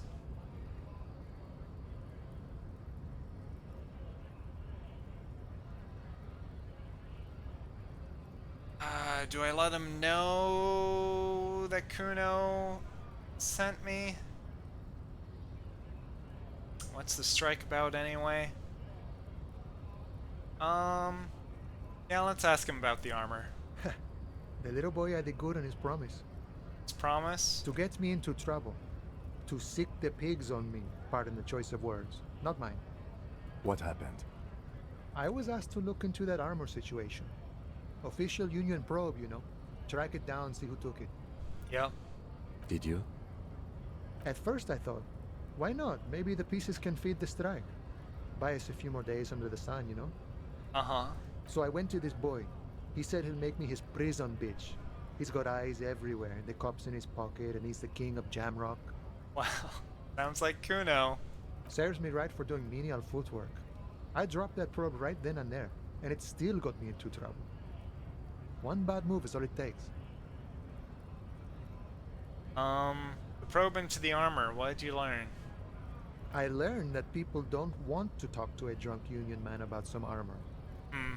What else? Not much. Technical stuff mostly. That was the interesting part. What sort of technical stuff? I did some research into this armadura. Let's say I have friends at the library. He explains I didn't get with into a the wry material smile. science, just how it comes off. How does it come off? In parts. 4 in total. The helmet was the first to go. The kid says he tore it off and kicked it into the sea. I believe him. The boots were still on the guy last I saw. Too hard to remove. But that leaves a chest piece, right? So, as I count, there are 2 parts missing. The gauntlets and the cuirass. Oh. This is where I left off. Too much hassle. More like a job for some militia. 4 pieces of armor up for grabs then, but I already sent the boots away. I guess you won't be collecting them all then. That's less work for you at least.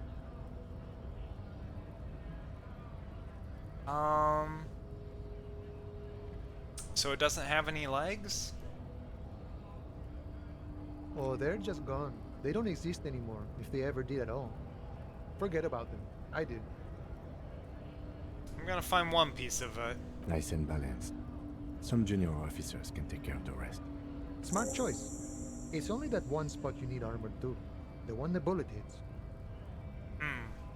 Good luck if you go for those boots though. You'd have an easier time wresting the spurs off a boyadero than getting them off him. So Kuno used this to scare you? It's a minor nuisance. It's all good. Okay, good. Thank you for the cooperation. No problem. He If finally you see takes that it. kid, thank him from Call Me Mañana. Thank him for showing me the way. Takes a swig from the flask. I do need to get past the gates and speak with your boss. Oh. Good, good. What matters do you want to discuss with Everard? There's been talk of suspicious activity. Can't disclose any details of an ongoing case. So mysterious. So intriguing. Either way, the road in front of you is wide and open. You can let me through? I don't operate in that capacity. I'm not a granter of passage. The passage grants itself. If it's all so simple, why don't the strikebreakers just go up the stairs? Huh. That's simple. I just walk in? Aye. Walk right past Measurehead and go in. Measurehead? Yeah, the 2.5 meter tall Semini supremacist there. Ah. Walk right past him. Right. Then press the button to unlock the door. Uh-huh. Then go past him again. Yeah. And you enter the arbor through the office. Está. Yeah. That's not easier said than done. Don't worry, I'm sure it's not completely impossible.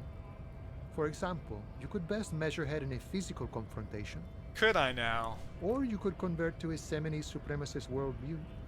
Or, maybe it actually is completely impossible. Have any of the scabs tried converting to his worldview? Did that work for any other people? Jean-Luc himself would say the philosophy has proven overly heroic for the scabs to convert to. Not enough intuition. Okay, so nobody's tried it yet. I got it. Sure. Wanna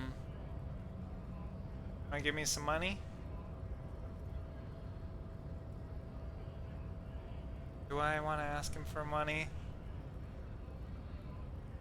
What's the strike about, anyway? You know, serious business. I'm sure the big boss will be glad to tell you. You'll have to ask him first. Yeah. He's a chatty guy. Wants to talk about the strike. Return once you've met the union boss and are on a better footing with the organization. Nice talk, gotta get moving.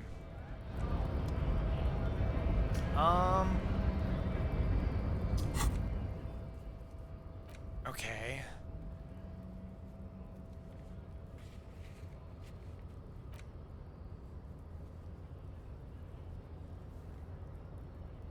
Don't beat yourself up if you manage to send the body to processing without getting hold of the boots. Alright, well that's what happened, so... Kuno lied to you. Return and confront him. Would I rather face Kuno or...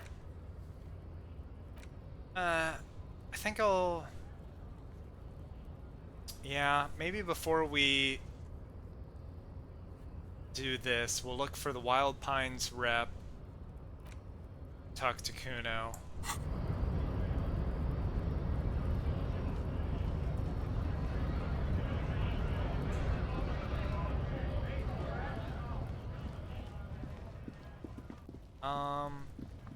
Should we check inside here?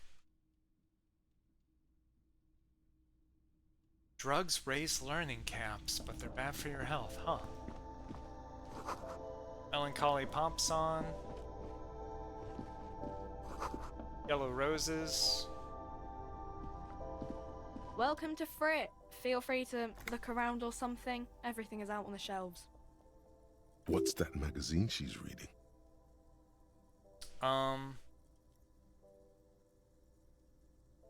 What magazine are you reading? You mean this?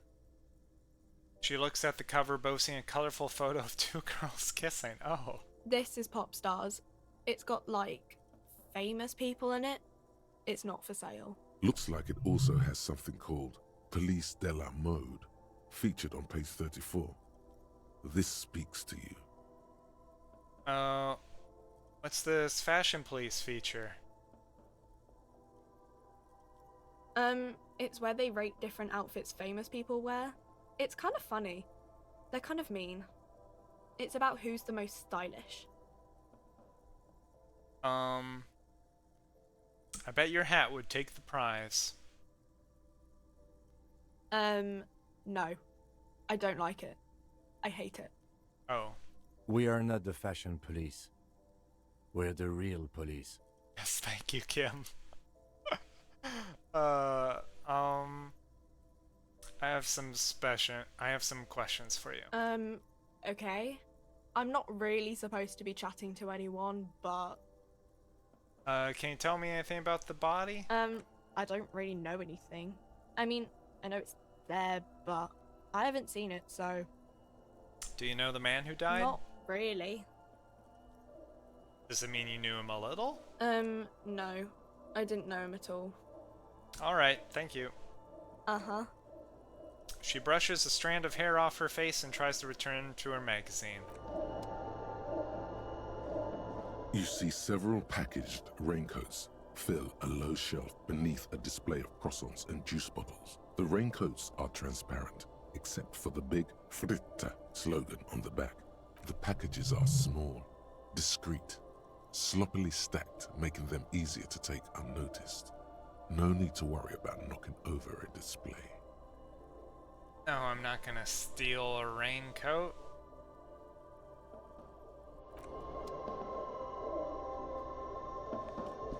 The tear machine stands in the corner. A sign says, 1 bottle equals 10 cents. Alco achieve. Well, I don't need that then. A small cabinet on the wall is filled with various medicine bottles, nasal sprays, and blister packs. They all bear the Saint Baptiste Pharmaceutics logo. Their logo is the bloodless rose, pure white, untouched by harm. Just ask me if you need anything from Saint Baptiste. We don't stock prescription meds, but we do have Nosafed, Duramine, Magnesium, and Hypnogamma.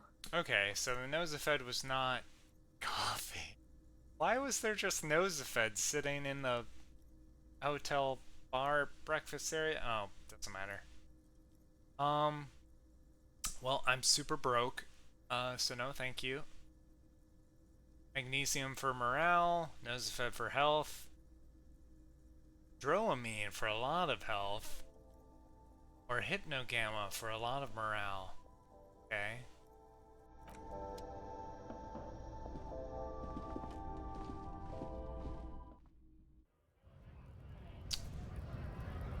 Let me see.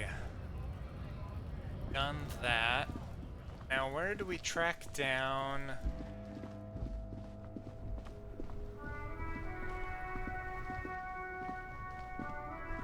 I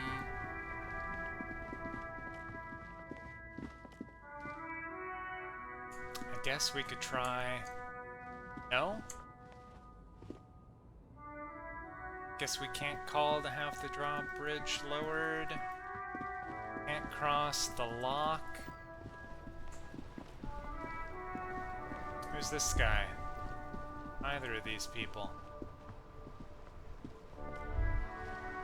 Oh, wait. Life doesn't need to be a struggle. I'll be with you in a moment, officer. Let me just finish my sandwich. Talk to Angry Hard René first. Okay.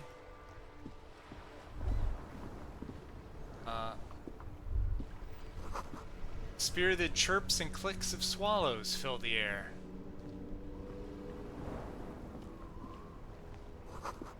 Tire tracks lead onto the roof. Slush and rain has almost washed them off. Huh. Oh, an autosave. Maybe the autosave is a good opportunity to see if I can withstand learning about my gun now.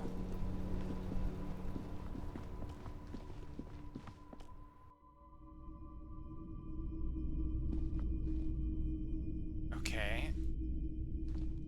It's not often that I... What can I do? I'll skip through this since we've done it before. But he prefers being Oh no. Sorry. Who are your customers? All kinds, as you can see. Yeah, quite the It keeps collection. me... He's well composed, but underneath it you sense psychedelic processes bubbling. Some kind of drug, maybe. Let's find out. Someone else came here earlier today. This is a pawn shop, and it did feel as if you've met before. Oh God. Okay, I lost the morale, but I had 2 charges. So that's good. The lieutenant shifts from one foot to another, alert. Let's ask about the buyer. She didn't seem like a policeman, although she kept referring to herself as a pig, which was odd. I found her interest in the gun a bit obsessive, but I was just happy to get rid of it, and of her. Truth be told, she was terrifying. Right, so let me get this right. You sold your sidearm, issued by the citizens' militia, and now a civilian is running around the streets of Martinez with it? I'm sorry. I'm sorry I sold my gun. Yeah, it's not good.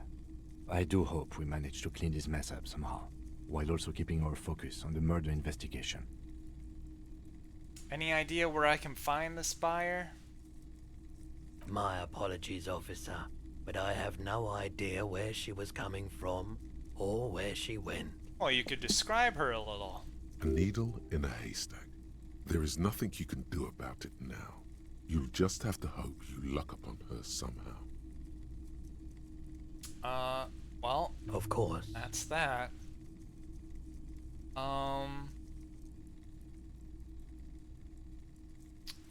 Well, I can go through all of but this. I can try and answer any questions you may have. I do my best. He doesn't know anything. Yeah. Can't say I'm a huge admirer Have you met him? Just people like that. He's been In the by Union. There was something awfully deliberate about that laziness. Did he buy anything? He purchased a remarkably... He tried. This. So you don't... As Yeah. I said, I refused to talk to him. He nods reluctantly. Okay, that's all The I've got. pawnbroker's gaze is already fixed on the dancing colors. Okay. Then...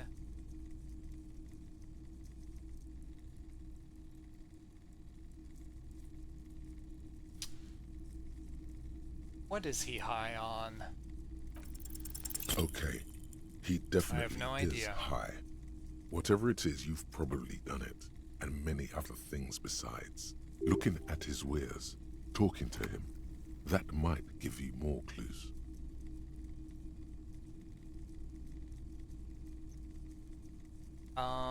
Something I like to sell? I don't think I have anything to sell. Oh, well, no, the mug maybe. Let me have a look. The photo. I'll check my pockets. Anything else you're thinking of selling? No, not the handkerchief. Cassette case. I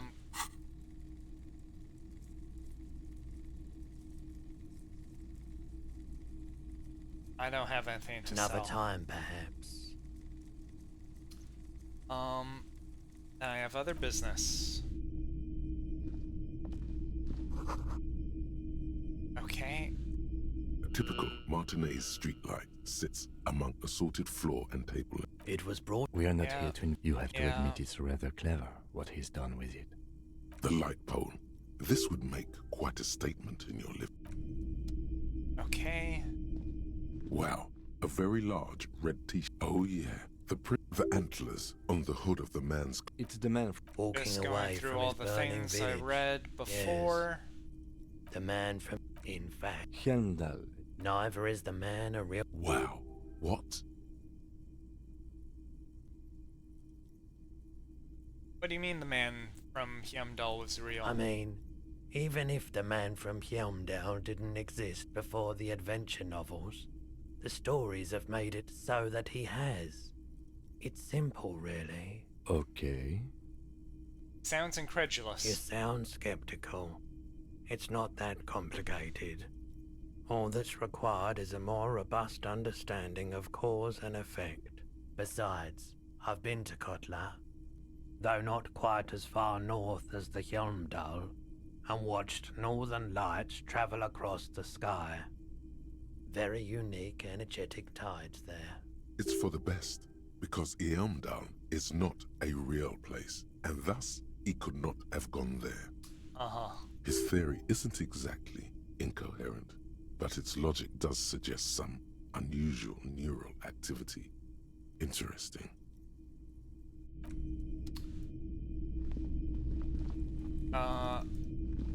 Oh wait, but then there was... What a shirt. I also asked how real. much. That's dirt cheap. But I asked if why? I could... Because I'm a broke cop. I sympathize, I do. But this is a... Oh. Okay.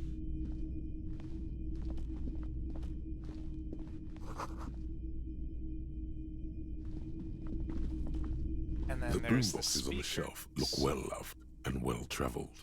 Chipped, dented, they stare at you with the unblinking eyes of their tape reels. One especially catches your eye. Deep gold and amber plastic with a big old handle on top. A classic boombox that says Stereo 8 approved. Just make sure it works before you buy it.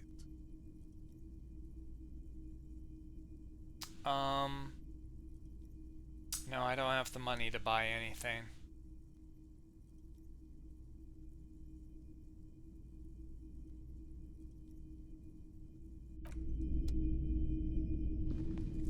You see rows of toy soldiers guarding the rest of try everything this. you pick out seems faded, Oh. chipped, and sad somehow.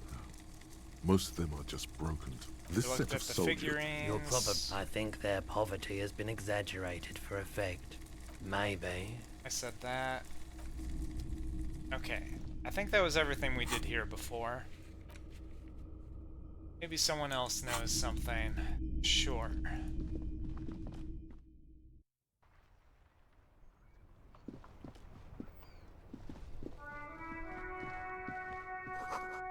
Roy's Pawn Shop. Fast cash for faster times.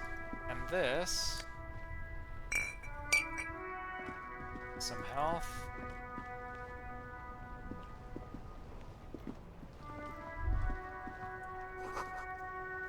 Could have been caused by an earthquake. Oh. Okay, now let's talk to Have you no shame? Renee. Whining about your back every time you bring out the measuring tape. René, you're a man with a fork in a world of soup. Please, let's just try to enjoy the game, alright? This one's still chewing on a I'm sandwich. trying to, but you keep breaking my concentration. You're old. I can see that. We're both old.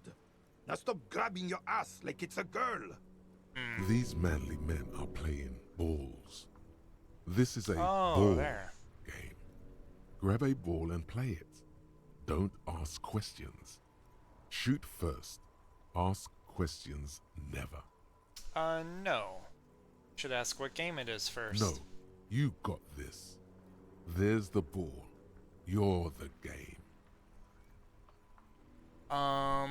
Observe them first.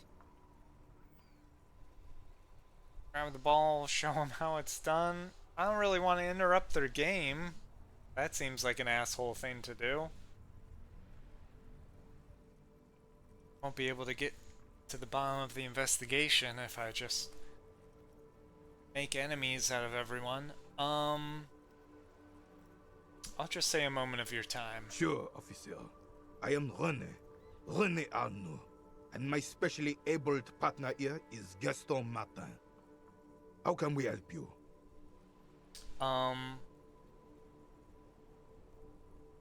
Do you know anything about the man? Unfortunately, I don't. Unlike most of the locals, I have no qualms about assisting law enforcement. But this affair has passed me by completely. And most of the locals? In Martinez, the union is the law. So can you really blame them? But you don't have a problem? Cop is a pejorative term. I don't have a problem with policemen. On the contrary, I admire the effort to bring order to our streets. He doesn't know about the crime. Your time is better spent discussing politics. You don't know anything? If I knew, I would not be afraid to tell you. I simply don't. I'm an old man, not a coward. The daily business of the riffraff no longer concerns me. A riffraff. Alright It is then. true, sire.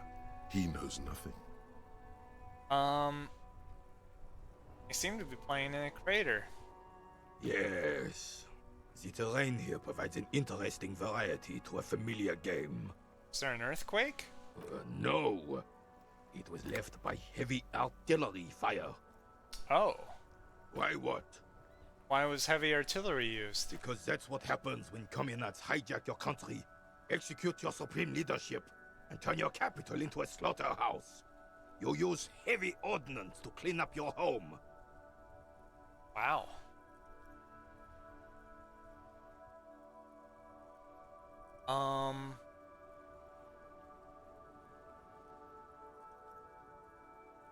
Maybe we can do the... Did you use the artillery fire? Sadly, no. It was the foreigners who brought them to their knees. We fought valiantly. Too valiantly. So valiantly we got licked. He adds, squeezing a buell in his fist.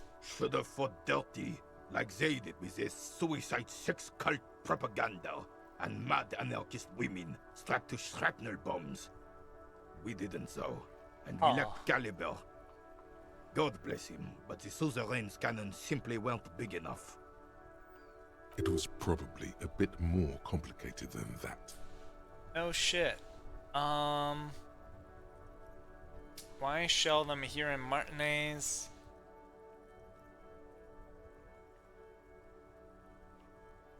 What? Yeah.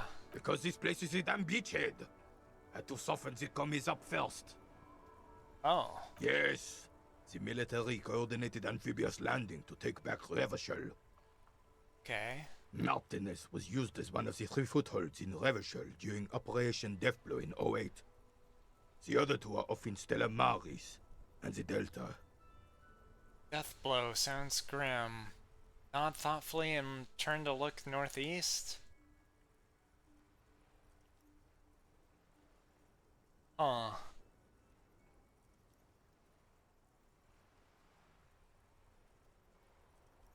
I'll nod thoughtfully. This here is Blood Ground, where coalition boots first made landfall and cleaned those rabid dogs out. Most likely, we're playing pétanque on their mangled corpses. How lovely. Blood Ground. You got old René going there. Like he isn't hungry enough already. Well, that explains all the war damage. Damn right, son. They laid the fire of hell on the city before they stormed it. And it worked, too. There's a strange gleam in his eyes. The rest of the city got cleaned up, but Martinez they keep as a monument. And now the Union Socialists are practically running the place. Well, it's your own damn fault. You, we, the coalition, Revachol, whoever you want to blame, never finished the job. Officially, the party never surrendered. Of course they still hold influence. Okay. You don't even begin to truly understand the players on the table, let alone the specific circumstances surrounding the... What do you think? Well, it's funny you should ask that. Men have opinions on these things. Present one. Because I know absolutely nothing about all of this. That's how it should be. Soft socialists paving the way for the hard working class to take over. Foreign powers cleaned up our mess and now they rule us. This coalition seems quite capable, actually. Commies just don't understand how money works. Nothing, I don't think, I just do. Well...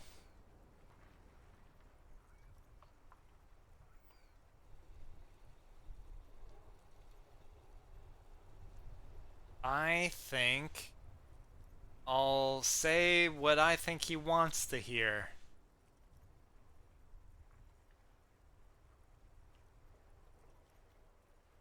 I'm sorry it had to be them. After 8 years of fighting those hyenas, boiling cats for food and drinking piss in the mountains, I would have preferred if the Right Honorable King Guillaume returned through Revachol. Or even if that damn clan Frissel had risen from the grave and led us. Sadly, that was not the case. Instead, all that is just, holy, and beautiful in the world was wiped away, and now it's neon signs with toothpaste ads everywhere. Foreign influence peddling garbage and stupid music on the radio. This is just what the commies wanted. This was their plan all along. This is what they wanted to replace the role of the suzerain with.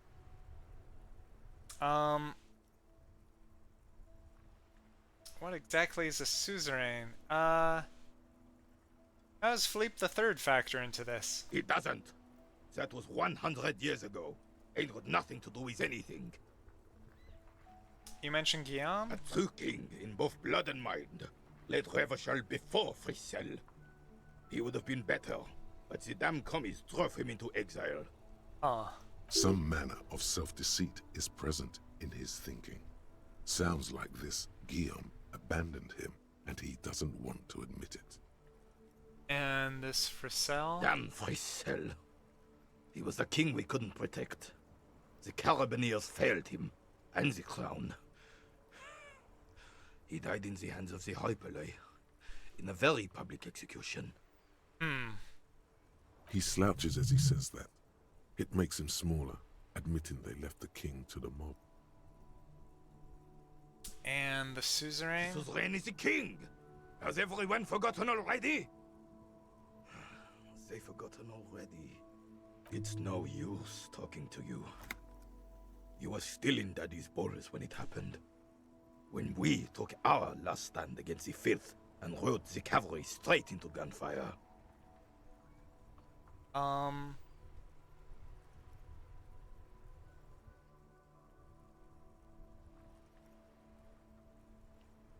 What is it about this old soldier that makes him stand so proud? All you observe is a veteran refusing to let go of the past and his old uniform. This is not uncommon. This is the uniform of the Royal Carabineers in service of Frissel I, Guillaume le Lion, and the valiant King Philip V before him. Don't you mean Frissel the Fan? You do not speak his name, Craven, although he was a clown. But he was our clown, ours to ridicule and to mourn. There's something you missed. You will get to it. Don't worry. Okay. Thanks for your time. This coin-operated viewer has been baned up, inoperable. Oh, there's the bookstore. This place is huge. I mean, I've explored just like... I don't... Is there... Does the map work yet? No. I need a copy of a city map if I actually want to have a map. Oh, these are places, people I've visited around town. The Hanged Man, my own mirror, Selene, pawn shop, the knick-snack stand. Okay. So, what I'm looking for, well, let's go back to Cuno. I've got to wrap things up, but we can end there. Fronting him again. Oh, there he is. Fuck does Kuno care?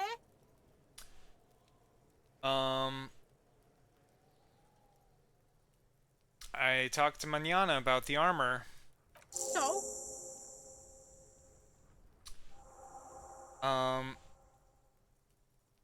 He said to thank you. Wasn't too keen on chasing down the armor anyway. Fuck, okay. Kuno's a giver like that, yes? Kuno sent your fat ass running around like jello! Look, pig. Kuno sent you to rough some people up. Kuno played you. That happened. Now you and Kuno should move on. Whatever, kid. What is this? Trying to be cool with your new asshole? Kuno was just being nice to you. You got fucked bad. Now limp the fuck out of here.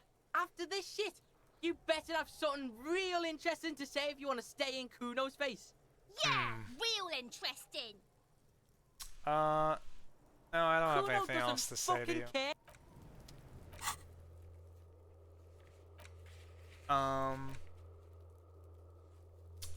What was the next thing?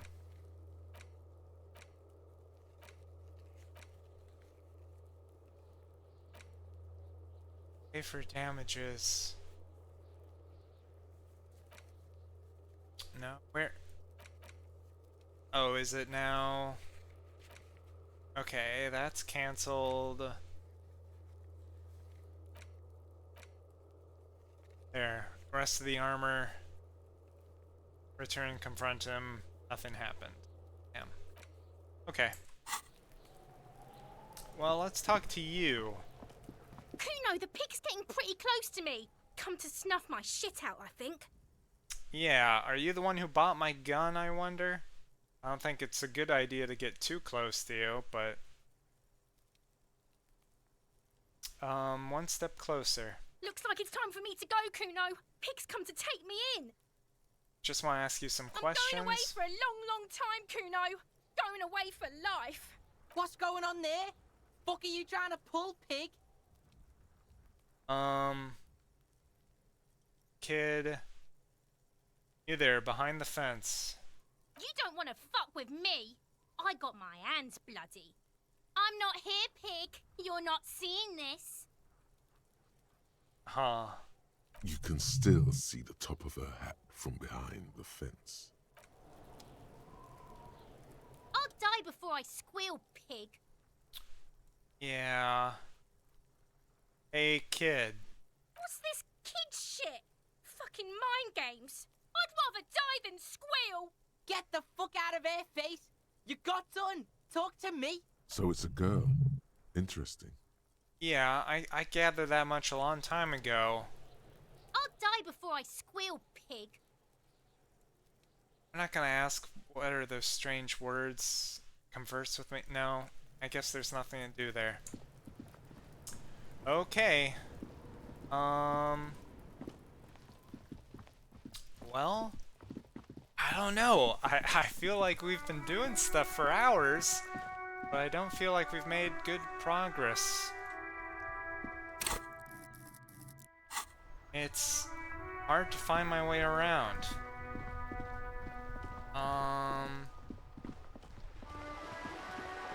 But I guess there's more to explore that way, and we can go and check out, try to get past the strike, big threatening racist man. Oh, well.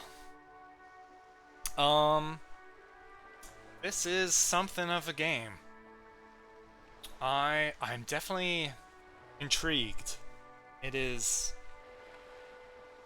magnetic in that I want to figure it all out, but it is pretty glacial in its pacing.